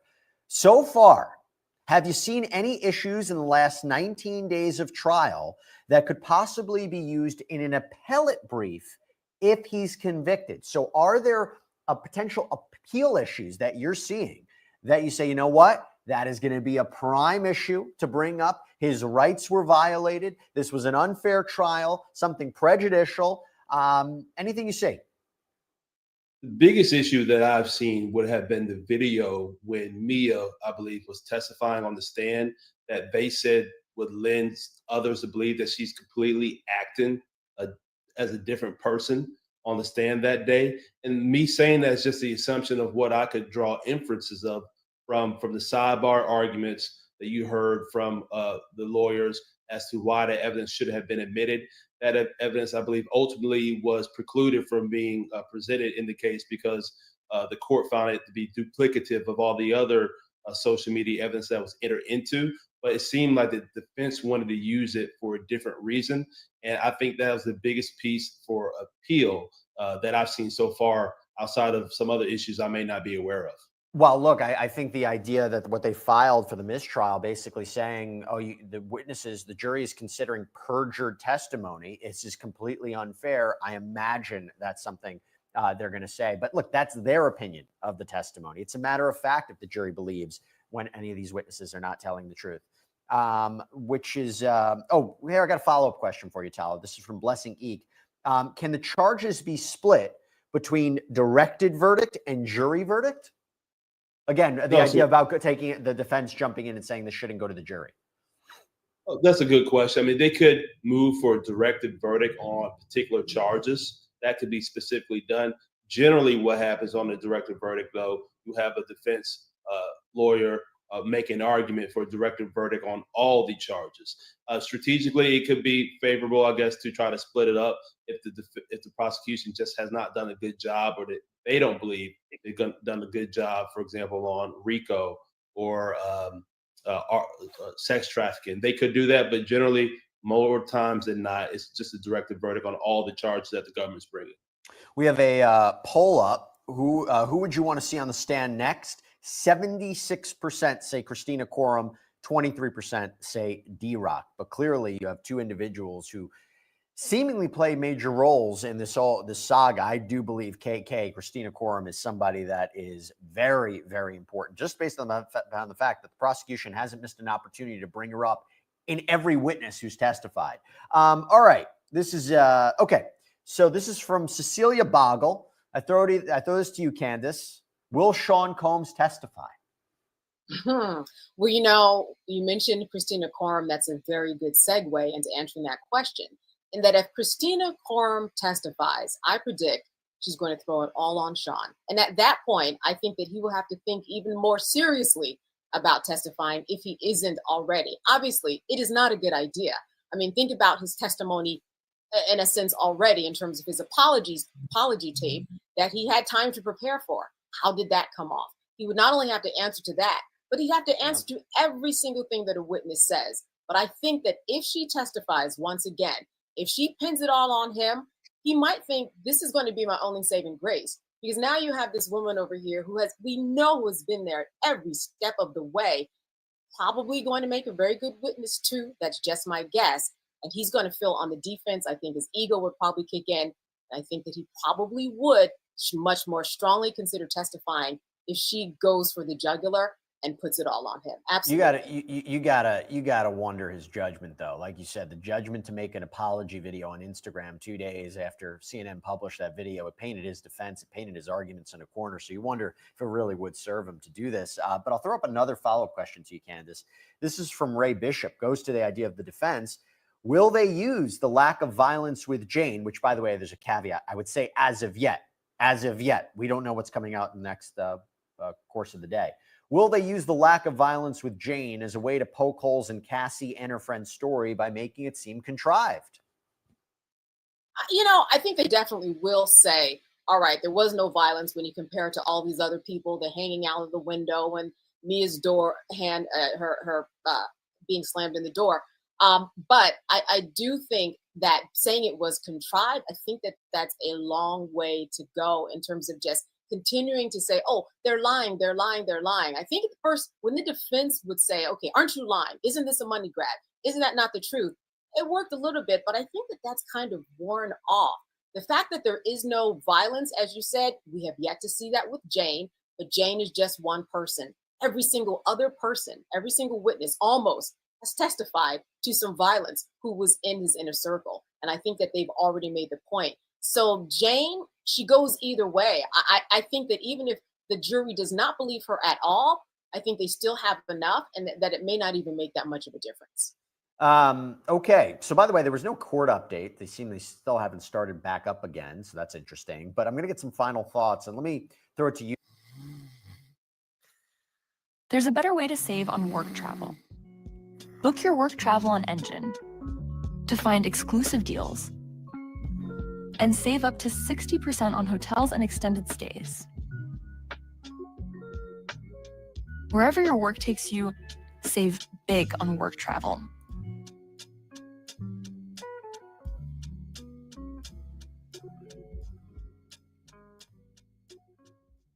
And I think if this prosecution is truly doing this for the right reason, they believe that all victims should be heard and they should have justice should be brought on those who abuse and commit crimes against others. So she is flawed, but many times in cases like this, victims are flawed.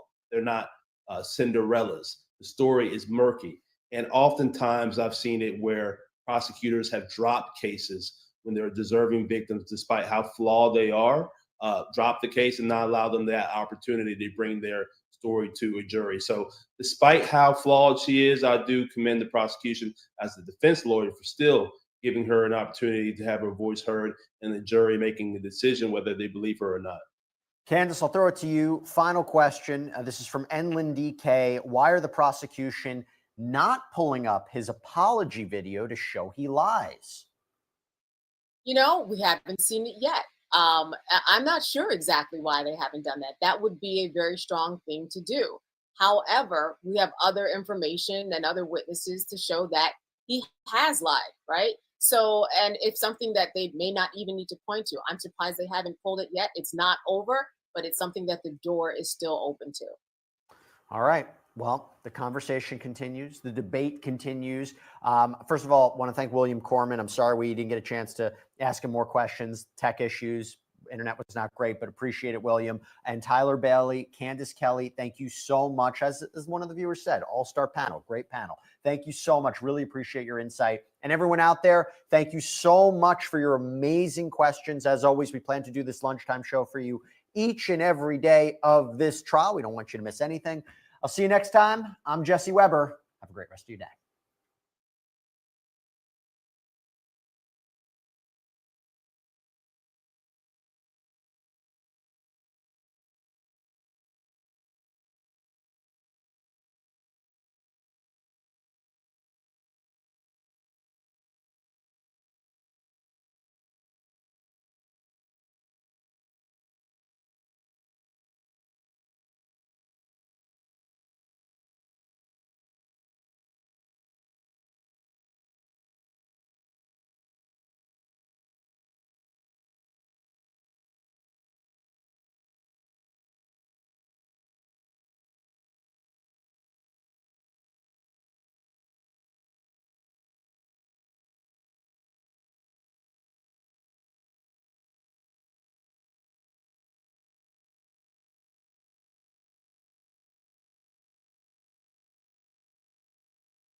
Okay, I had to come in my car. I don't know if it's still doing it.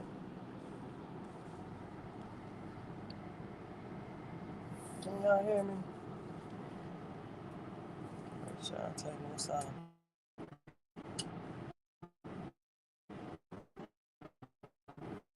You can.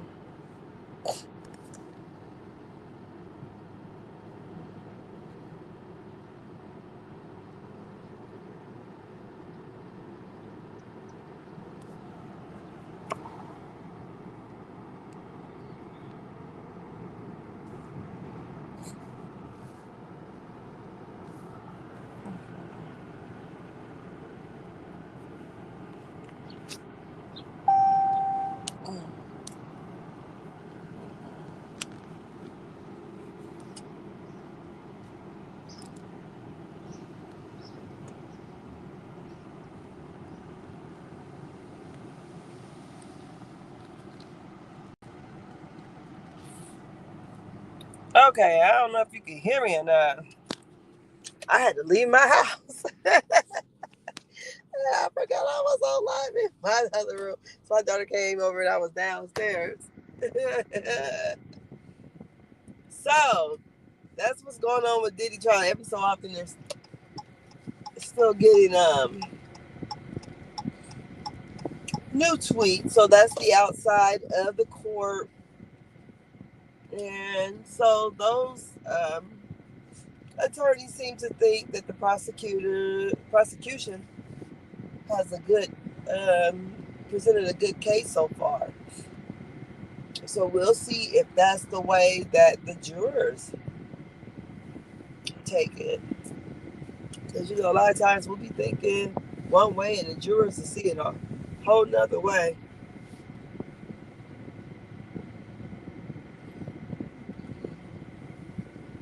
So yes, you're supposed to hear me online.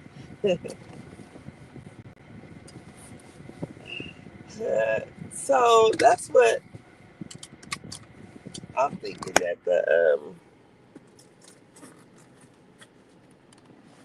the case is, I don't know, it's going to present itself, I guess. But they're going to have to see it beyond a reasonable doubt. So who knows? I just think it's just, it's a bit much. I don't think I want to be in no man's graces like that. I got to do all that much sex work. My body ain't built for that. So let me get on. Look, I done made it back home.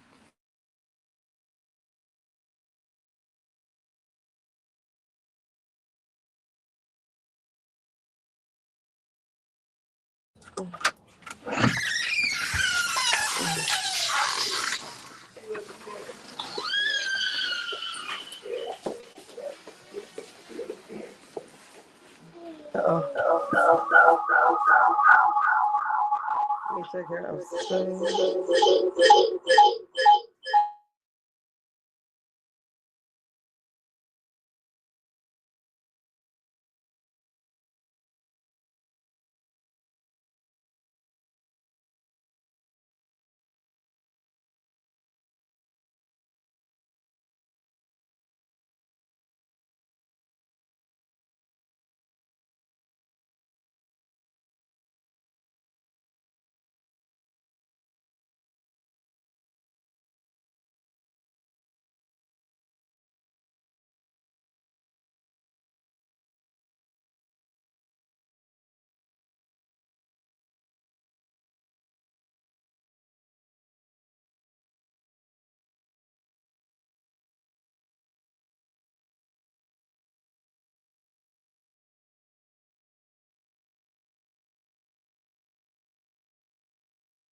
Her of setting him up. This is a mess. Yeah. Well, This is a mess. and see, one thing people would say too, like, a lot of the stuff that I did everything to make Diddy happy. We heard this over and over and over again. What part you never hear them say is I did those things to make myself happy for my own agenda. And I believe that's definitely possible. I think, yes. Do Jane want to have to go and sleep with all these men? No, not if she didn't have to. But in order to get her bills paid, in order to get in the pecking order to try to impress Diddy, that one day I want to be your main woman, they did it for whatever reason. But they always say they did it to make him happy. There's plenty of chances for them to say no. Jane haven't showed me once that Diddy forced her to go. At least Cassie had some chance of convincing me, yes, sometime maybe Diddy did. But not with this one. She got on the plane alone or whatever and did whatever to go and see him with no threats of being harmed if she didn't. She can say, I believe he would have stopped paying my bills. Yes, most sugar daddies would. When you stop giving up services, they gonna stop giving their services up too. That's just how that business goes. Ain't nobody out there tricking for free. I can't. And ain't nobody gonna pay for no trick that ain't giving no service. That's just the way it is. And people can feel like, yeah, they proved all this stuff at this point. And then the one black attorney lady, oh yeah, they don't need to bring in so and so because they don't tell the story. Why keep saying it? Why keep bringing up the same people right now over and over and over again? The government is spending a lot of money on this case. This sounds more like a divorce case than a RICO. It sounds like a whole bunch of bad relationships went bad. The girl's gone wild. It's so ridiculous. That's what it sounds like to me. Let's keep it real. And they want to say enterprise. Ain't nobody talked about really making a record, any kind of production. They talking about their relationship with Diddy. How much they gave up to have a relationship with Diddy, and Diddy kicked them to the curb. Let's keep it real. That's what they telling us. I can't believe this, man. I did this for Diddy, man. And he kicked me to the curb, man. Now he down there with Carisha. He down there with Gina, Rebecca. Just anything. They all in it because these women want it to be well kept. And I guess it's sad to say they felt their body was the only thing that could give it to them in life. I'm just keeping it real. They fought their body, their morals, just so they didn't have to do what 99% of us have to do is go and clock in, take our ass to work. So something just happened. I refreshed my page. Oh, it's coming back. And I keep refreshing this. They're in court. So either the guy... He didn't get kicked out, did he? No. Well, he's not in, and they've been in the court in session again for 14 minutes. But we got CNN, which is a more detailed update, but less frequent. Well, I mean, you stay on CNN, and then I'll wait for him to come off lunch break. Maybe something happened. I don't know. But we got to rely on CNN, which is very reliable.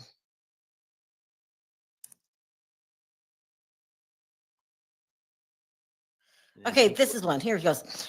Jane sent Sean Diddy Combs a message on December 7th with a screenshot of something on Instagram that she said was something that was very triggering for me. The Instagram post was not discussed or shown in court. Jane texts Combs, I'm crying, and it's so close to some nights I feel forced. Okay, she's finally saying she feels forced. She's been saying that a lot. She also wrote, please stop using women for your fetish and leave women alone who don't want to do those nights with you. Hire prostitutes and stop emotionally harming women that love you. Combs responded, you're trying to set me up. It sounds like, wait, this is crazy. effing crazy. Are you recording these phone calls? She texts back, no, stop calling me.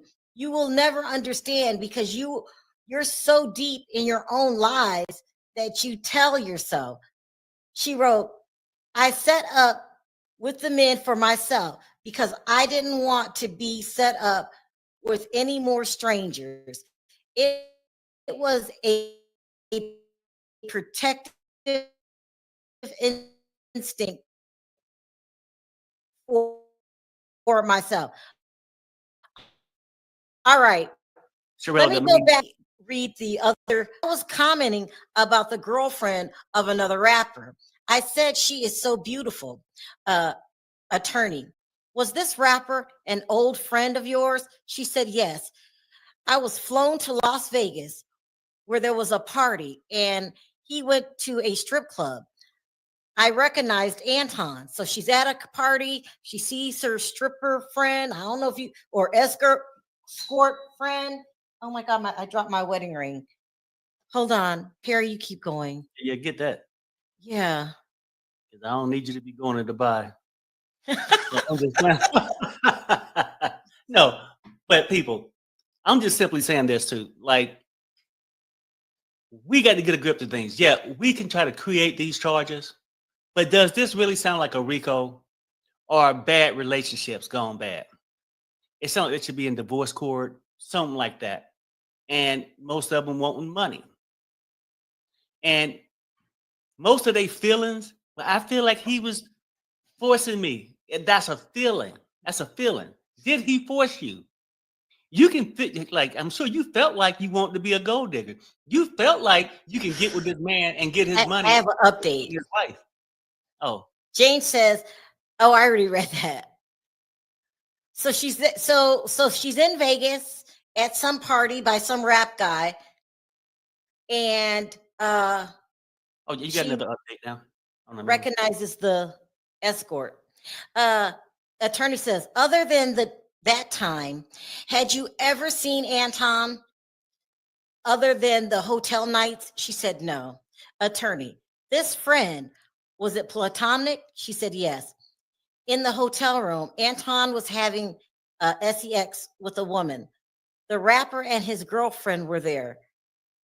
They were flirting. Oh no. What is wrong with y'all? This is so weird. It sound They're like just sleeping with everybody in Hollywood. What is wrong with them? It sound like all these rappers were having freak offs. I mean, let's see if I missed the CNN update. Yeah, because she no longer get invited to freak off. CNN says Jane was testifying more about the text messages she sent to Sean in December 2023. She said she felt manipulated and violated. And she said she was venting to the only person she could because she never confided in anyone else about the hotel nights. When asked why she never told anyone, Jane testified, because it was just a shameful, dark secret of mine. In the messages, Combe asked to see her, but she wasn't answering for a time. In the messages, Combs asked to see her, but she wasn't answering at the time.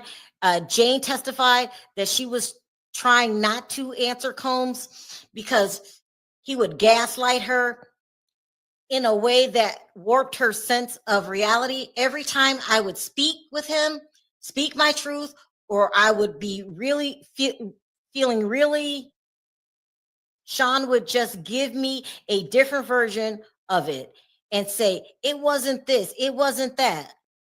At some time, they got on a FaceTime call, Jane testified, told her on the phone repeatedly to charge him an amount that would help her move on. He's telling her to charge me so you can move on. Okay. According to Jane, Combs said things like this on the phone: charge me for your resentment, and I just need you to get over this, Jane testified. He also said at the time, I don't want any loose ends. After that call, Jane sent Combs a text message outlining terms in which Combs would pay her hundreds of thousands of dollars for what she felt like would compensate for the 3 years of the relationship. In response, Combs told her she was an opportunist, a liar, and a con artist. She also testified that Combs threatened to show her ex tapes to the father of her child. Let me tell you guys, this can be, now we know she's working. I mean, now the rumors out there that she's working with the feds. If that was true, you could see her doing an about face using keywords. Where was it? Hold on. I'm gonna find these keywords to you. And you got an update on the main too. Okay. Okay, here we go. Jay says, I was also getting child support and some money from Bear. That's code name for 50. I advertised his brand on my social media. He offered me money. Actually, he just sent it to me. Attorney, how much? $9,000. He said, if you want to post my brand, do. No big deal. Hey, Sherelle, read the one. Huh? You missed one before that. That's what I was flagging you for, but you was reading the other update. Oh, I'm on a whole nother page. I'm sorry. It was 3 minutes ago. Oh, no, that was fine. I mean, Okay, because here we go. Attorney says, how was your finances in 2024? She said, I decided to do OnlyFans. Attorney, what kind of content did you create? She said, lingerie, swimwear, implied nudity. What's that? Your hand covers your body. I wanted to stand on my 2 feet. okay, and now go ahead and read the other one behind it so we can put it in context. Okay. I was also getting child support and some money from Bear. I advertised his brand on my social media. He offered me money. Actually, he just sent it to me. Attorney said, how much? She said 9K. He said, if you want to post my brand, do. No big deal. This is getting ridiculous. So basically, she was making money too, advertising for him. Well, listen, the whole thing is crazy. I believe this girl has turned state's evidence. I think she's working with the government. He says, are you taping me? She said something, and I got to find this, that just triggered me. I'm like, nobody talks like this. Because she's going, this is it. She says, I'm crying, and it's so close to some nights I felt forced. First time you said that it was consensual and that you wanted to do it. And now all of a sudden in 2023, right before the lawsuit, now you're being forced into something? Right. Because that's I'm trying not to get those rumors out of my head, but you are using very triggered words all of a sudden, and you never said those things previously. That's what the prosecution got to sell. But it's a such thing called a cross. So when this cross happened, we're going to fix all this. We have an update on CNN. They say on December 28th, 2023, Jane's texts KK, Sean Combs' chief of staff, that Combs had threatened her about the X tapes. Jane testified. He said that he would expose me and send them to my child's father. He has been bothering me for 2 months, she told KK. Jane said she talked to Quorum on the phone the next day, and Quorum agreed to hide the phones the tapes were on. Quorum then suggested Jane and Combs give each other space. Jane testified. Jane said Quorum told her, I always tell him all the time to just give these things space. Otherwise, we end up in situations like we're in now. Jane said she understood Quorum was referring to Ventura's lawsuit. No. Listen. You got an update on the main too. Here we go. Attorney. No, pardon me. Jane says, Sean messaged me He had a dream about me that I was on the Concord attorney. Why did you answer him? She said, I missed him dearly. She asked, so what do you want to do on your birthday? She said, I'm traumatized by my past birthdays and what they led to. See, listen. No. So everybody on the blogs are saying that she was working with the government. She's working with the government. Mhm. Matter of fact, somebody said, I think Renee just said it in my chat that she was working for the government. All of a sudden, out of nowhere, your language changes up. I'm being forced now. I'm suffering PTSD. I can't do it this time. Have PTSD. She needs to get off the stand. I'm so over her. No, I agree. And she's that gullible. Yes, she'll work with the government. She'll work with anybody who will pay her. She's Right. scared to go to jail herself. Because let's be real, in the first previous days, you were doing the bookings. You said you had to feel comfortable with who it was. It was you. Now, I'm so distraught. Oh my God, you are gaslighting me. I'm reliving this. I'm so traumatized. All of a sudden in 2023, you have a change in attitude. I can't trust anybody on the Combs team. These are a bunch of money hungry, low life thugs, will lie about anything, including him. It's so like the whole gang should be going to jail. And Everybody. then earlier, I remember her testimony that we screenshot, where he was asking, her attorney was asking, was it consensual? And she says, I'm still trying to figure that out. So on one hand, did you figure it out? On the other hand, or not? No, I'm just saying, and this is after you don't probably talk to them numerous of times. You know what you're trying to do here. I don't know. This is sort of crazy. You guys, okay, so I'm hearing a lot of blogs that saying they already proved Rico and it's in the bag. Ask them, why does she keep contradicting herself in her testimony today? That's why I screenshot that. She actually said it was consensual. I did it. It was me. Nobody made me do it. Now, come to 2023, she's saying you're triggering my PTSD. Who says that in a regular conversation about a night, what's it called, hotel night that you've been doing for 3 years? Right. What are you talking about? The witnesses sound more like a organized crime family. They should be charged with RICO, the witnesses, because it sounds like they got together and they're trying to profit off this whole thing. It's that girl, what are you talking about? You're not making any sense.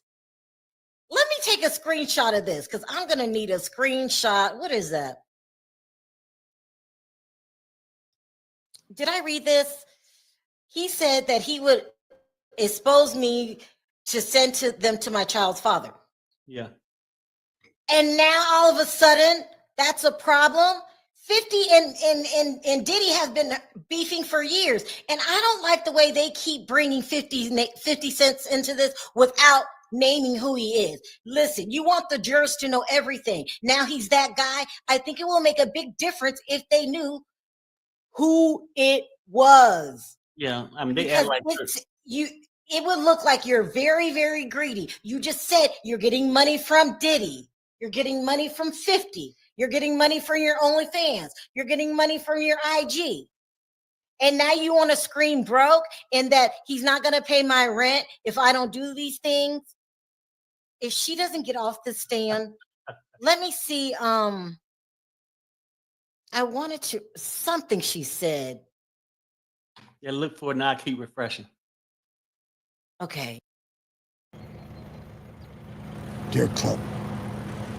Der Club? Der Club. Willkommen im Club. Dieser Club. To the things he was complaining about, but you're just as awful as she is. Like, I am not pulling for anybody in that group. They're all low lifes.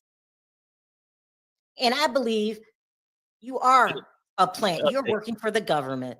You got an update, honey? Maine, Yeah, Maine. here we go.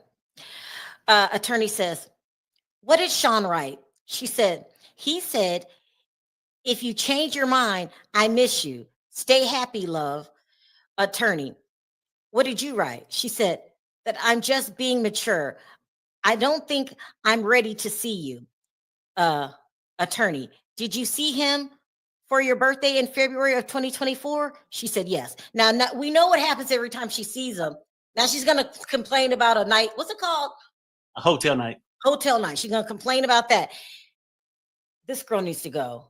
You're playing the victim. You are a double agent. Diddy needs to stop paying your rent like yesterday. Go get a job like everybody else. Mm-hmm. You're a loser that uses your body to make money. Yep. And then when the feds threatened that you could be charged with some of these crimes because you were booking and selecting your own escorts, now you want to jump ship. Here we go. She was an international 304. CNN update. It says she felt a sense of calm during that time with some distance from Combs. She testified. Jane described a trip she took in January 2024 with friends to Las Vegas. She flew to Las Vegas on a rapper's plane. Here you go again. You with another guy. And went with the group to dinner. They said group. She showed a show, and later the rapper's hotel room. When some of the group escorts, okay, she said Combs paid for the hotel room encounters was there. She testified. He was having sex with a woman while the others watched. Oh my gosh. Jane testified. She didn't name the rapper or any other people in the party other than the entertainer. Jane's finances started to pick back up in January 2024 after she started an OnlyFans account, posting content of her in lingerie, swimwear, and sexy suggestive poses. She testified. She said a friend also helped by sending her about $9,000 that month. This girl is OnlyFans. I'm just advertising my lingerie. We all know what OnlyFans is, girl. Stop. Sure, baby, you got an update on the other one. Oh my God, I cannot stand her. Get off the stand, you money hungry. Okay, here we go. Comey, how was it in Miami? She said, Sean had candles. My heart was beating super fast, and I think it was beating too fast. We were oddly in the same color. I thought that was nice. What happened at dinner? Balloons, a 5-course dinner. You know what you're about to do. Just stop lying. You went there for the freak offs. Mm-hmm. Okay, I got a CNN update. Combs texted her saying that he had a dream about her. She testified that she responded because she missed him dearly. In the message, Combs said he missed her smile and told her to send her a picture of him and them pretty white teeth. He then asked if she was free for her birthday. In later messages, Combs said he would love to spend her birthday with her. She says, I'm a little traumatized from the past birthdays and what they ultimately led to at the end of the night. She texted him. Jane testified she was referring to the hotel nights that occurred on her birthday in previous years. This is when you're working with the feds. Stop lying. You are not traumatized because you went anyway. So how traumatized were you? Like, I'm getting really fed up with this MS and that the prosecution thinks we're so stupid. This girl is working with the feds. You got to And update. all of a sudden, out of nowhere, in 2024, when did he get arrested? Was it 2023? Oh no, that was 2024. I think it's maybe September of 2024. But you got to update on the main. Okay. Hold on, I had to screenshot this because I'm about to catch her in her lies. Because this girl is too much on the main. Here we go. I am screenshotting because I'm not going to forget nothing she said. Okay, here we go. She said, Jane, we used ecstasy. Of course you did. Then Sean asked, do you want to see Don? Attorney, what was your reaction? She said, I was high. I said, okay. Me and Don had sex in the 1 star. That's the name of a hotel. Then we rested a couple of days, then flew to LA where we were back together. Okay, I'm screenshotting this. Okay. You think people are dumb. Okay. You think we don't know you working for the feds. You're working for the feds. And as you work for the feds, you still want to make sure you get your money from Diddy. So you're playing both sides. And I don't care what the attorneys say. I'm not buying it. You're Right. not a victim. You're not traumatized. You are a gold digger that wants money any way you can get it. And you think you were on OnlyFans to advertise lingerie? Get out of here. If you are sleeping with escorts every day, 3 and 4 times a day, so much so that your vajayjay hurt, that's what you testified to yesterday. Now you want us to believe, but you don't do it on OnlyFans. You only do it at the hotel night. I don't know what 50 Cent saw in you, but you are probably his biggest mistake.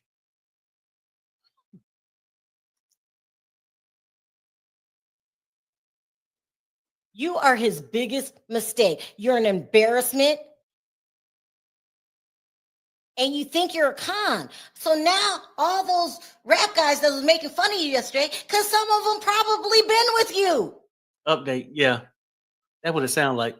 Here we go. Comey says, in 2024, where did you visit Sean? She says, Miami in May, July, and August, and at my residence in LA a couple times. Attorney, did you and Sean go out in Miami and LA in 2024? No.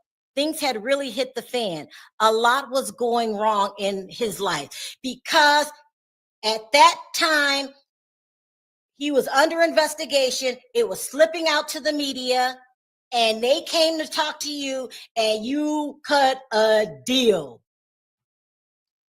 And at that time, I want to say his houses, when we said a lot was going on, his homes could have got raided.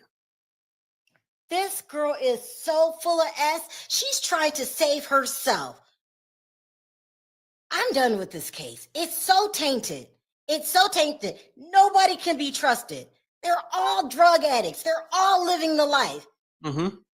You want me to really sit up here? You said that your stinking rotten for JJ was so sore because he made you do all of this stuff. But then when it was time to go on OnlyFans, you didn't want to go all the way. I was just advertising lingerie. I can't stand a con artist. I'm sorry. I was feeling sorry for her. But this girl is 50 Cent met her as an escort. Let's just get real, 50. These people aren't just born overnight. You had a baby with your escort and you thought nobody would find out. And now we all know. You got to update. And now we all know. Maine? Yeah, Maine. Okay, here we go. Jane says, the press was after him about Cassie's lawsuit. Attorney, with which entertainers do you have sex in 2024? She says, Anton, Don, Larry. We stayed in the residence there. Was a lot of focus in Sean everywhere. This is when it all broke out. She said, I showered him how lucrative I showed him how lucrative OnlyFans was. No. You showed him all the money that you were getting from all these different places. She is just an escort. She's an escort that 50 called one night because we're not falling for you didn't know that she wasn't an escort. And that's what she does. She makes her money. If it's got to come from the government, it's got to come from the government. If it's got to come from 50, it comes from 50. It's got to come from Diddy's come with Diddy. Mm-hmm. And all these other rappers that you're dating. Like, please. She'll get it anywhere she can find it. I just hate being lied to. And then I actually felt bad for her. Girl, you're an escort. Jane says the press was after him about Cassie's lawsuit.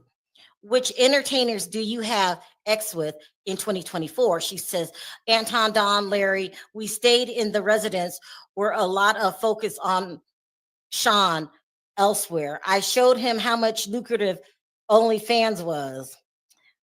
She said, Sean was putting on music and he went in my phone. He asked me who's Bear.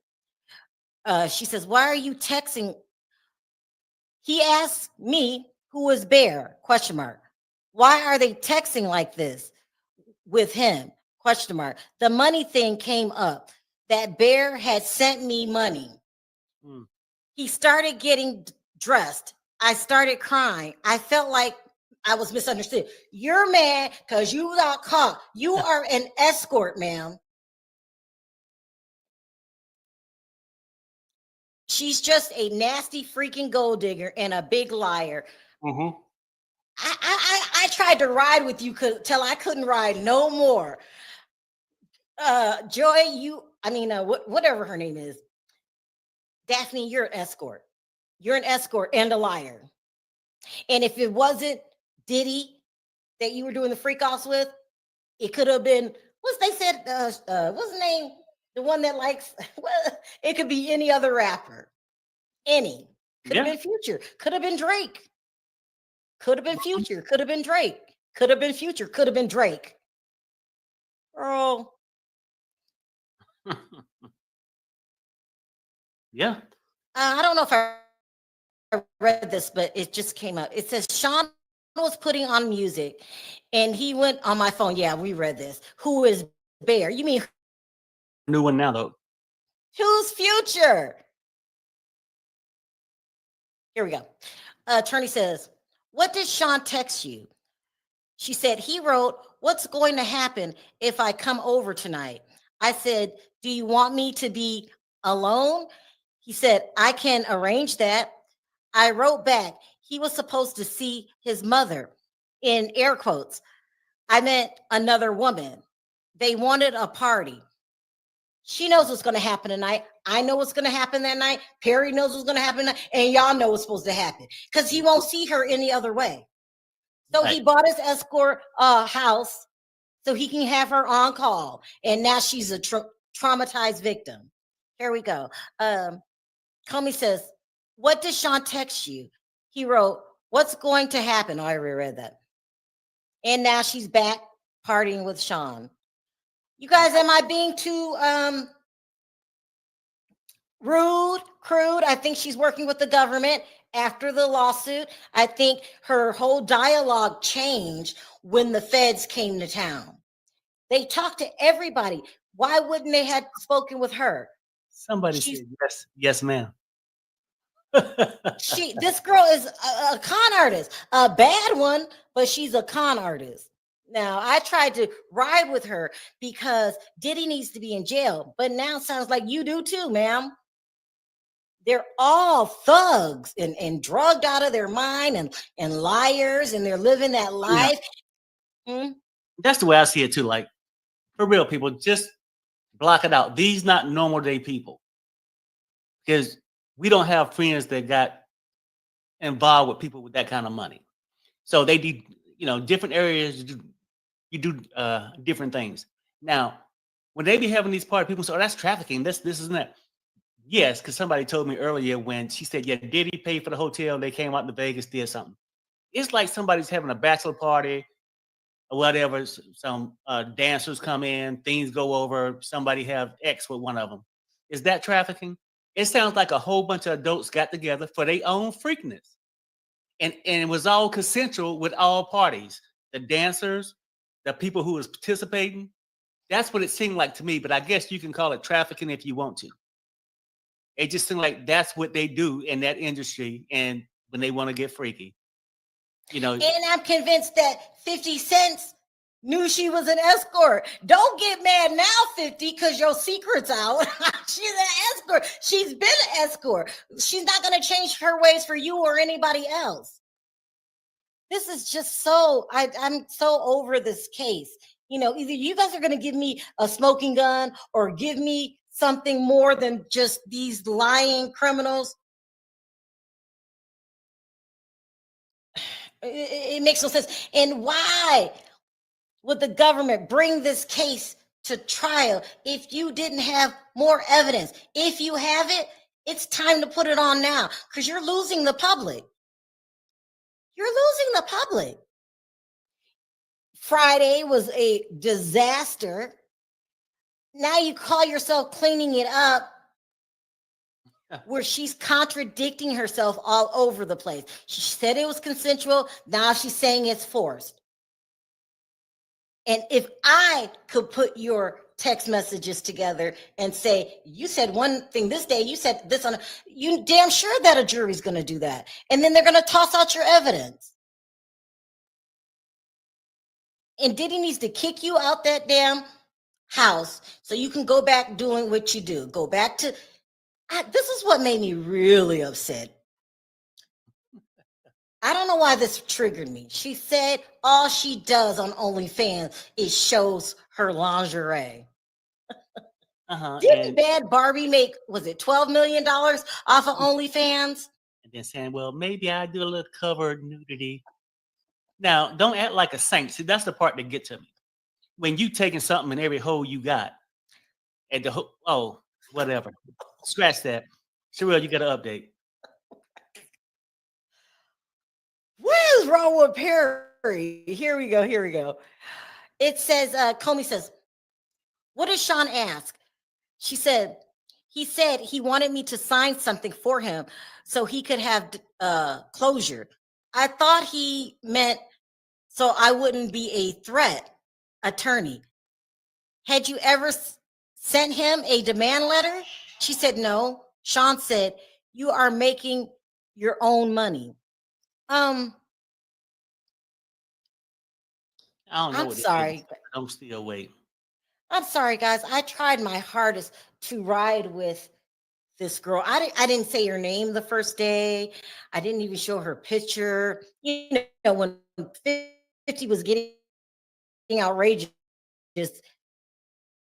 that's a public platform. That's when I showed it. And but it all makes sense. She was talking one way, saying it was consensual and all this. And then after she's approached by the government, now it's, you're triggering my PTSD. I feel forced. You never used those words before. And then to make it even worse, you said you only opened up a OnlyFans page to show your lingerie. Everybody and their mama knows what goes down on OnlyFans. Come on. Just tell the truth. If you're an escort, say it. Yep. We would have believed you more if you said I was an escort. You know, I was using him for his money, but he did this and this and this. Yeah. Or, you know, I was an escort and that's all I knew in my life. I didn't think I would amount to shit. So I dropped my morals, went into this business. And, you know, Your Honor, that's all I had, you know. And yes, I feel like these people took advantage of my weakness, of my low self-esteem. Update. Comey says, what did you reply? She said, I said, I'm working on paying off my debt after being on call, unfocused. Oh my gosh. Attorney, how do you go into debt when you're dating a millionaire who gave you thousands of dollars? Thank you. Objection sustained. Even the old prosecution had to doubt your I'm so broke story. So you dated two damn near billionaires. The rumor is you were with Future and Drake. More money. Girl, stop lying. You had so much money around you, and they were giving it to you as long as you were willing to do one thing. And you know what that was. I don't think I've ever seen. Well, Drake doesn't hide the fact that he loves sleeping with escorts and strippers. And Well, yeah, I don't know about Future, but them two used to be real close. but maybe she got too old for Drake. So, you know, and like the pass around, there's only so many rounds you're gonna give before people stop passing you around. And that's why I The think pass around girl. and that's why she might be going out the country on Thursday. Yeah, to Dubai. I mean, oh my goodness. I want to be sympathetic. I want Diddy to go to jail. Diddy is a mess. He's sick. He's power hungry. He doesn't know how to treat women. He's a liar. He let Shine go to jail for him for 10 years, but it has to be the right way. I don't trust any of these people. So the only person I want to listen to is two more is D-Rock and KK. If you don't have them two on the stand, I am mentally checking out. I'm going to start doing my nails on the show. Haven't done my nails in 4 weeks because I haven't had time. And y'all know I don't play that. I mean, I'm pretty sure this probably wrap up by next Friday. Let's see what they're thinking, because this is crazy. All them women to Kim, to the one stand now, and Miami did the same way. What she's trying to say is they all wanted to be the main chick, Right, including Daphne. She was traded in after 30 years of age. 20-something took her place. Well, y'all messy. No, I mean, that's generally how it works. Yeah. She says, it's a mess, Sherelle. It's going to take somebody big to tie this all together where we feel secure enough in our decisions to say beyond a reasonable doubt. Thank you, Perry. Mm-hmm. Here we go. Attorney says, what did you write? She said, I said, I'm tired. You can't even make it to the 2 years without bringing it up to me. Attorney, what did Sean say here? She said, Bear, my colleague, I said, I hate living in fear. The roof over my head was just going to come off. No one's falling for that because we know you made your own money as a CON, as a corn star on OnlyFans. So stop acting like you're broke and you needed the money. If you didn't have the money, all you had to do was call Future or Drake or 50 or whoever else you were alleged involved with. Or just I always think that. I mean, and she could have just lowered her price. I'm sure somebody would have gave her something. Just lower the price a little bit.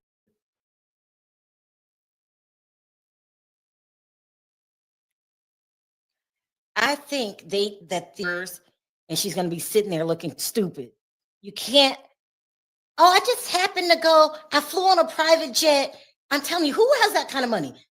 I'm just thinking Future and 50 Cent, because didn't somebody say something about her being with Future? Yeah, they did. They said she was a Future and that Jason Derulo guy. Girl, you are the industry pass around, and they're up here propping you up. Thank you, Perry, as if you were normal like the rest of us. Here we go. She said, I asked, did you tell Robin that's this account to cut it off? He said, you make your own money. He finally cut it off. She said, did he continue to pay your rent?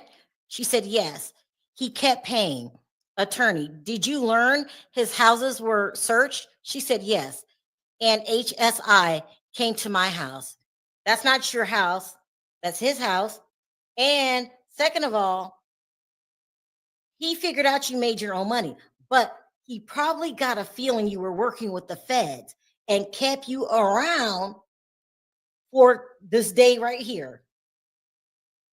Let's see how you're going to testify when he is still paying your rent. You're making yourself look so crazy. He never loved you. Hell,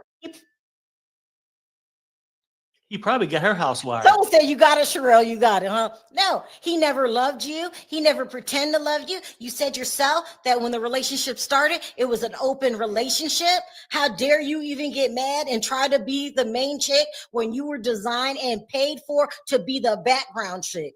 And now you're trying to, we never went anywhere because you understood the arrangement. What's wrong with these men? Here we go. Attorney, who hired you a lawyer? She said, Sean.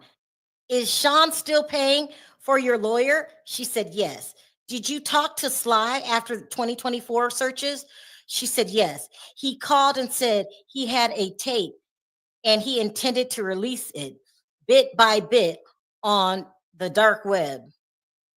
That's what I'm saying. See, none of them can trust anybody. This is insane. And I thoroughly believe at the beginning of 2024, Diddy was being investigated. He knew that you were already talking to the feds. He kept you around so you wouldn't cause too much commotion because you'd be up there saying anything too next. Here, hiring the he's gonna put the tape on the dark web. It's probably there right now, but I'm afraid to look at it. I ain't watching that. Perry, go see if there's something on the dark web. Child, I don't want to go on that dark web. This is insane, and you just lost a real supporter. I don't want to hear from you anymore. I don't want to hear from you for the defense. They're going to eat you alive. You should have told the truth. You should have told the truth. But you think you're so smart, but you're an escort. You're an escort. But it wouldn't surprise me though if Diddy didn't keep her around, knowing or being suspicious that she could have been working with the feds and not wired her house. That's probably why he's still paying the bills and whatnot. You know, I don't know. Just a guess. Here we go. We got an update. James says, I asked Sly how he got the video. He said that Sean picked up his phone and recorded with it. I asked Sly / Cabral, I don't know who that is, how much he wanted. He said 10,000. I told Sean just tried to extort me. Sean was crying. Attorney, what did he say? He said, get legal on it.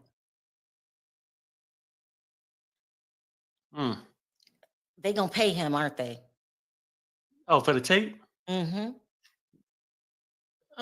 Yeah, they probably already paid him. I mean, wasn't this a while back? This is 2024. Yeah.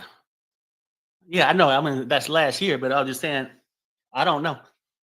Diddy's life is so screwed up. You know how like it would be like Johnny Depp, when Johnny Depp was on trial and everybody was pulling for him, and we got to see just how twisted and demented Amber Heard was, and how Johnny had a drinking problem. Let's just be real. And it was interesting because it was like we get to see how the rich live. I don't even want to see how they live. I'm tired of this lifestyle. Here we go. Comey says, did you speak with Cabral? I don't know. She said, yes. I told him this was the SEX extortion, and I called and would not talk to him. Let me do it again. Did you speak with Cabral? She said, yes. I told him this was the extortion, SEX extortion, and I would not talk with him. Then a media company called me and said they bought the tape, and did I have a comment? I fainted. He had to, she sobbed, to control the situation. So she's saying that Diddy sold the tape to a corn company. Well, no, it sounded like some friend, this Cabral guy. It sounded like Diddy cried and said, get legal on the phone, as if he was trying to stop him from releasing it. Yeah. So Diddy had your back. Well, he is too or whatever. He didn't want it out there. So all these tapes, all the freak offs, all the hotel nights, you couldn't pay me to be Diddy. The man needs a good therapist and a bath. Okay, here we go. Attorney, Did the media company ever publish the video? She said no. Attorney, do you know why? She said no. Then the hotel video of Sean and Cassie came out. I was with Sean in Miami. Attorney, how did you first learn of the video? She said, there was a knock on the door. You're not going to tell them that you knew all about it because you spoke to the feds? Girl is a liar. All of them are terrible human beings. All of them. Diddy? I'm trying to figure out who at the door. The feds. I'll be back. Don't forget all the baby oil. I mean, it's a joke. I really took this case serious. I really wanted to find justice for DV victims. Okay, here we go. Attorney says, did the company ever publish it? She said, no. How do you know? Then the hotel video of Sean and Cassie came out. Okay, and there was a knock at the door. This is just, how can I fight with justice when everybody is tainted? Very tainted. It's weird. CNN says Jane read aloud messages between her and Sean Diddy Combs in early March 2024. Jane testified that Combs was trying to get her to set up a hotel night with entertainers or men paid to have actual encounters with Jane during the hotel nights.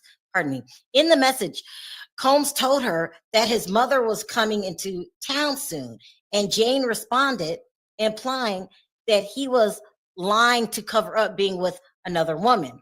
Combs wrote that it would be best if they went their separate ways peacefully. She said, I would appreciate if you could sign something for me so I could have closure comfortably. He said, this is what Sean said to her. I would appreciate if you signed something for me so I could have closure comfortably. She says, no problem. Combs wrote that Jane was making her own money now, so he hoped they could have a clean break, and that he told his accountant. Jane testified that his accountant was the person responsible for paying her rent on time. Jane texted him that she was still paying off her debt from being unemployed for 3 years when she was on his on-call party girl. She asked Combs for 3 months before taking on the rental payments. Jane texted him that she was still paying off her debt. Now, I don't know what kind of debt she got for being unemployed for 3 years when she was his on-call party girl.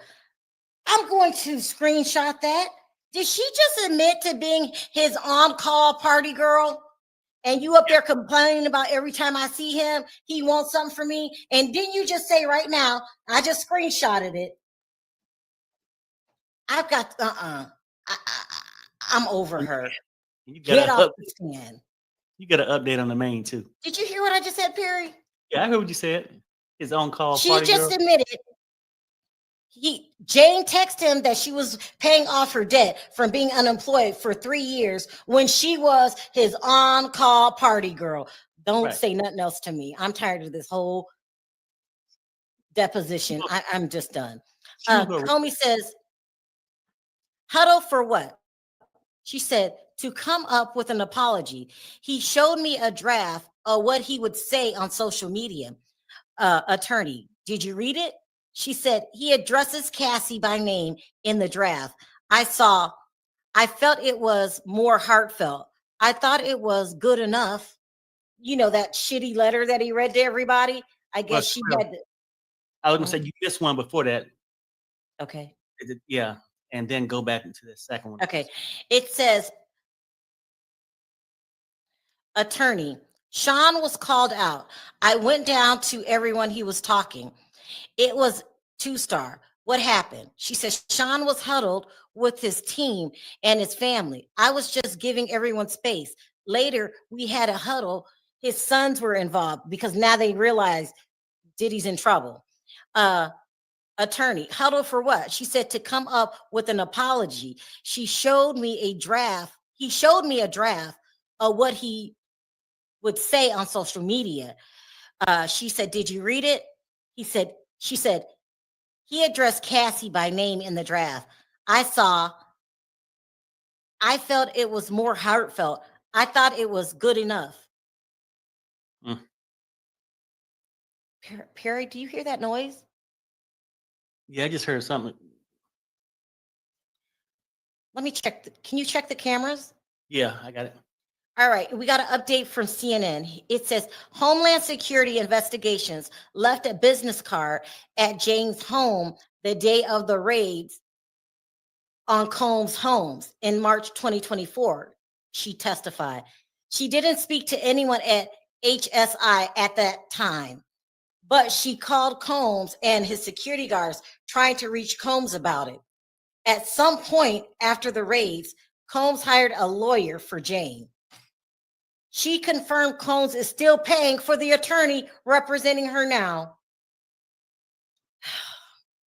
Yeah, I can't. I'm going to throw out her entire testimony. You were talking to the government. You were letting him fund your lifestyle, because I don't believe he just gave you 10 for rent. He gave you more money, because remember you told him to put it in an account, and then you said the accountant actually paid the mortgage. You're playing both sides. No wonder you have a baby by 50 Cent and then hanging out with Diddy. You're not a smart person. This is unbelievable. Here we go. We got an update. Okay, go ahead. Attorney says, did you talk later one-on-one with Sean about the video? She said, yes. He said that Cassie hit him too. Then I was told that KK was coming and I had to go into another room. I did. And I went back to LA. Attorney, do you recognize this? She said, Sean's IG apology. That sad, sad, sad apology. And she said that he had mentioned Cassie's name, but I don't even remember him mentioning her name in that apology. I don't know if I read this. It said, Jane said one of the entertainers used frequently, Sly, threatened to release a X tape of them in 2024 after the searches occurred. Sly said he had a 35-minute video of he and Jane during a hotel night because Diddy Combs had recorded the video on Sly's phone instead of his own. He was probably high. She says, my heart was beating out of my chest and I couldn't believe what he was saying to me, Jane testified. She asked Sly what he wanted for the tape and he asked for 10 grand. Oh my gosh. He told him she tried to make it happen. Jane said she called Combs, who got his legal team involved. She then spoke to Sly again and told him she had legal representation and what he tried to do was sex extortion, and said she wouldn't be having any further conversations about it. She later received a message from a big media company saying that they had just brought the tape and asking for comment. She said, I fainted. I called my lawyer. You called Diddy's lawyer. You're not paying for anything, ma'am. Then Jane says the company never released the tape, but she didn't know why. She said she never spoke to them again. She didn't know why, because you made a deal with the government. I hate that they think we're stupid. Because you made a deal with the government. You're playing both sides. You got Diddy paying all your bills because he thinks he has to keep you quiet. Here's an update from CNN. Jane said one of the entertainers they use frequently, Sly, threatened to release a X tape of them in 2024 after the searches occurred. Sly said he had a 35-minute video of he and Jane during a hotel night because Sean Diddy Combs had recorded the video on Sly's phone instead of his own. My heart was beating out of my chest, and I couldn't believe what he was saying to me, Jane testified. He asked Sly what he wanted for the tape, and he asked for 10 grand. He told him she tried to make it happen. Jane said he called Combs, who got his legal team involved. She then spoke to Sly again and told him she had legal representation, and what he tried to do was extortion, and she wouldn't have any further conversation about it. She later received a message from a big media company saying she had brought the tape and asking for comment. She said, I fainted. I called my lawyer. Jane said the company never released the tape, but she didn't know why. She doesn't know why. Man, you got to update. Okay, here we go. Video was played to the jury, not on the public screen in the gallery. Sean, disgusting. I have asked God for his mercy and grace. I am truly sorry. This is what you're hearing on a tape. Attorney said, how did you feel about it? She said, I was disappointed. I felt that there was no heart. Sidebar, sure. This girl. Now she's looking down on Diddy like, oh my God, I couldn't believe there's no sorries for what he did. Mm-hmm. When you're leaving out a big component, you're an escort. And that was your arrangement. And then a dirty escort at that, where you go after your girl's boyfriend at the time. Let's not forget, she took Diddy, or thought she was grabbing Diddy from her friend. Come on now. But I don't know. Look, people, and I agree. When you talk about this RICO, y'all can say, it's two things.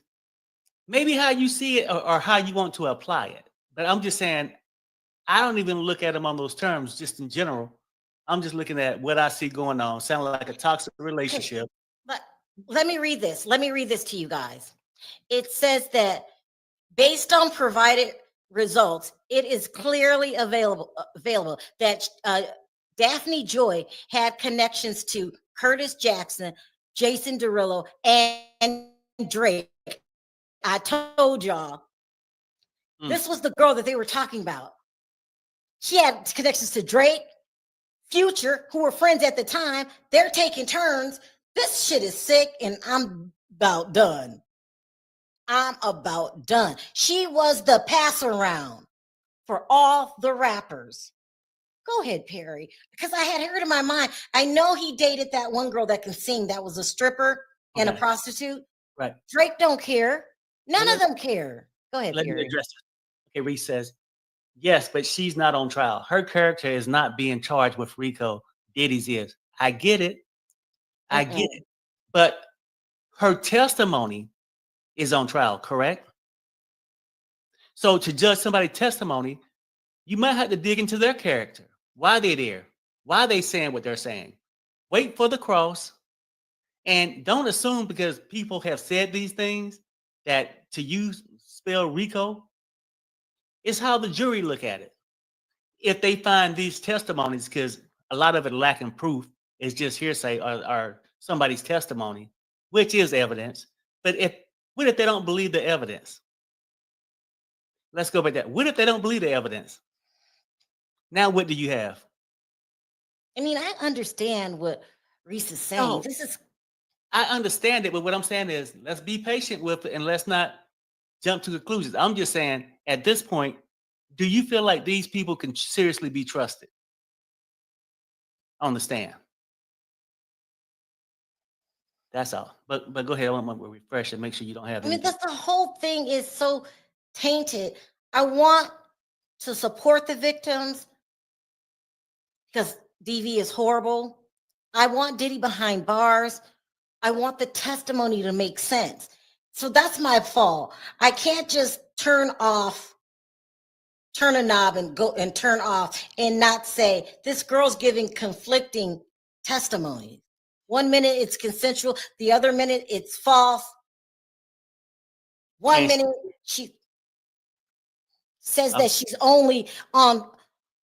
This is what really did it for me. I'm only on OnlyFans to model my lingerie. Everybody knows what OnlyFans is about. There's nobody in the courtroom. No juror's gonna believe that OnlyFans is the only place you can model your lingerie. Try a magazine. How about going in Sears? Like, you had to model it on OnlyFans? This is tainted evidence. I'm tuned out for her. I'm sorry, you guys. I try to represent what's best for Cassie. She admitted to talking to people,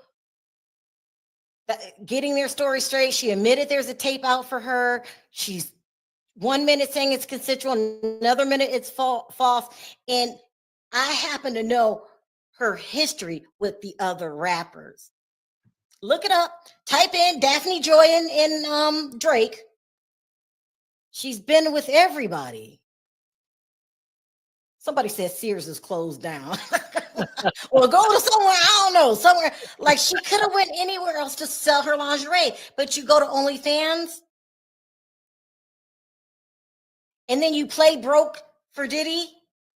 But then he used you when he realized that you've been talking to the feds. The whole thing is a mess. Right. And I would say this, Therese, too. She said, yes, she agreed that it muddies the waters.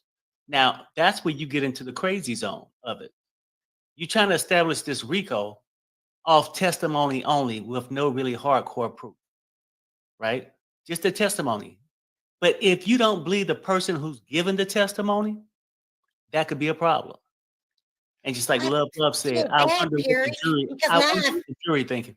I don't want anybody to think I'm cheering for Diddy, but No, I no, can't no, help no. how I feel. No, it's not about cheering for Diddy. It's about justice. Like, that's the part we get to Yeah, be but I grown hate enough to Diddy. separate. I get it, but you get to be grown enough to separate the two. Diddy and the things you feel that he did, that nobody charged him for or pursued him in criminal court. Now they're trying to make up for it in this thing. And I feel like where they're messing up is they're overcharging them. They're making it too complex of a situation. The judge says jurors may take a break. Comey says, Judge, can I get a proper as to relevance? Comey says, if I can't compare the drafts, it'll strike the last question about comparing the drafts. Agnifilo, we want all those questions stricken. Oh, here we go again. Can somebody help me? Can somebody just type something in, make me feel better, tell me I'm overreacting? Can somebody put her testimony together for me so it makes sense? Please, I'm asking y'all for your help. And we all got to admit this. You raid 3 mansions, very little from Homeland Security with the evidence. Then you get these witnesses who work for Diddy and at times seem like they volunteered for their treatment. Now, granted, if it was an abuse case, yes, he's not being charged with that. You could say under the RICO or whatnot. These people, you get these people talking that obviously and have had different testimonies that counteract with one another, right? So if this is the only testimony you got, if people start to believe they can't trust them, how far are we going? Now, I don't know what the jury thinking. Of course, they're hearing more detailed stuff than we're hearing, but we heard enough. I don't care if you heard somebody talk for 24 hours straight, but if you hear some big lies like we heard just on this show, off the tweets we heard, I mean, it's not hard for a person to assume a person's just a liar or come up with their own reasons. Why would this person have to lie? I mean, so it's sort of muddy the waters, but this ain't no clear-cut case. That's all. That's for sure. It's not clear cut. Perry, I agree. Let me put some, I want to read some messages. Perry, I agree. They've overcharged, making the burden of proof even higher. This has nothing to do with us. It didn't happen to us. We should be able to see the BS fairly based on charges. None of us like him, none of us. But this case is BS. We can't want fair trials, but not be fair. Right. There we go. I think you said it all. This man is gonna You got skate. to update. You got to update. I think they still fussing. Here we go. Agnafilo. I advise not to name Cassie as she might be a grand jury witness. So privileged. The attorney. Our next questions are about Combs' SA on Jane and forcing her to have sex. An entertainer while still injury. I don't know what that means. It goes to the state of mind. So they're getting ready to say, our next questions are about Combs' SA, physical, or maybe sexual, I don't know, on Jane and forcing her to have sex with an entertainer while still injured. It goes to the state of mind. Hold on, but I don't get this part though, right? Combs' lawyer says, I advise not to name Cassie as she might be a grand jury witness. To what? Very confusing. I Yeah. don't know what they're talking about. Let's see if CNN can clear it up.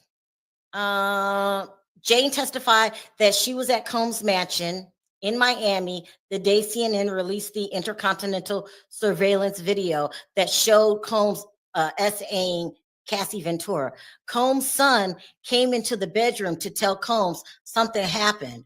Jane said he gave Combs space that day while he huddled with his, Jane said she gave Combs space that day while he huddled with his family and friends. At some point that day, she was invited into a huddle with Combs, his sons, and others. They planned a sincere apology to address the video. She and Combs didn't discuss the video in those first days. Jane said, but she never heard him deny it was him on the video. The next day, Combs showed Jane a draft of the statement he posted on social media. She said Jane testified that she gave Combs positive feedback on the post he drafted. She flew back to Los Angeles and Miami soon after. This is even worse because what she's telling you guys is when they found out what was going on, of course, it's a family emergency. They all got in, talked about probably what to do. She's leaving a lot of this out. You mean to tell me he realizes that the feds are getting ready to raid him or did raid him or whatever, however it went down, and everybody's in a huddle and you just sat in the living room by yourself? She even says that he called her into the circle and they start talking to her about it. But you never mentioned that you talked to the feds.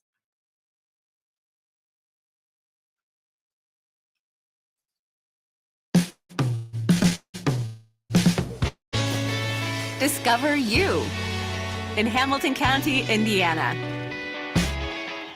The music lover in you, the foodie in you, the adventurer in you, the kid in you.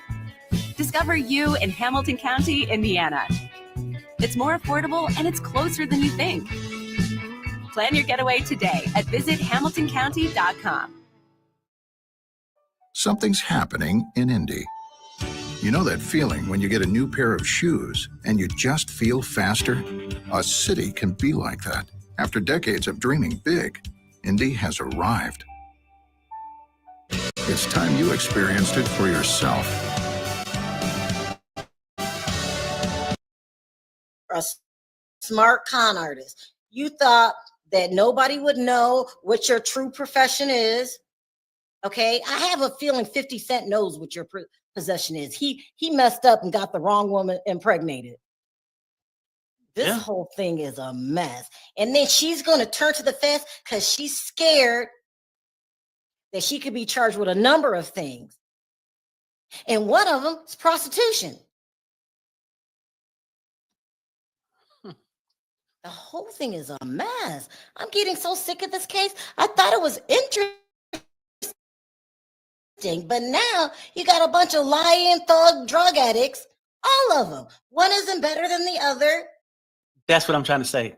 Like, we know what Diddy did, but I think he's being overcharged to try to make up for the things they didn't prosecute him for. But when you get other criminal-minded people together that's doing things for the love of money or fame, we get the same group. That's it's a toxic group of people that interact with each other, whether in bed or just to want to be seen. And people can say, "Oh yeah, we got forced labor, we got this." That's if you can believe what the person said. And go back to the lady said she stayed up 5 days. Did anybody ask you to, or did you have a mental problem on your own? No, say I don't know. It's just crazy. I know how Drake gets down. I know how Future gets down. Obviously, we know about Diddy. What do you think that the jury's going to do with this information? Because I don't think they know about 50. They don't know about Drake. They don't know about Future. I'm missing somebody. Well, she's been with a lot of men in the business. I don't even think you even got to see that. When she said herself that she ain't even sure if it was whether she wanted to participate in these things or not, says a lot.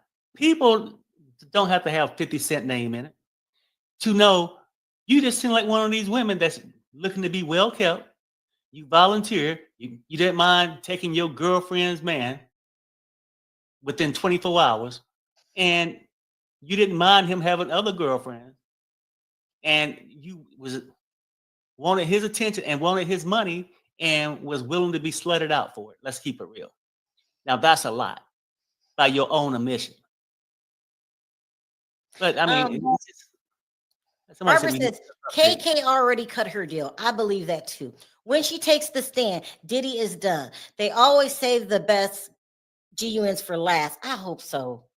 But everybody's asking for KK at this point. We want D-Rock, we want KK, and we're tired of hearing from anybody else. Don't bring anybody else on. We want those two to hit the stand. Sherelle, check CNN. Somebody said we missed the update. I'm checking the main. I don't see nothing.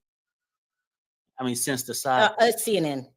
It says Jane testified that she was at Combs' Miami residence the day CNN released the Intercontinental Hotel surveillance video. I think I might have read this. I'm going to keep reading it. That shows Combs S.A.ing Ventura. Combs' son came into the bedroom. Oh, here it is. It popped up again. Here we go. James and Combs immediately discussed what was shown in the Intercontinental Hotel surveillance that showed Combs assaulting Cassie Ventura in 2016. Jane testified, but they had a conversation about it in 2024 around June or July, a month or two after the video was released. He said that that was the only time they had physically violence like that. Oh, he's lying about the tape. Okay. Combs also told her that Ventura was a hitter and that she would hit. Prosecutor Maureen Comey asked Jane if Combs said whether he would hit Ventura. Jane said she thought he addressed it, but couldn't remember what he said. Oh my God. Listen, it doesn't matter if Cassie hit him back or not. I know that sounds really biased to the men, but what they don't understand is they are 10, sometimes 20 times stronger than us. I couldn't hurt Perry right now if I wanted to. And Perry's a senior citizen. My sons, if I got mad at them and hit them and they retaliated, it's nothing I can do about that. So that doesn't mean Cassie wasn't a victim. Yeah, I mean, I don't. We have not seen one picture with Combs and a black eye. Yeah, no, I mean, 'cause I don't care whether she hit him or not, and probably should have. To keep it real, but no man should be hitting a woman. Period. So that part is not even debatable. Whether she did things, he could have walked out. She ain't gonna be able to do so much. He could have walked off and left the situation if she was violent. But he shouldn't have been putting his hands on that woman like that. But after that, separate that. I guess they made a settlement. And it's not my rules, just how things go. They settled that out of court. for a monetary value of $20 million. Wait, a lot of people are disagreeing with us. Pure Joy said you can hit no man. Someone else said that's self-defense. Self-defense. Okay, I mean, okay, that's not what I'm saying. You shouldn't do it, but what I'm just saying, her hitting him probably wasn't the same nights that he did the things he did. I'm just saying no man should be doing that, in my opinion. Now, is it relevant to the case? Oh, you can tell she got a temper too, right? She could have, but he could have walked away from it. Simply like she could have, after getting her ass put one time, stayed away too. But I'm just saying no man should be doing that to no woman, period. And Diddy ain't gonna get my sympathy by saying that she hit me once. So is he relevant to me as far as this case? but we do understand, Joy, Understand what you're saying. that they shouldn't be hitting each other. Yeah, no, I But agree. I still think Cassie deserved what she got, which is the 20 mil. But No. the rest of this is going downhill. The rest of this testimony, I would say that the mom gave a good testimony, Regina, but then they gave the money back. Kid Cudi gave a great testimony, but no one was ever charged with the crime. Come on, you guys. Who else did a good job? There's somebody that did a good job. I just can't remember. What? In the So everybody that we didn't see, who would I say did a good job? Not you, me. it was the girl, the girlfriend. I mean the friend of Cassie's. Oh, Carrie. Yeah, I think she Oh did my okay. gosh. The hairdresser guy, maybe he did pretty good too. Oh, the hairdresser. Yeah. Kid Cudi. woman- Cudi was the best. Yeah, but like he was cool too. I mean, 'cause I don't feel like he hurt anything, but it still was no proof without a reasonable doubt that what happened to the car Diddy did. Unless you can get some more proof, that's just up in the air. Haven't nobody been charged with nothing in that case. Truth said, it's not biased, ma'am, because no woman should ever put their hands. No man should ever put their hands on a woman. Period. No excuses. Period. Yeah, they ain't talking. Capricorn. Was that the one put over the balcony? No. That. Yeah, who was put over the balcony? Who lied? Who lied about being put over the balcony? That was the one before this witness. It was her friend. Who was Alonga? Yeah, Banna. I can't remember her real name. Okay, yeah. Capricorn. I can't remember Capricorn. Okay, the Capricorn came up and started embellishing the story. She the one told him about the Kid Cudi stuff. Remember? Oh, she was with them. Okay. UN point. That wasn't bad. That wasn't bad. That wasn't bad. Yeah, no, it wasn't bad, but it still didn't really prove anything. It's no proof, but was Cassie's brain. This is going bad. I don't know. So what do you guys think? Can we get a conviction with Jane's testimony literally contradicting herself on the stand? This isn't a day later like Banna, and we come back and we realize that she's doing it right in front of us. The junkie Mia. Which one is Mia? This is just not good. I don't know. So I just posted a poll. I'll check the results in a minute. If the government should keep Jane on the stand for the rest of the day. Because I'm just curious, like they just stalling for time. Mm-hmm. But even though, what's today? Monday. Yeah, today Monday. So I know they don't think that they can keep her on the stand until Thursday, where she had to leave. So, or maybe they just ain't got nothing else. They just got to keep whipping this one over and over and over again. It's sort of sad that that's all they got. I mean, listen, when she gets off the stand, she has to go back to her life. She still lives in Diddy's home. He might stop paying her after this. I don't know. She still has to do with 50 cent, deal with 50 cents. She has to deal with the world knowing what went on in these hotel nights. And then I say this too, because Stacey says Capricorn was kidnapped. You know, the problem I think people are going to seriously have with the jury, kidnap is one of those strong words that typically that you'd be under the belief if somebody was kidnapped, they would want nothing else to do with that person. Capricorn kept going back, and nobody, it's just her word, her testimony. What if somebody come on and testify for Diddy? No, that didn't happen. So now, of course, the jury just got to figure out which one to believe. She has no proof it happened, but that's just her story. We have a lot of people on social media saying that Diddy did all these things to him. They ain't even nowhere near the trial. Let's not act like it's not no liars out there, people. And I'm not saying Diddy is innocent. To me, innocent probably of the charges they're trying to charge him with. But I ain't no Diddy fan like that. I know Diddy did a lot of things. But you also get to admit, it's a whole bunch of people who stretch the truth. And they would lie for monetary gain. That's it. Someone said, did they ever find the witness who went missing? So according to the rumors, it's Gina, and she's overseas. She's either going to get married or she got married, something like that. But those are just the rumors. And I don't think they're going to, well, first of all, she's gone, but I don't think they're going to do anything about it. I mean, how long is this damn? Oh, did they go on break? It was a sidebar break. Right? It was a break? A sidebar break. Okay. All right. Damn. Let's see what you guys are saying. I'm no fan either. No, Diddy's horrible. Diddy's horrible.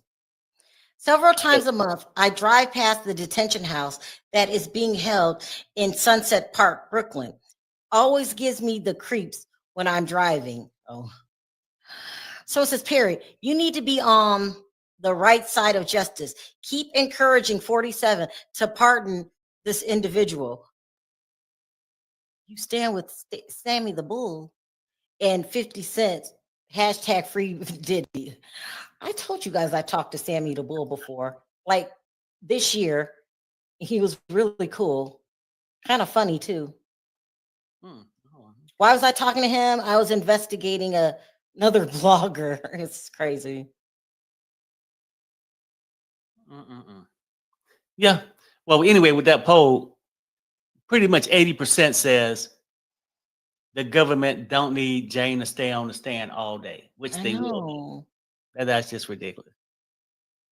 Let me do something else. So ask another question. Who thinks that Cassie's a escort, and who thinks that 50 met her as an escort? Or Jane. Jane, pardon me. I said Cassie, I meant Jane. Welcome. Oh, I should do a members only tonight. I've been forgetting. Let's do that tonight. Okay. And talk about all the drama that's going on. Did you talk to your boy today? I text. I was still waiting to hear back.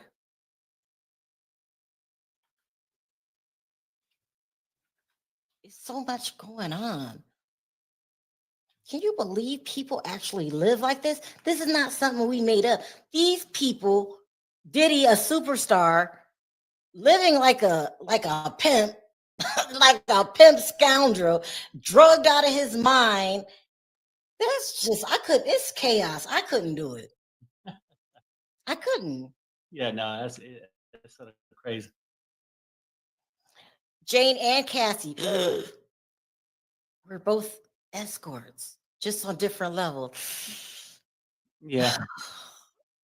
I mean, I guess. Child, this is a mess. This is a mess. Dutch Boy Professional Series works hard for you, in-store and on the job site, with top-quality durable paints, knowledgeable field reps, and exclusive professional contractor benefits. Dutch Boy Professional Series paints, available at Menards. A chicken sandwich for date night? It's Lee's. Their chicken is amazing. But it's just a sandwich. Famous last words. Try Lee's hand-breaded signature seasoned chicken sandwich. I love you. Really? I meant the chicken.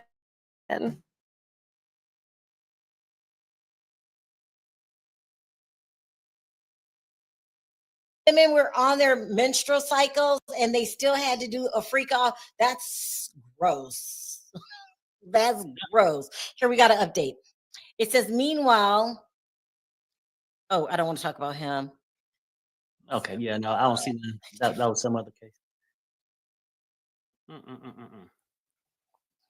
How's this going to turn out, Perry? Let's talk I legally. mean, really, I don't know. I mean, but really, like anything can happen. But the way the prosecution going, it's like they running out of gas. They But cars this is just one person. struggling alone, huh? This is just one person. What's just one person? Jane.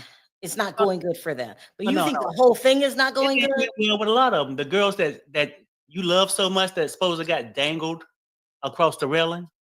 I think she was hallucinating. I think that they met with Cassie, came up with this story. And is that the one who met with the prosecution 27 times? Or yeah, or is it the one we talking about now? No, it's the one that lied about the stand. Lied about being hung from the balcony. We have another controversial comment. Pure Joy says 47 will absolutely pardon Diddy. He hates he hates the Southern District of New York for prosecuting him. That is so true. He came in, cleaned house. All those attorneys are suing him now in an active lawsuit, but at the end of the day, they don't work there no more. And so you could talk about the old Southern District that had the 98% conviction rate, but these guys do not. They're different, and you know. Yeah. Yeah. And I do you think 47 is going to pardon him? Let's do a poll. Perry, do a poll. Will 47 pardon him? Okay, well, let me get the results. That would just be unbelievable. 84% yes think that Jane is an escort. She's an escort, without a doubt. I hate to say that about another woman, but child, then I mean, she said it about herself. It's crazy. You making up something. Here we go. We're back. It says, Comey, I can play the video again and avoid any privilege issues. The judge says, okay, bring the jury back. All rise. Apologize video is played again. I was effed up. I hit rock bottom. I sought out professional help. I'm going to therapy. I'm going to rehab. And I don't think in that video, you guys correct me if I'm wrong, he never apologized to Cassie. Or the girl who he dangled over the balcony. Or the friend that he put his hands on. He never, he said, he made his apology all about himself. Mm-hmm. He did. Trying to work on his his personality and everything else. Yeah, no, he never said her name in that thing. But listening to Jane on the stand is that when they had the huddle, they was trying to write out the statement, and they used her name, and to Jane it sounded good. But I guess his pride wouldn't let him do it. You know, I mean, because when you got a controlling person like Diddy, Oh, he says I missed a super chat.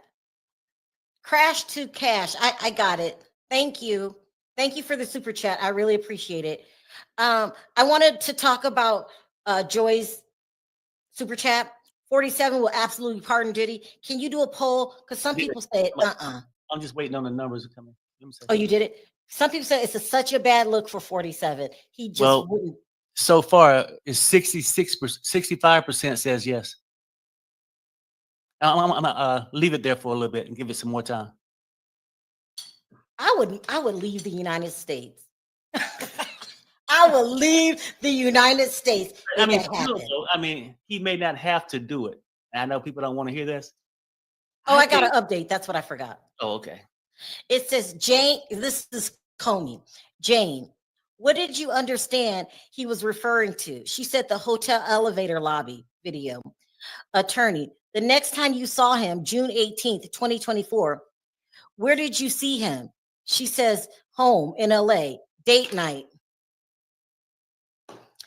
In the house, Jonathan came to help set up. I hope you don't mean Jonathan Odie. I hope y'all didn't have another hotel night, but that's the only time he sees you. That means you kept having hotel nights. What is wrong with these people? Even Diddy, you have been outed by Cassie and you continue on with the hotel nights? And Insane. most people fail to realize, though, like in these cases, because most people got a genuinely good heart. Like a lot of people that believe in victims, which you probably should. You give them the benefit of the doubt, right? But once you find out their story's not adding up, sometimes you get to stop rolling with that. And they want to say they are victims, got Stockholm syndrome, or they could just be greedy and would sell their morals and everything else for a dollar bill. That's what I believe Cassie did. I believe for sure Jane, there's no question. She came in the door saying she don't give a damn, just she want the check. So you could probably see it more clear as day with Jane, but Cassie was the same way. And it was like this girl rivalry. Who's gonna make it to the top?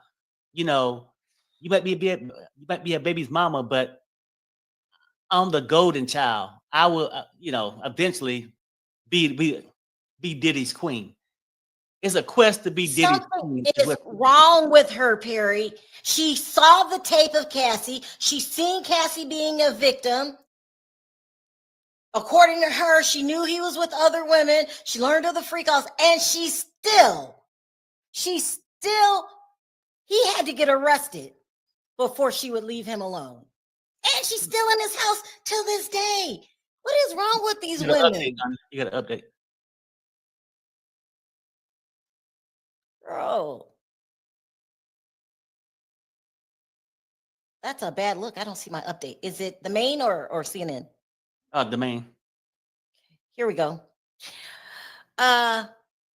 And hopefully we're not talking about Jonathan Odie, but let's go. Attorney says, what did Jonathan do? She said, put some candles around the home, decorate with red lights, made the environment cozy. Attorney, what the plan to have an entertainer? Was the plan to have an entertainer? She said, no. I wore a long brown dress. I opened our patio, which has a very nice view. So she's meeting with Jonathan. Let me read it. Where? Let me reread this. It says, Jane, what did you understand he was referring to? She said the hotel elevator lobby video. Attorney, the next time you saw him, June 18th, 2024, what did you see? What did you see him? Where did you see him? Pardon me.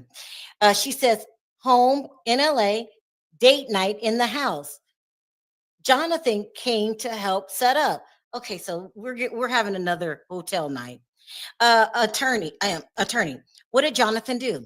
He put some candles around the home, decorated with red lights, made the environment cozy. Attorney, was the plan to have an entertainer? She said, no. I wore a long brown dress. I opened our patio, which was a really nice view. Come on. And ain't nobody asked her a damn thing what she had on. Well, she's describing another hotel night. This Right. girl kept having. And she's describing it as it is being cozy to her. I opened that patio door with. And for real though, and even if they was gonna have a one-on-one intimate moment, Oh my God. I believe somebody who's doing it that much probably would just want to rest. Diddy's a freak. He has an unhealthy relationship with SEX. Something's wrong with him. He needs mental treatment. He's really got something wrong with him from childhood. He's distorted. He's weird. Diddy is weird, and they are fighting each other over this deranged man. He's deranged. I could easily see him being a serial, like, I don't know, artist or something. He's weird. No, Diddy's not weird. I wouldn't be shocked if he climbed through people's windows, but the only reason he can't do it is because he's Diddy. Mm-hmm.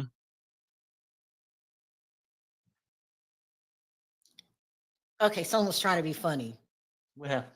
They said, Sherelle, did you ever think about investing in crypto? If you don't get out of here, get out of here now. You're not funny, and that's a hell no. Stop watching. Go back. You're on watch. Get out the chat, please. Mm-mm-mm. This is a mess. This is a mess. It's very confusing.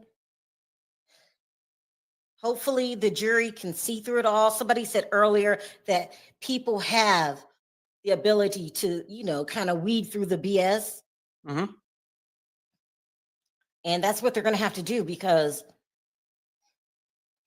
I mean, it's such a bad look that you kept having hotel nights. Mm-hmm. When is she getting off the stand? I mean, what's the worst look is you still staying in the man place or he's still paying your bills. Come on now. That is bad. And he been locked up, so he couldn't have been having a freak house with you. She dated him until his arrest. That's crazy. You know what I would have done? This is my personality. So say I'm hanging with a friend and I find out that they are that they are being investigated by the feds. That's the last night. I mean, talking to that person, I don't want nothing to do with anybody that's being looked at with the feds. Nothing. Let alone have a hotel night with him to add on to the things that Cassie already said in her lawsuit that you read. And You by read the lawsuit. They don't raided his mansions and her house too. In her mansion. Did you see her house? Let me see if I got that picture. And then you still going back. But I guess if he paying the bills, I guess, you get an update. Okay. Okay, here we go. Attorney says, did you two get into an argument? She said, yes. We had champagne and some tequila. I started confronting him about who he was with on his family trip to Utah. Attorney, what did you say to Sean? She said, I said, you are a P-file. He was 25 or more years older. Oh, no. Oh, then what you call it? Okay. This is just getting. And how much older is he from her? I don't know how old she is. Take a look. I'm gonna look it up. Okay. They said she's 38. So Diddy's 55. Okay. So 17. Ugh. And what's really weird is she's extremely beautiful. I think she's really pretty. Mm-hmm. That's all you can think to do with your life. You're pretty. And see, that's the downfall for a lot of people because people get they can get away with more. But then everybody knows. Everybody knows. And they even told the judge yesterday that everyone knows. Remember that? Mm-hmm. She's so pretty. Now, Diddy has a type. She could easily be Gina. She could be Dana, the girl that he had love with. This is what you do with your life? Girl, look how pretty she is. Get an update too. Mm-hmm. A little freak though, but cute. Jane says, I said, if a girl can't buy her own drinks, what makes you interested in her? I believe she was under 21. Attorney, but older than 18? She said, yes. I pushed his head into the marble. Then what? I started throwing candles in glass. I was angry.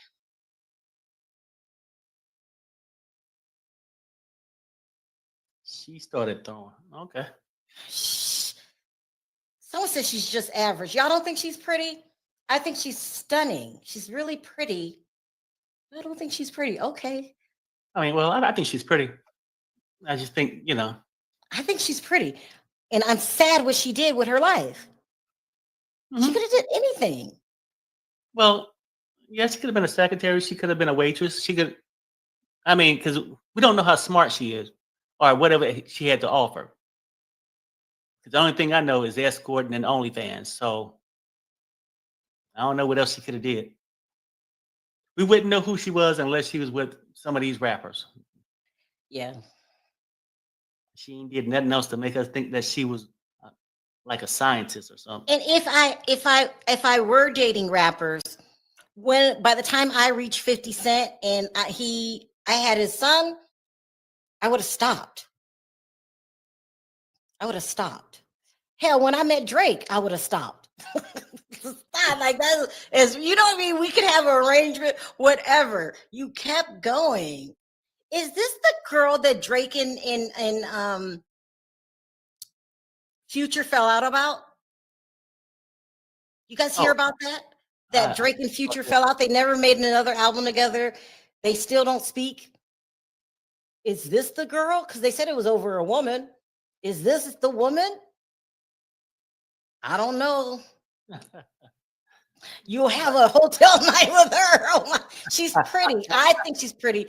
Everybody doesn't think she's pretty. I think she's beautiful. No matter what you think she's beautiful or not, she still could have made different choices with her life. That's the point. Like, you have the world in the palm of your hand, and this is what you choose to do. And then Quentin got a point. He said, "You don't hear anything about Drake, baby mama." We don't. And she was a full-on corn star. She was a full-on corn star. And when she got pregnant, she stopped. That's what I would have did. Here we got an update. Jane says, he was probably cursing and calling me crazy. I wanted to lock myself in the master bedroom. Attorney says, Sean touched you? ? She said, not yet. I locked the bathroom door, but he kicked it down. Then he kicked down the bathroom door off the hinges. You started it, girl. You do not deserve to be put your hands on, but I just don't understand her. Perry, if I ever threw a champagne bottle at your head, would you snap? I'll throw it back. No, I don't know. If I throw it back, seriously, like I probably would just get out because I know you're angry. Just take off for a little bit until you calm down or something. Well, he's high and she's probably high too. Here we go. Jane says, oh, he was probably cursing and calling me crazy. I wanted to lock myself in the master bedroom. Attorney, Sean touched you? ? She said, not yet. I locked the bedroom door, but he kicked it down. Then he kicked down the bathroom door off the hinges. I can't read. Oh.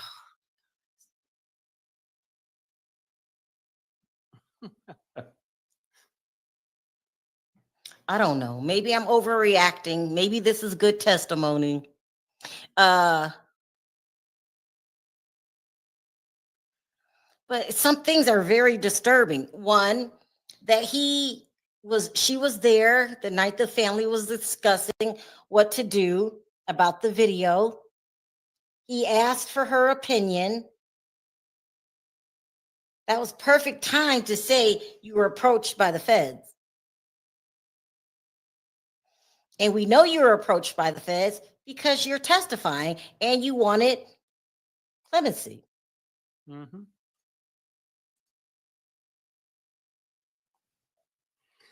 So eventually they had to bring in the incident where he roughhoused her. But even though if she go and say what I think she's about ready to say, that Diddy did this, I'm going to need a DV charge. Hold that thought. Let me read the CNN update. It says, after she flew back to Los Angeles from Miami in May 2024, Jane didn't see Diddy again in person until June 18th, 2024. She said she testified she remembers the date because it was a very terrible day. They planned for a date night in the house where she lived, with Combs coming to Los Angeles after a family trip to Utah, Jane said. Combs' assistant, Jonathan, okay, that's not Odie, Jonathan, came over first to help set up the house with decor and candles and to stock the fridge. Okay, that's weird. When Combs first arrived, they spent time catching up in the backyard. The jury saw pictures and a video Ventura took of Combs that night. Ventura? In the video, music was playing and Combs could be heard talking. Jane and Combs got into an argument about a half hour after the video. She testified, I started confronting Sean about who he was with on the family trip. She said, I was making an assumption that he was with another woman. Jane called him a pedophile, she testified.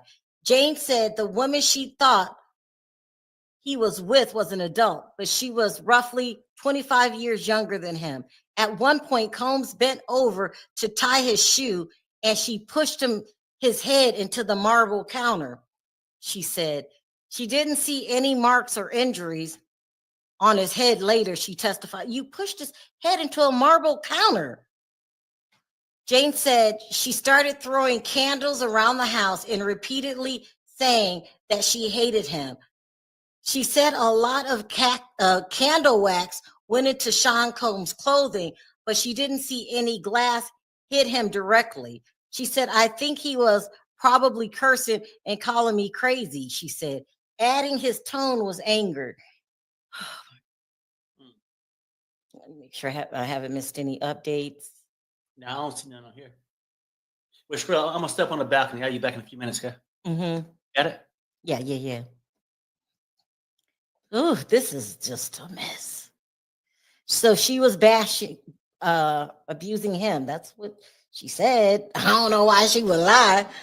Girl, you're going to get in trouble with any man when you do that. You can't do that. It doesn't excuse his behavior, but it's just a mess.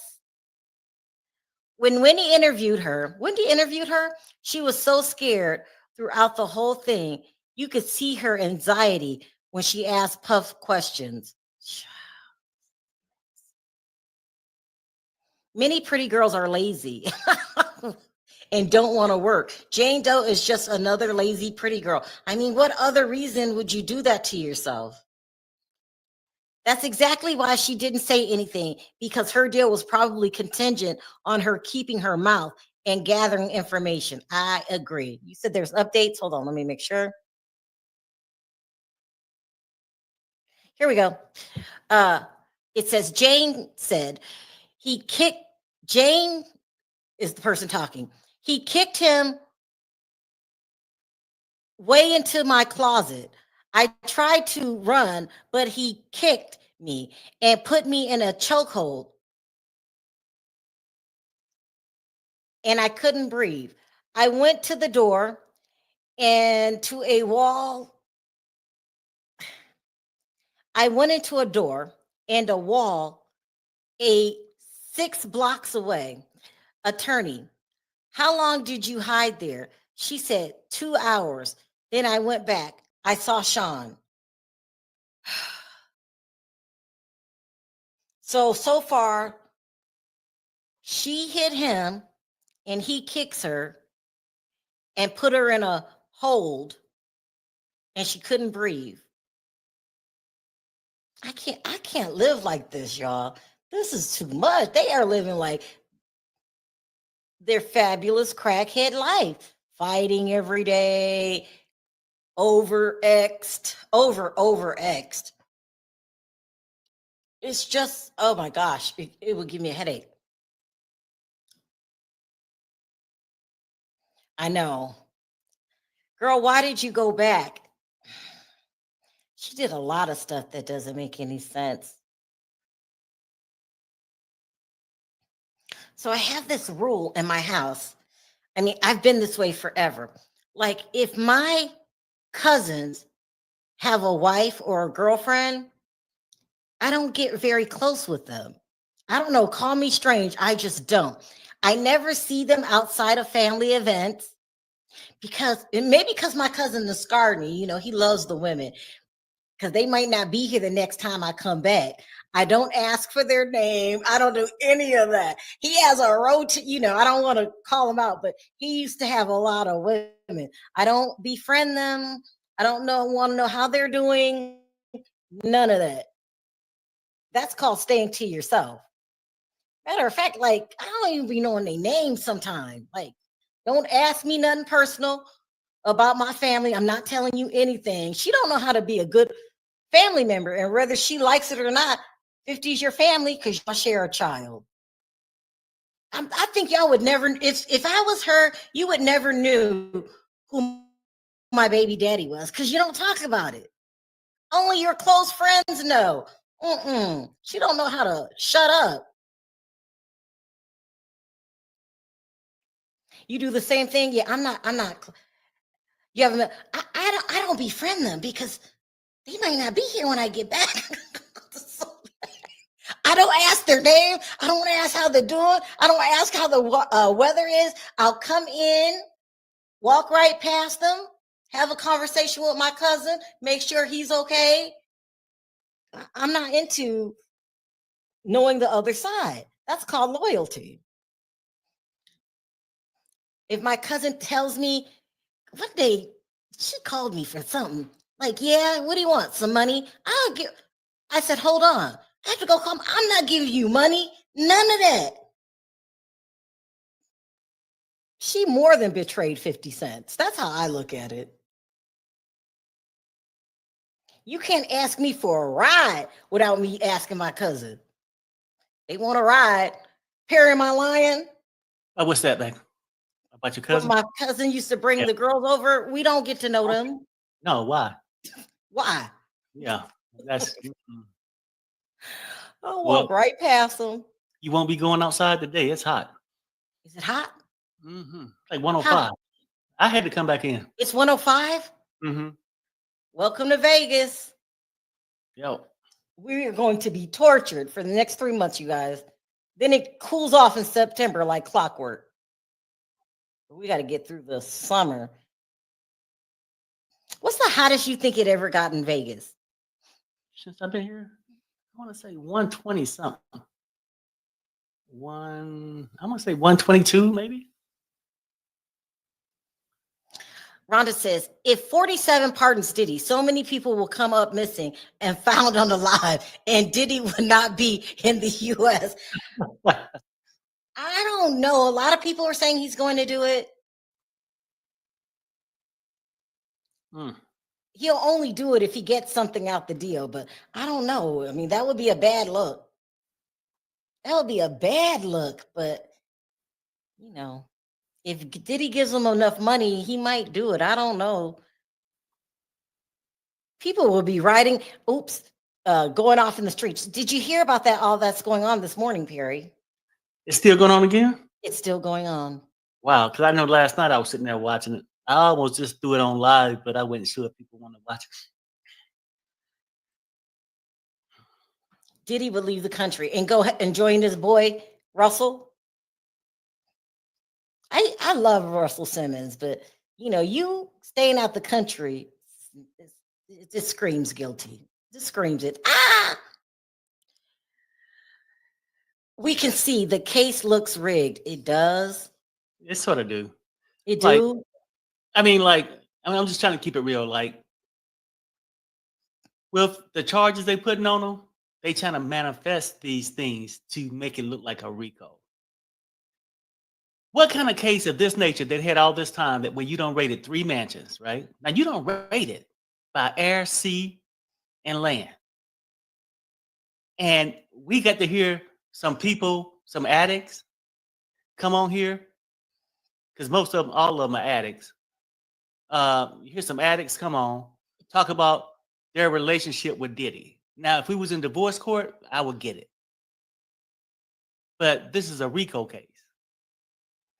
Yvette says she's a mess. She is a mess. She said 47 not going to pardon Diddy. He is too busy trying to get rid of Tesla. Y'all, that is the biggest breakup of the century. Forget Jen and Ben. And then cause havoc in LA just so we're not paying attention to their love relationship, love-hate relationship, should I say. Lisa says, about a pardon, I say we wait until we see if Diddy ends up behind bars because the prosecution is not going to prove is not proving anything yet. I mean, I don't know. It's That's not how a strong case. When the case isn't strong, I'm not confident in it. I'm not going around telling Perry, shut up, your boy will be locked up in 60 days. And two, let's go back to something.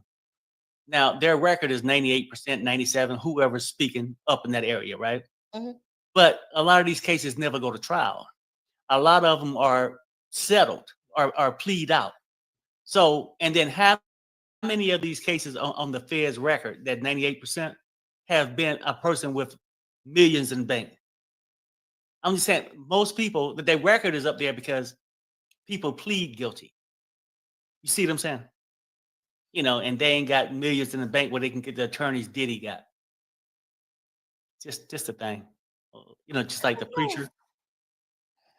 I don't know. I just think this is a circumstantial case. Everybody says this. It's going to be difficult. Okay, here we go. She says, this is Jane talking.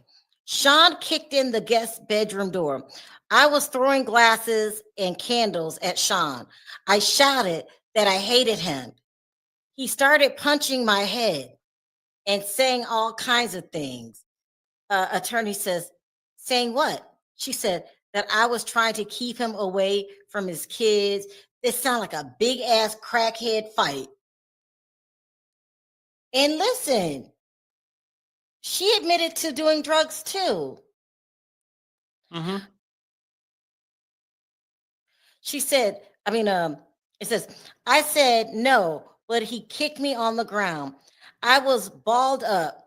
Then he grabbed me by my hair and arms and put me back in the house.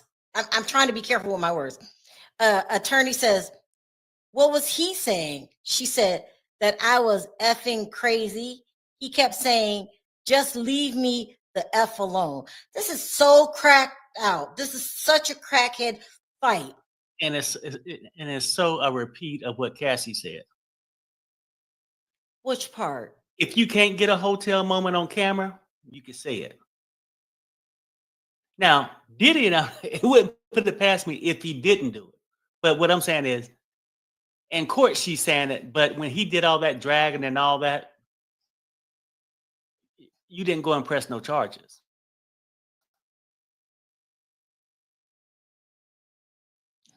The whole thing is just so drugged out. And they were taking serious drugs too. I don't know. Let's see what CNN has to say. He won't be paying her rent in July. CNN says, when Jane realized the fight with Diddy was escalated, she said she tried to lock herself in the master bedroom. When Combs kicked open the door, Jane locked herself in the master bathroom.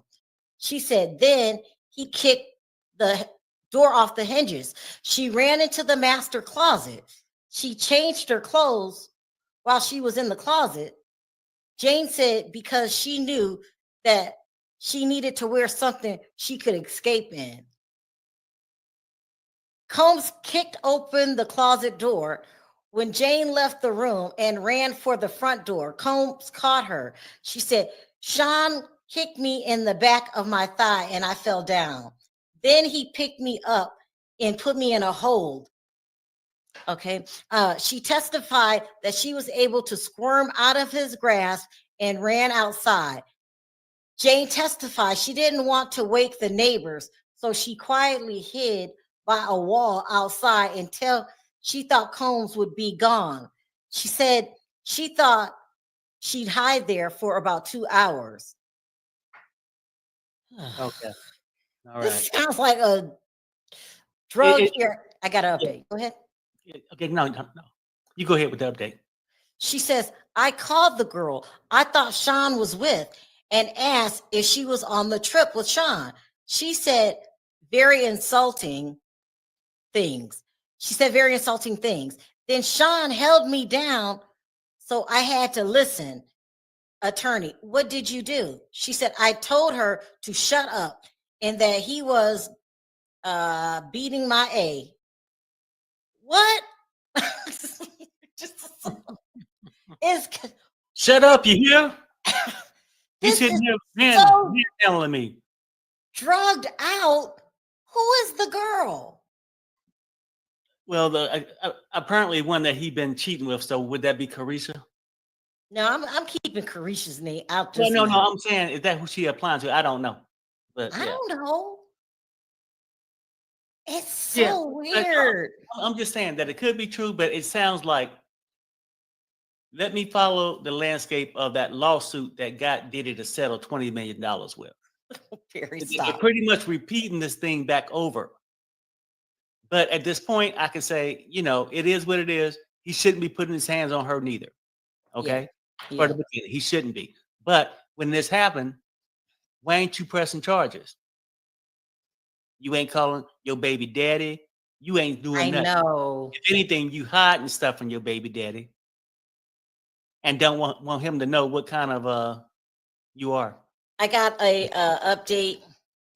She said, I told her to shut up and that he was beating my A. Then she says, Sean hung up.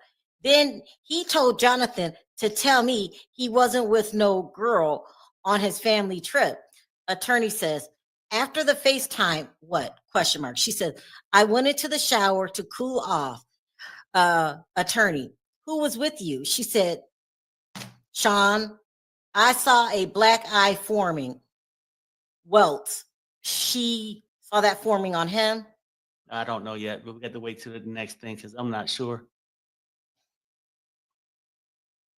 I don't know about y'all because people are raised different. I forget everybody wasn't raised like me. But I've known several couples that just fight and bigger and go back and forth like this, and they drain you, and it's like, oh my God.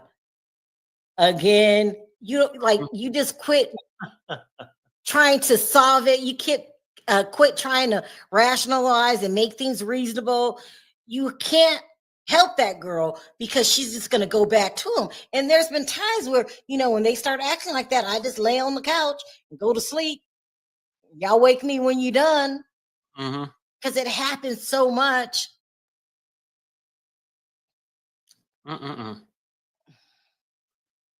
So I guess we got another 57 minutes, roughly. Then, it won't be no cross today because the prosecution trying to use anything they got left. And then they'll start tomorrow morning off with some bull crap too. I mean, I've been in so many of these. Y'all don't judge my friends. The last time I was in one, I was throwing a birthday party for my nephew. And these two girls fighting over my cousin get into it. It was just a mess. Do you remember that day? Yeah. It was a mess, wasn't it? I just go back in the house, eat my birthday cake. Comey says, how were you in the shower? She said, naked. Sean was in his pants. He slapped me. I fell to the ground of the shower. He went in the shower? Okay, we're done. She says, then what? I was exhausted. I just sat there. Sean said, just put some ice on it and put on an outfit. Put an outfit on. So she's talking about the eye swelling from her. It's insane. This is a crackhead fight. Y'all need some kind of rehab. Why would you even care who he's with? He done told you this is an open relationship. He's been all on social media with other women, and you're still concerned? Girl, go count your money and then go call Future. Is that bad? And go call Future. Oh my God. I mean, just think about it. These men that she's dating or had, I wouldn't even call this a relationship, like a situation with. I don't know who Jason Derulo is, but let me see how much money he got. Because I know Drake and Future, right, have a lot of money. We know 50 Cent do, and we damn well showed no Diddy do.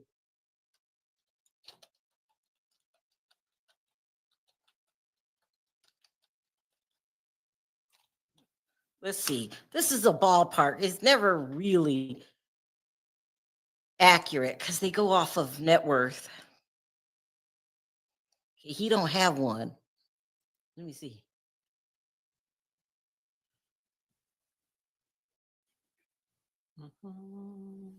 $16 million. So these men have money, and it sounds crazy, but Jason has the least. But that's still a lot of money. 16 million. Yeah, I mean, 'cause sometimes you know, I think people get like that. They want the fast fix. So you would go out and I got an update. Okay. He told her to put on an outfit the last time we were talking. Comey says, outfit? Question mark. She says lingerie and heels. Sean was using my phone to play corn. Okay. On a phone? Okay. He texts Antoine on my phone. My phone was screen mirrored to the TV. Oh, okay. Sean texts, hey, what are you doing? Sean scrolled up and saw Antoine texting me about our mutual friend. This is too much. This is too much. Yeah. Judge says, we about to find out since Cassie lawsuit. The government set this up for a year. Sounds like it. Had all these women been given information? Wait, first date, Jane encountered the feds. I mean, it sounds like it. I think it was yesterday. Somebody was saying, I believe it was Bonna had met with the prosecution 27 times. Right. And they were saying that's an unusual amount of time for the feds to meet up with anybody. Yep. I think they're leading to that, you guys. Now there's rumors that Gina was working with the government. Then there's people saying that they were meeting with the government too many times. Now they're going to say that the government set him up. I feel it coming, just like you, Judge. It sort of sounds like it too, to me. Because all of them got the same story. And if you ain't going for a DV case, we ain't need to hear all of them. You just want to just use the same thing to make sure it stays consistent. But it was some hiccups in there where people had the wrong dates. Instead of you somebody dangling you over a balcony, they was in another state. So, you know, it's just a lot of it. But I feel like they was on a manhunt, okay? And had to do whatever they could. Perry, didn't you hear something about the day that she said she was dangled over the banister? He was somewhere else. He wasn't even in town. Right. The date they used, and then she claimed she had all these bruises. Because remember, he dangled her, shook her, and then slung her against the patio furniture. Then Cassie said they was at the hotel. She said Cassie seen the whole thing at her house. It was at Cassie's house. Or something like, Cassie's house. And she had some other friend there. So it's a conflict in that story. But Diddy, they pulled up records where he was at, some hotel, records of all that he wasn't even in state. Yeah. Right. So we ain't got around to it. And the prosecution want to push it along another 48 hours so you'll seem to forget. But the cross gonna bring all this back up. They ain't forgot. So it seems like it's a setup to me. Not that Diddy ain't my heart can't take it. No, I'm just saying not that Diddy ain't did no other crimes, but get him for the crimes he did. You shouldn't have to make him up if he did so many. I have a CNN update. It says Jane continued to testify about June 2024 fight she had with Diddy Combs, in which she hid by a wall outside her house. She started to walk back into the house because she assumed he would be gone by then. She said when she turned the corner, she saw Combs on the street she testified. She says, I was scared, but I was quiet. I just kept walking back into the house because I didn't want to wake up the neighbors, she said. Jane went into the guest room in her house and locked the door, but Combs kicked the door in, she testified. She started throwing more candles because she wanted him to get away from her, she said. She ran onto the patio and Combs followed, she said. I punched him, then he punched me. Jane punched Combs once in the temple and didn't see any injuries on him after. She said Combs punched her in the head twice, on the forehead, and around my eye area, she testified. After Combs hit her, Jane ran back into the backyard and went into a ball on the ground, trying to cover her head, she said. He started punching me in the head. He started kicking me. He started saying all kinds of things and just kept punching me, she testified. Combs said she was trying to take him away from his kids and his family, and Jane responded that she wasn't, and she told him to leave her alone. He grabbed me by my arms and my hair and started dragging me back to the house. This is so crackheadish, huh? The main got to update. Okay.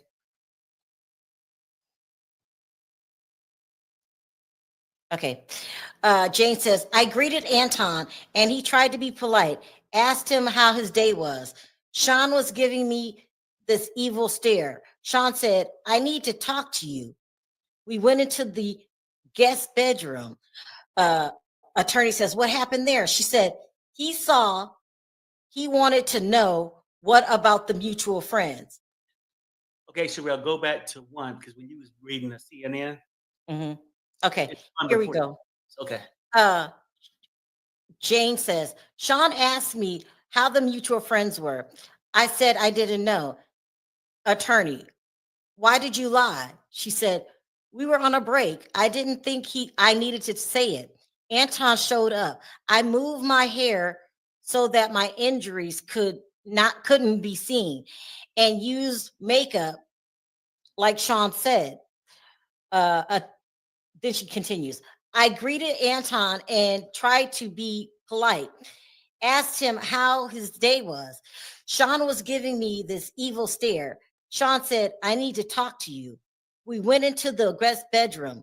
Attorney, what happened there? She said he wanted to know about the mutual friend. So what are you talking about? The rapper that she went to Vegas with? Because didn't she see him in Vegas? Right, the mutual friend, and then Anton's supposed to be having sex with somebody, and they watched. I don't know, something crazy like that. And is this celebrity escorts? But How then are they at the party? I would assume Diddy would have been there because they said Diddy paid for it. So maybe he didn't. I don't know. I don't know. Sort of crazy.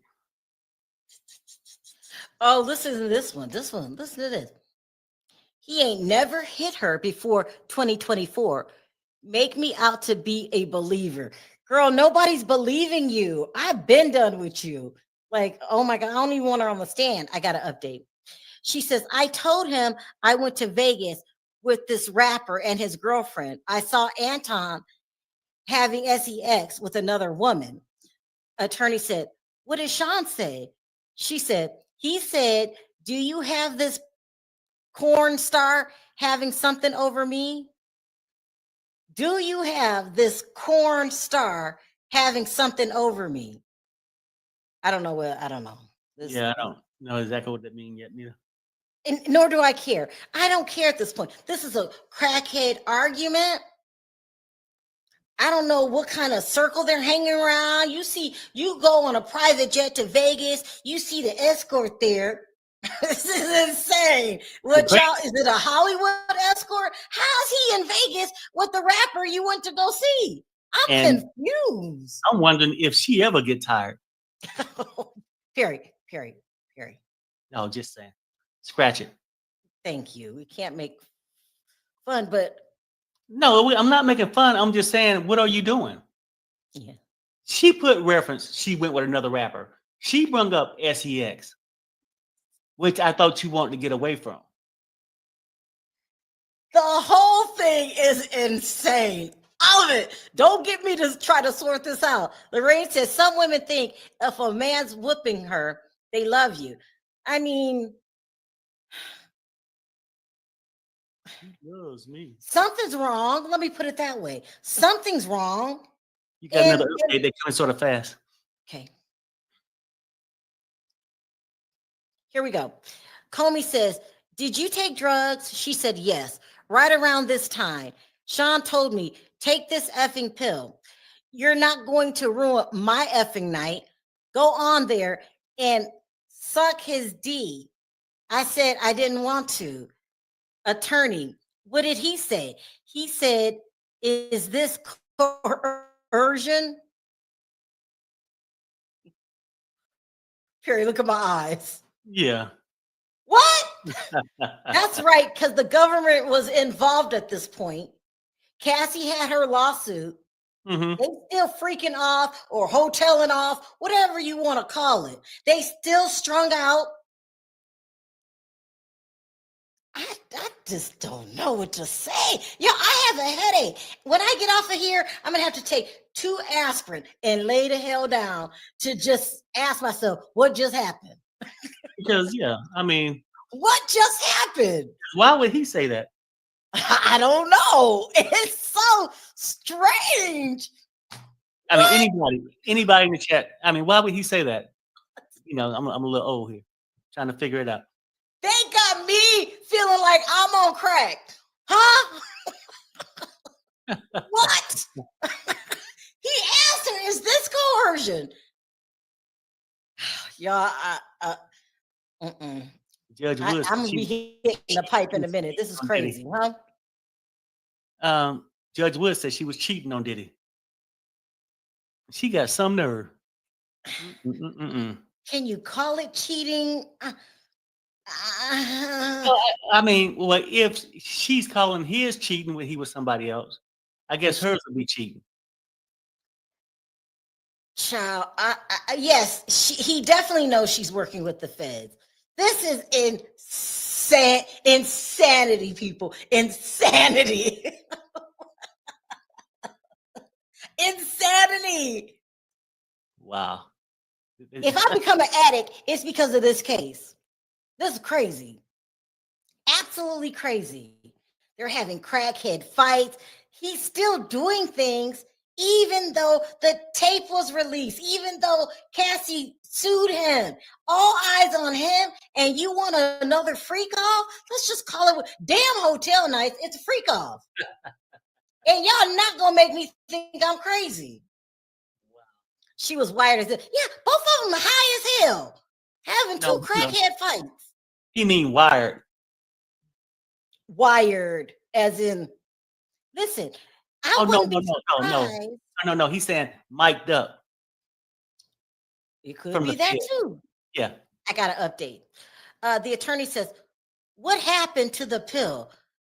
She said, I consumed it. Now, she already said she was high. Now, she took another pill. She says, I performed oral on Anton, and I felt sick. Nah, girl, no acting innocent now. No acting innocent. She said, I performed oral on Anton. I felt sick.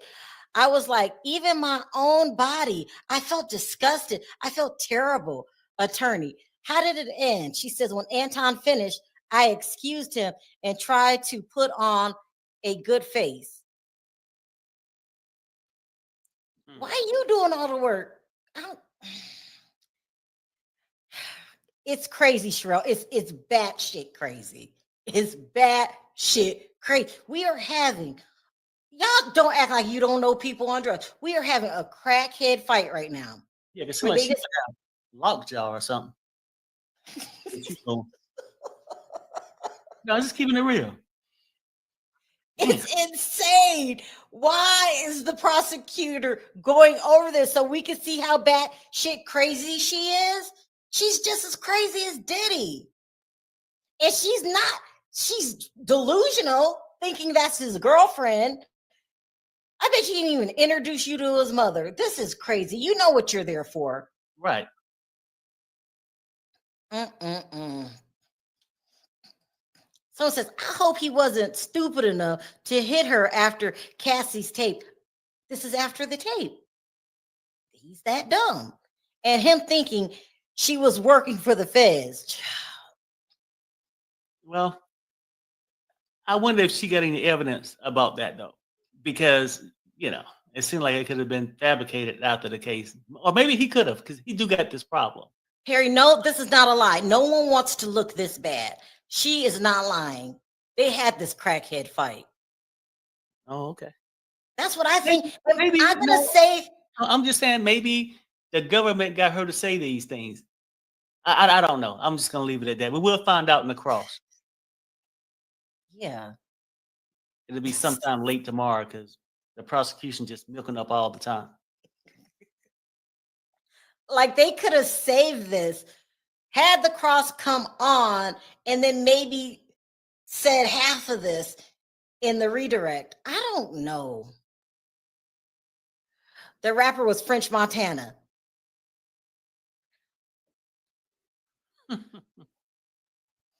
French is cute, but I don't know if I would, I don't know.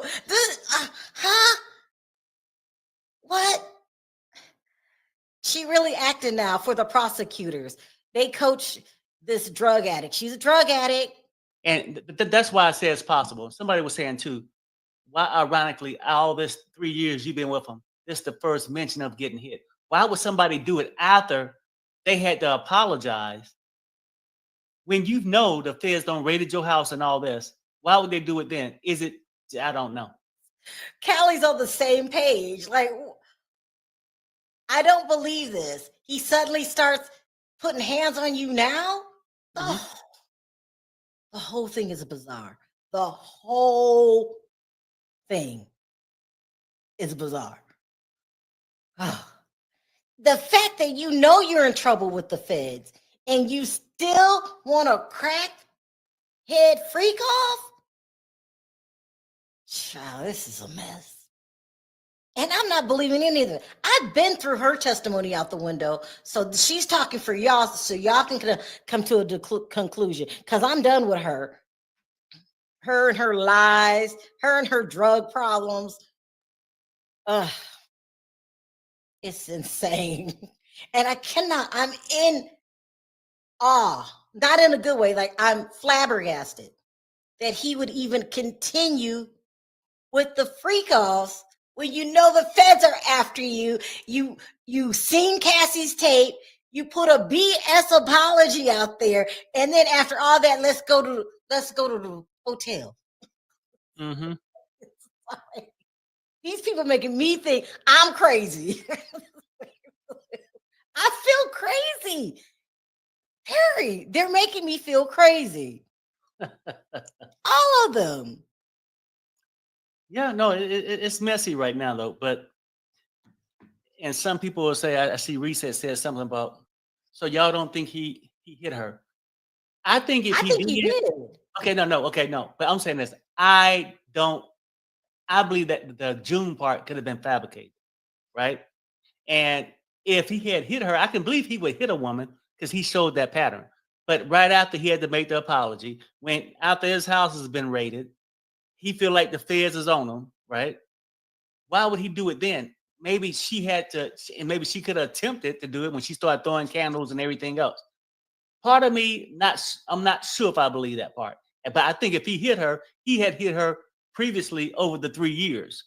But why wasn't those mentioned? That's what I'm thinking. And for me, I'm not thinking nothing. This story's crazy. They're not going to drive me to the pipe. And I'm just ignoring it all. These people are crazy. Crazy. It's just insanely stupid. It just the what? None of it makes any sense. Like this is crazy. I'm gonna be on the pipe next. It is insane. All of it. Why would you even do anything like that when you know? Oh, we got an update. Jane says, Sean called me a whore.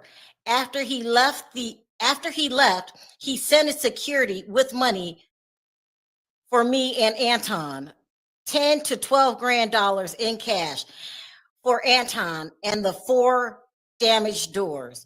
Attorney, what did you do with part of the money? She said, I Ubered $2,000 or $4,000 to Anton. What happened? Why? Girl, you earned that money. You just got hit in the head. You deserve that money. Why would you give it to Anton? Harry, I have to take a break really quick. Can you keep? Okay, yeah. Let me refresh. I got it. Yeah, people, I don't know. But people just keep saying this. I'm saying I'm not going to discount it. And I get it, Reese. She's saying, well, why would he do this to Cassie? This was before it was public knowledge and on tape that he actually did these kind of things. This is before his house got raided. All these different things. So he had to come out and apologize because this tape come out showing him putting hands on a woman. You got a feeling this girl is working with the feds.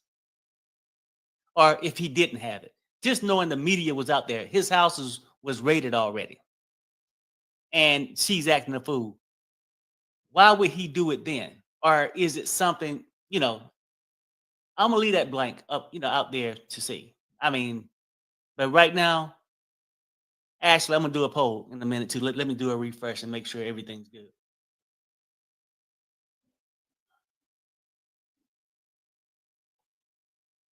And I think Sherelle could have read this, but this was 1 minute ago. Jane, Sean called me a whore after he left. After he left, he sent his security with money for me. Oh, for Antoine, $10 to $12,000 in cash, and Antoine, the four damaged doors. Okay, you read this one though. Child, they acting like Ike Turner up in here. It's just a mess. And let me do this poll because I'm just wondering what y'all think. What's the poll? Oh no, I want to know how many people believe he would have hit her after the Cassie thing. Someone says, Truth says, yeah, but here's the problem with your argument. He's the dumb one, okay? Because he was already caught on tape putting his hands on Cassie, and now he's going to go and do another free cough. Are you kidding me? Child, I wish I was. These people crazy.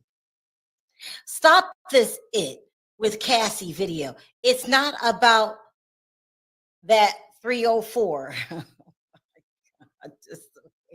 Y'all, we gotta stay calm. We can't turn into crackheads like them. This is insane. Carrie, the same reason why he was planning a freak off the night he got arrested. Yeah, okay, right. Now You heard that? Well, I don't know.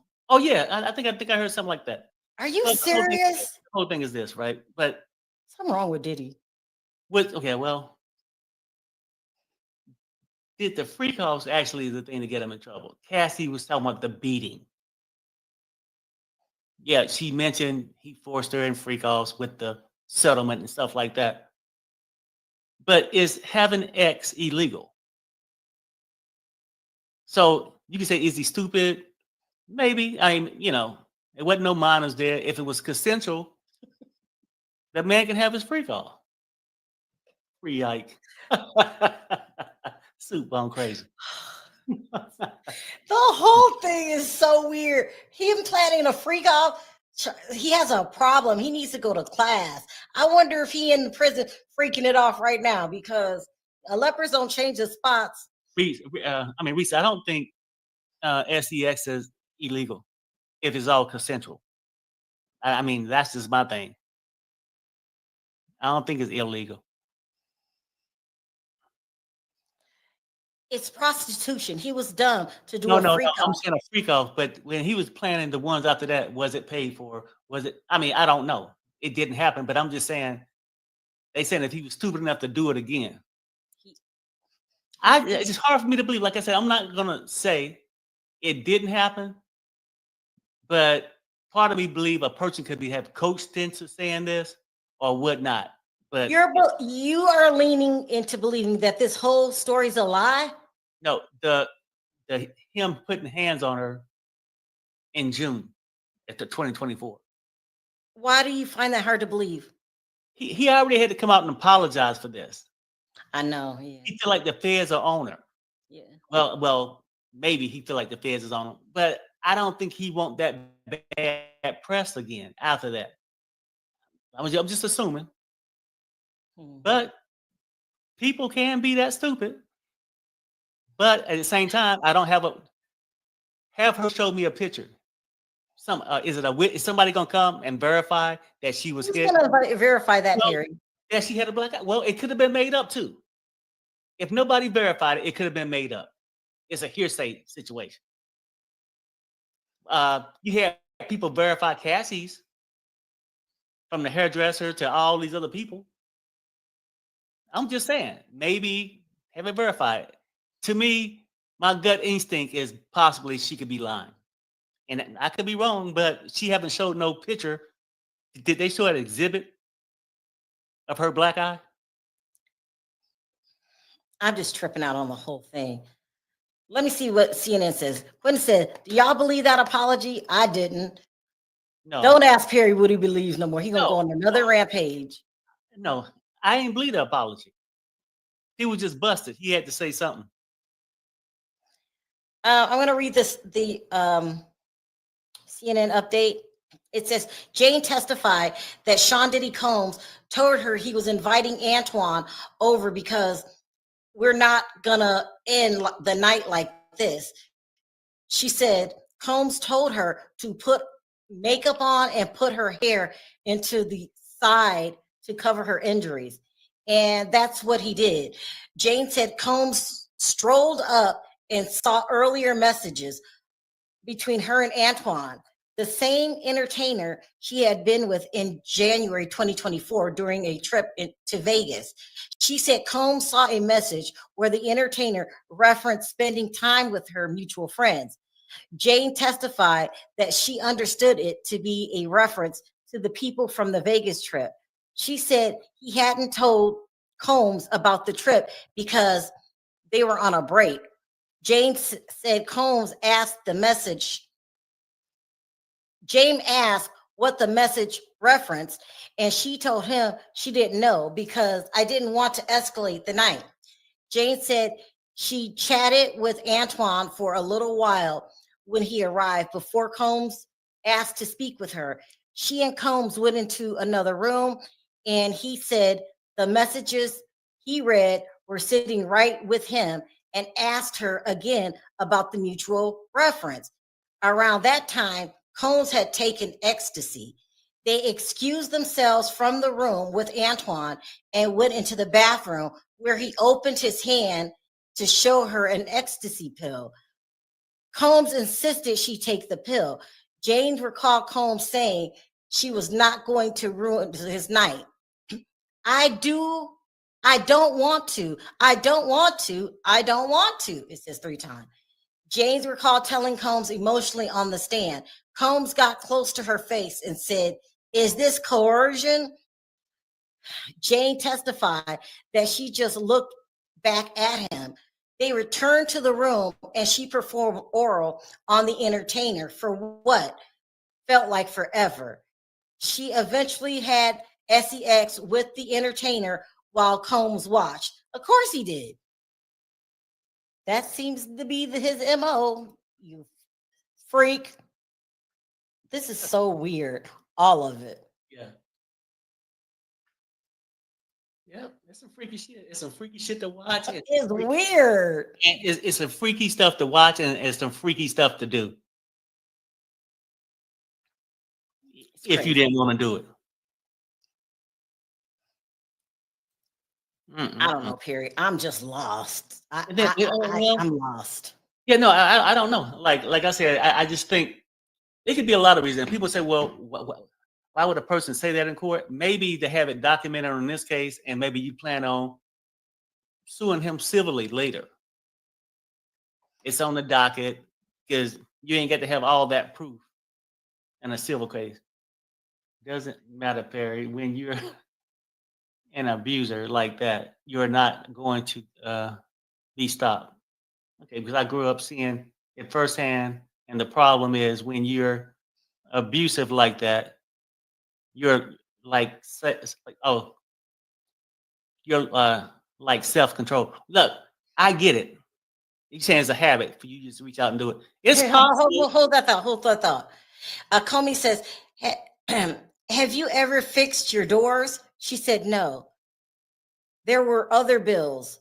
And then in brackets, it says photo of broken doors shown to the jury, not on the screen in the public gallery. When did you next see Sean? She said a few days later. Why? I missed him. First of all, you don't have money to fix your doors. That's not more than $2,000.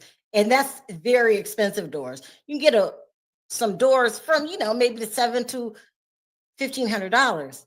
But didn't she testify that Sean left money to fix the doors? She did. But she said there was other things to take care of. Well, I got you. And to this day, she still has those doors where she has a picture. And I wonder when when the pictures of the doors was taken. Because she seemed like the calculated type that the doors are down, never fix them, get pictures. Did she take pictures of the doors during the incident, or right after the incident, within a week? Or is it something that she don't get the doors kicked down, now wanting to do something? I don't know. I mean, maybe at this point, I don't trust her no more.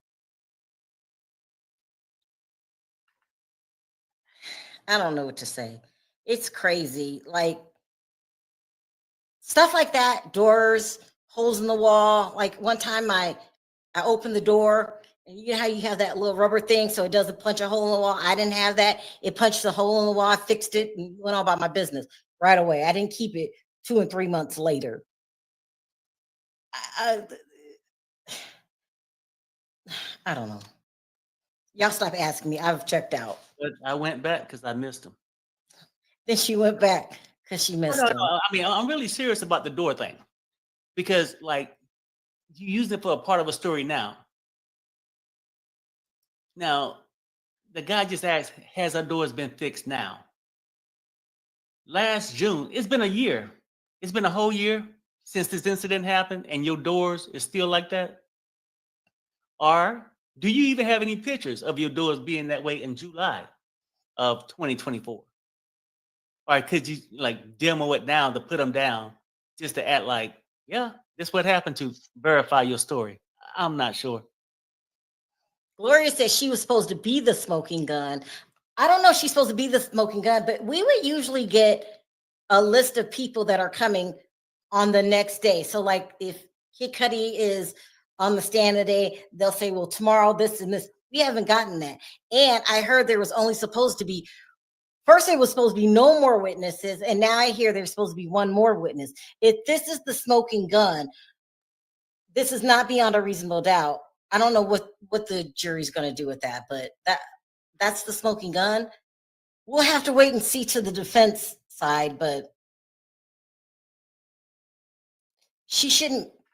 they're let's see what other people. You right? Oh, sorry. No, go ahead. Yeah, we'll see. They took those pictures, I'm sure, last year. Okay. Okay. I'm really confused. I'm sorry, guys. I cannot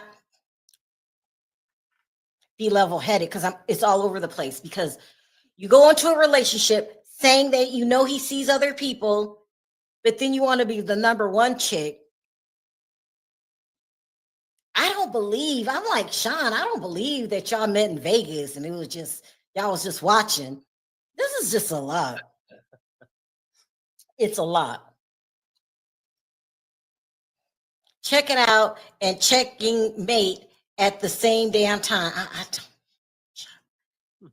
I'm confused. They both were under the influence. They were high. They was drunk. They was using federal words like coercion. It's weird. The whole thing is weird. Somebody said tomorrow's Oprah or Dr. Phil. We need somebody. This is crazy. Crazy. She cheated with Antoine. Just watch. I think so. It doesn't make any sense. You seen him. You're with another rapper. How's Antoine even there? Isn't he an escort? Escorts hanging out in Vegas now with famous rappers? Can somebody help? What? What happened to your Craigslist? I mean, what? You go to Vegas. I hate to admit this. I live in Vegas. I know what I'm talking about. Where prostitution is not legal in Vegas. You got to go down to Pahrump, right? But they walk down the street, the prostitutes, handing out cards. How did Antoine get an invitation? Well, I mean, probably his boo, Jane. The blackmail tape, probably Jane in Vegas. Something. I need to know what you're doing in Vegas. First of all, who was the rapper? Here we go. Jane says, we were trying to have a Sunday fun day, but it was like tense. Attorney, did you and Sean talk with Jonathan? She says, Sean FaceTimed Jonathan, asking him what he saw that night. For a moment, Jonathan saw me in the corner crying. Okay. Oh, man. It's a lot. It's a lot. Yeah, and then, I mean, what's a lot even more? They just dragging along with this witness, the prosecution. And I don't think, probably, if I had to guess on top of my head, the cost probably wouldn't be no 2 hours. Unless they got in the position where they want to have the last word for the day.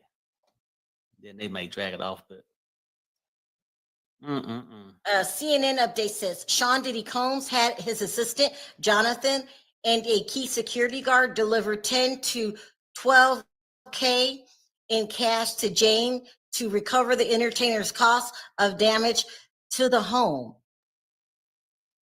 Jane testified that Combs damaged 4 doors during the altercation. Listen, you guys, don't forget we flip houses. Harry, how much does that door have to cost for $12,000? Oh no, I don't think that'd be $12,000. Anyway, she put some of the cash in a bag, covered it with paper, and sent it in the Uber. She also took a photo of the Uber's license plate, which the jury saw in case there was an issue.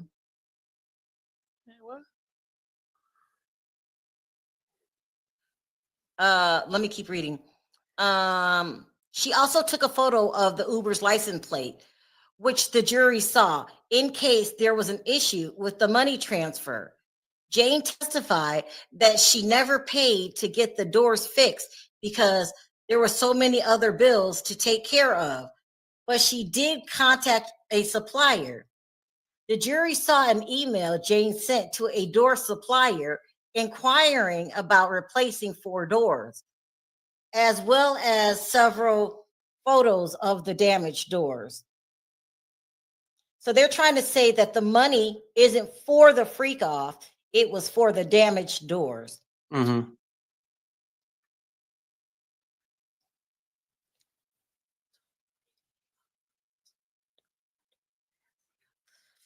Okay, I must have missed some super chats. I'm sorry. Let me see. I thought we had them all up. I think we got them all. Yeah. Let's see. The last one was Key Height. The blackmail tape, probably Jane in Vegas. I don't know what's going on. It's really getting confusing. I think maybe the money could have been for, I don't know. She said it's for doors. I'm tired at this point. We got 15 minutes. You say it's for the doors? Okay, it's for the doors. Yeah, you all caught me now. I mean, with the super chat. I got an update. Jane says they shot a video of Sean and my out in the yard. I don't know. They I shot a video of Sean in my out in the yard.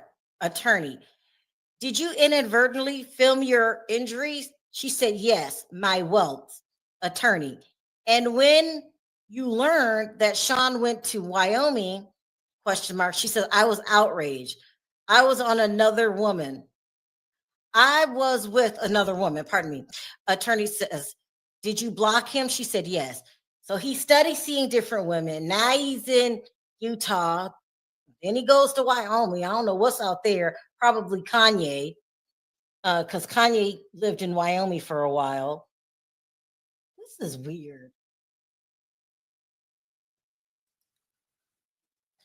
Then why bring up the money? Because that's not a crime to fix your property. I don't know why they brought up the door. So she's saying that she got a video of her whelps on her eye or whatever. I'm thinking with the doors. She's showing probably like, now, granted, if they got in the thing and she throwing candles and doing all this stuff, I can see him. I can imagine him peeking through when she go to another room. Because remember, because he busted in the closet too. So, and he busted in one room, whatever. Maybe he did kick the doors in, but whatever. I don't know. But it still don't show us. But maybe she got evidence of her black eye. Yvette says, how long are they going today? Hopefully in the next 12 minutes. We got 12 minutes till 4 o'clock. About I'm hoping we don't go to 5. I'm kind of over this testimony. We are going to 5. Terrell, it's 4:47. In 13 minutes, it will be 5. It will be 5. Pardon me. Hopefully in 13 minutes. Because I'm overwhelmed and little things I'm thinking about, like, why did they put such an emphasis on the door? He gave me $12,000 for the doors.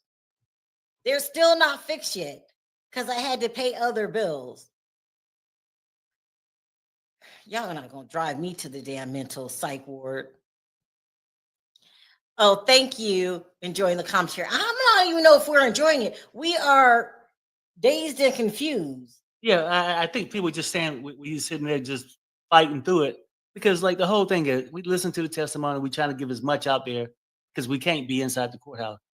But I'm glad everybody here going through with us because hell, half of it we trying to figure out. So we using each other to try to figure this thing out. I can't believe she's still on the stand. I tuned her out before we even went to lunch. Some of these stories are just crazy. I don't even know the relevancy of some of them, like the doors. What is that supposed to mean? Like, what? So you didn't fix the doors. Who cares, huh? It shows the violence. It shows that, see what he did? This the evidence. I ain't fixing it in years. Knock down these doors, and I got this, and he hit me in the eye. We'll see. I wonder if Heidi Fleiss is watching. Oh my God. Is Heidi Fleiss still in Nevada? Is she still alive? I don't know. I think she's still alive. You think so? Yeah. Child, the whole thing is complicated. It's really confusing. I guess he did put her hands on him. I guess he did put his hands on her. But she started the fight. I don't know. The whole thing is weird. Attorney, how long? Question mark. She says 2 to 3 weeks. Then I saw that his mother had been hospitalized. I wanted to put what happened between us to the side. He said this was just too far for me. I saw you had me in a box. Attorney, do you saw the name of the rapper? Did you see the name of the rapper? Well, I'm worried about who the rapper is too. Not that it would matter. I'm just nosy. Okay. I'm going with Future or Drake. Okay. Somebody that has a private jet, a private plane that they can fly. I think Drake owns a plane, right?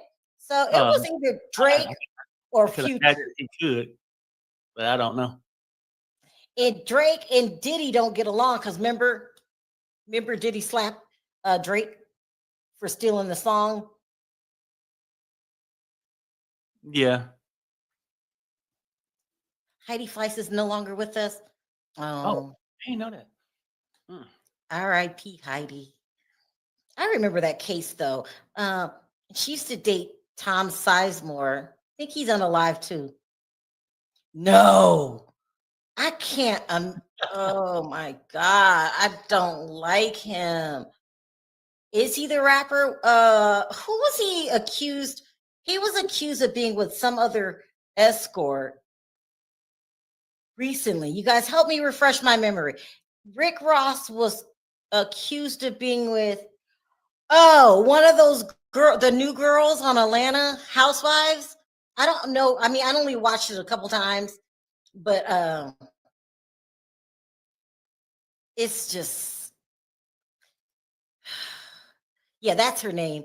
Yeah, and then they had the tape of her walking down the hall with Rick Ross talking to her was supposed to be on a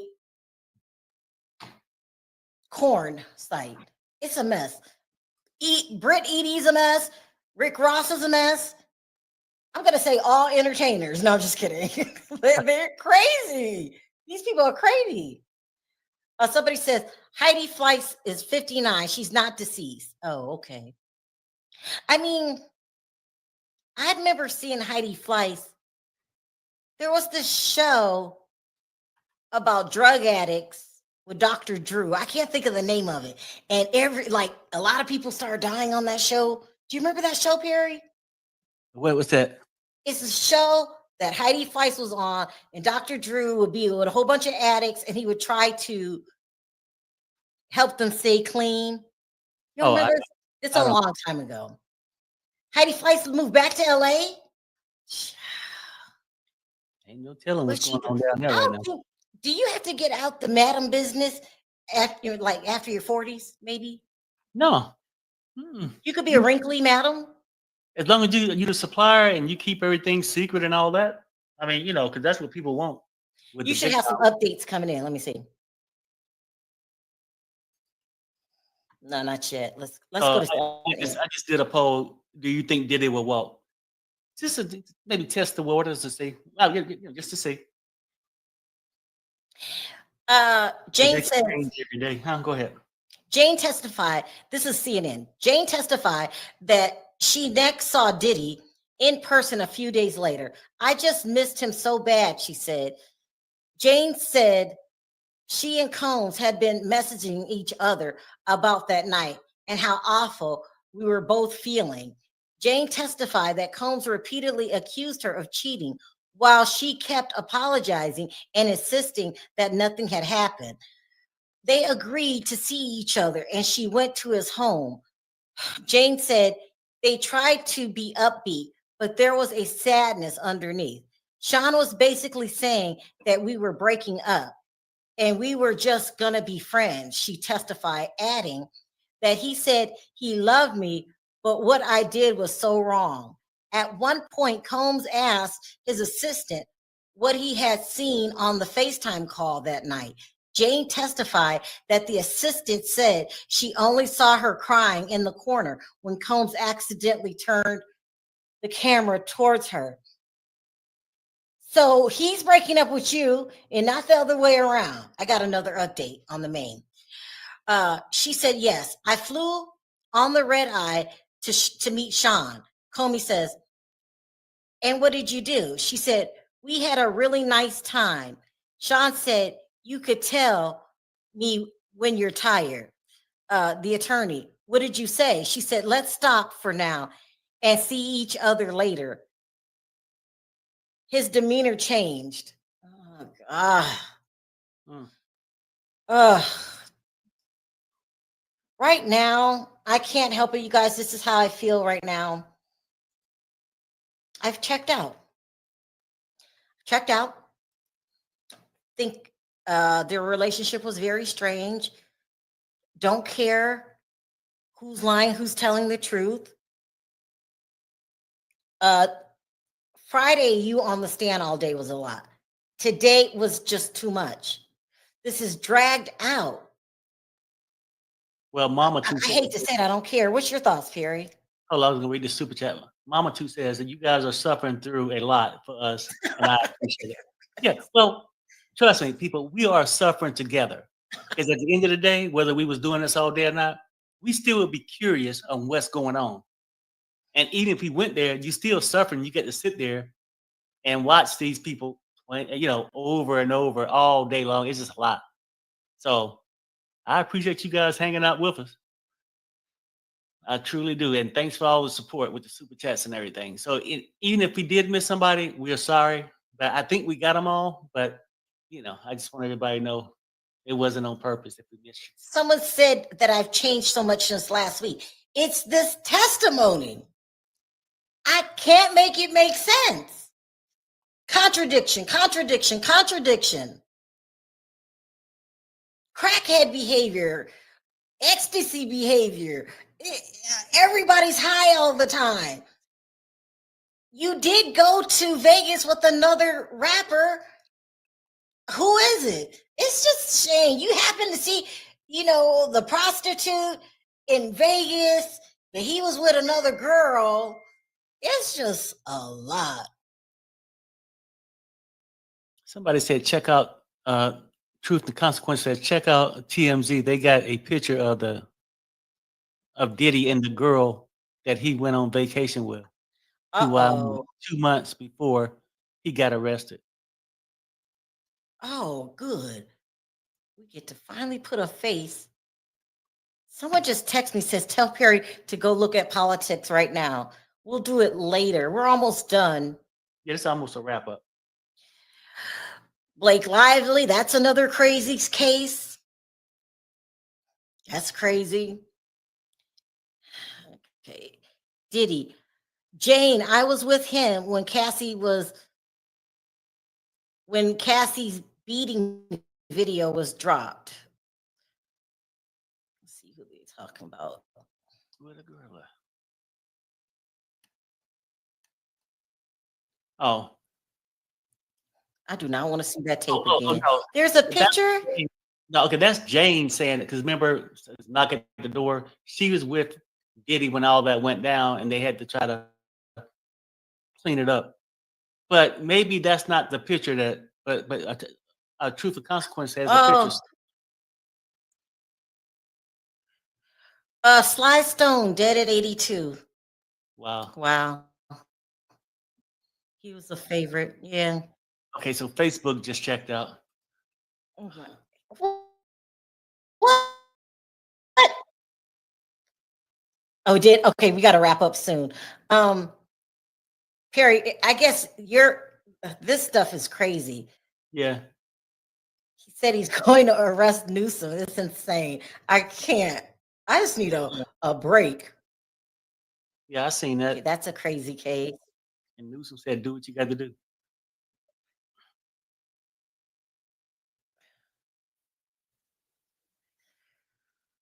Oh my gosh. Oh my gosh. It's happening again this morning, you guys. Did you get the 1 minute update a minute ago where he said a man spent all his money on you? On the man?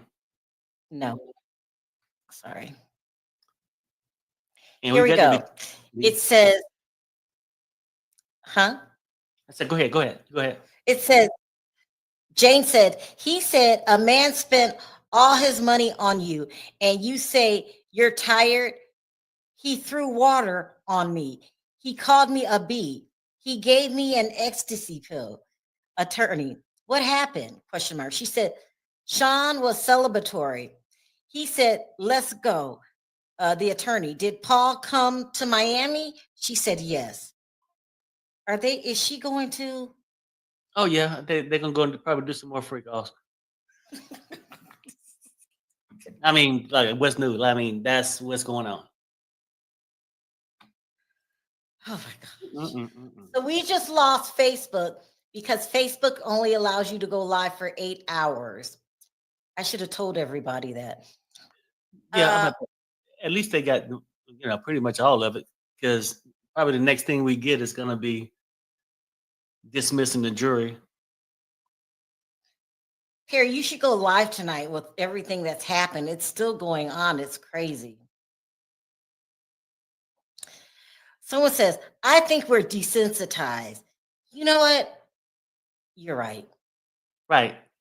You are Maybe- so right. I feel bad, but I can't help it. I feel bad. I think we are desensitized to their lifestyle, and that's sad. You got an update.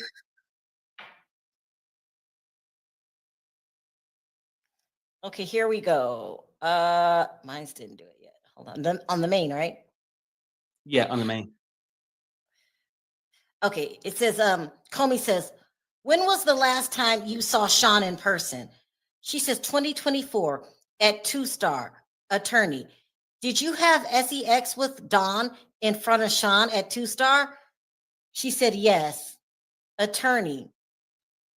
One last text message. The last one I'll ask you to look at. We're wrapping it up. Hurry up. Whole minute over. I'm hoping the judge is like, it's really confusing. I don't mean to be flip-flopping, but this testimony today was wild. Wonder if the judge is gonna let them finish, because she said she should be finished by the end of the day.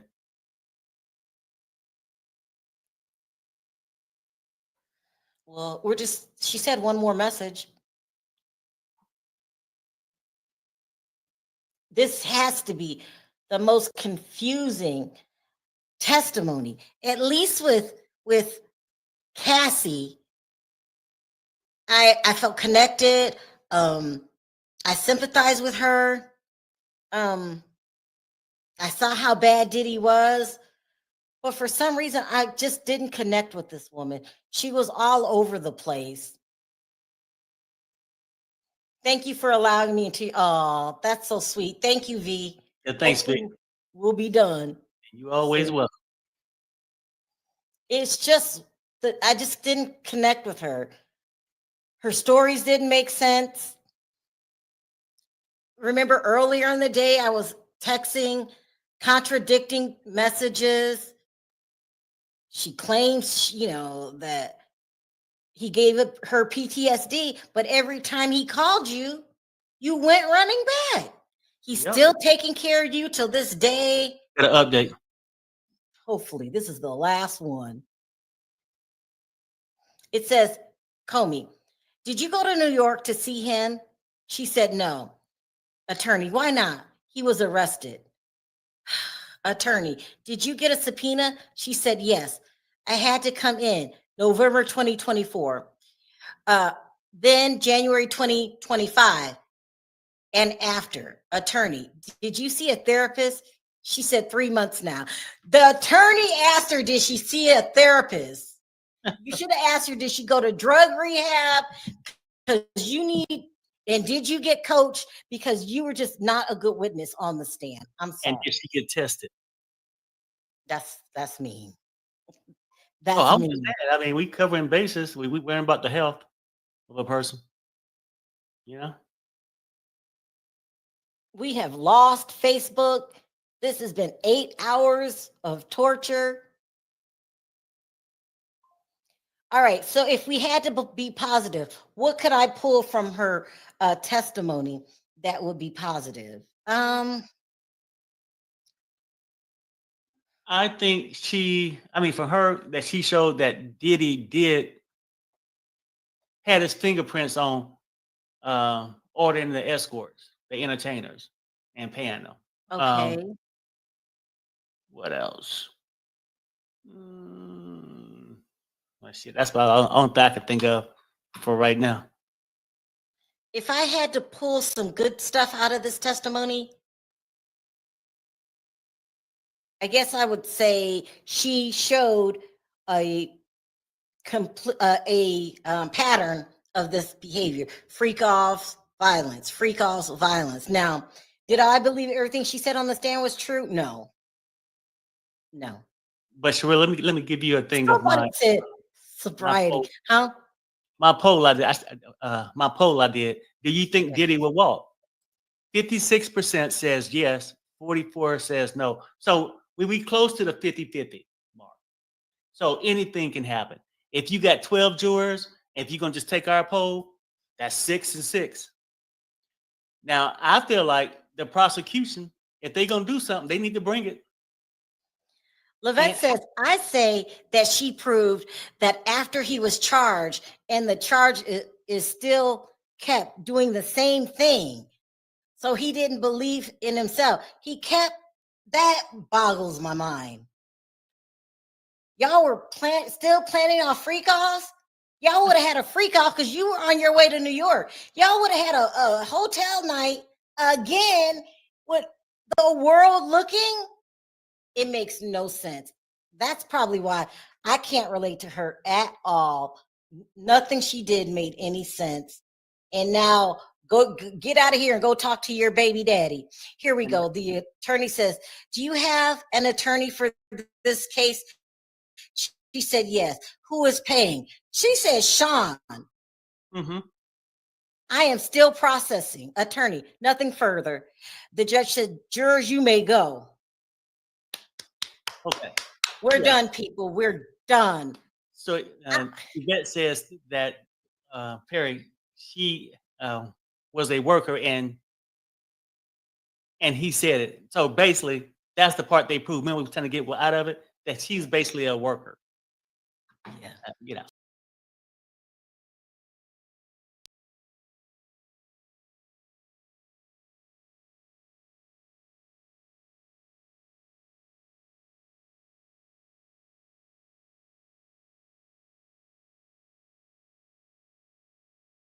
Thank God it's over for today.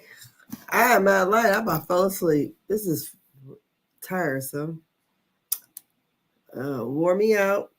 I'm sleepy. My Achilles tendon is bothering me. I don't know what did happen. All I know is I can barely walk now. So I guess it was all that partying this weekend. But let me know in the chat. Talk to me. What do you think the outcome of this situation is going to be? What did we learn today? And I be feeling like these rappers be wiping up these women or whatever. I don't get it. They wiping them up, and these women they ain't about nothing. Don't look like to me, but you know, it is what it is. They like these escorts, honey.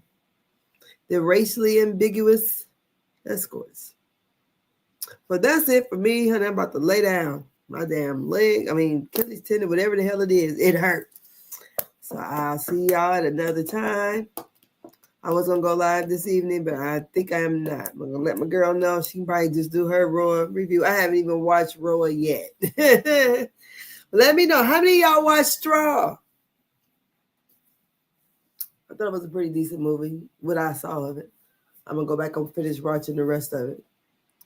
So I'll talk to you guys later. Bye.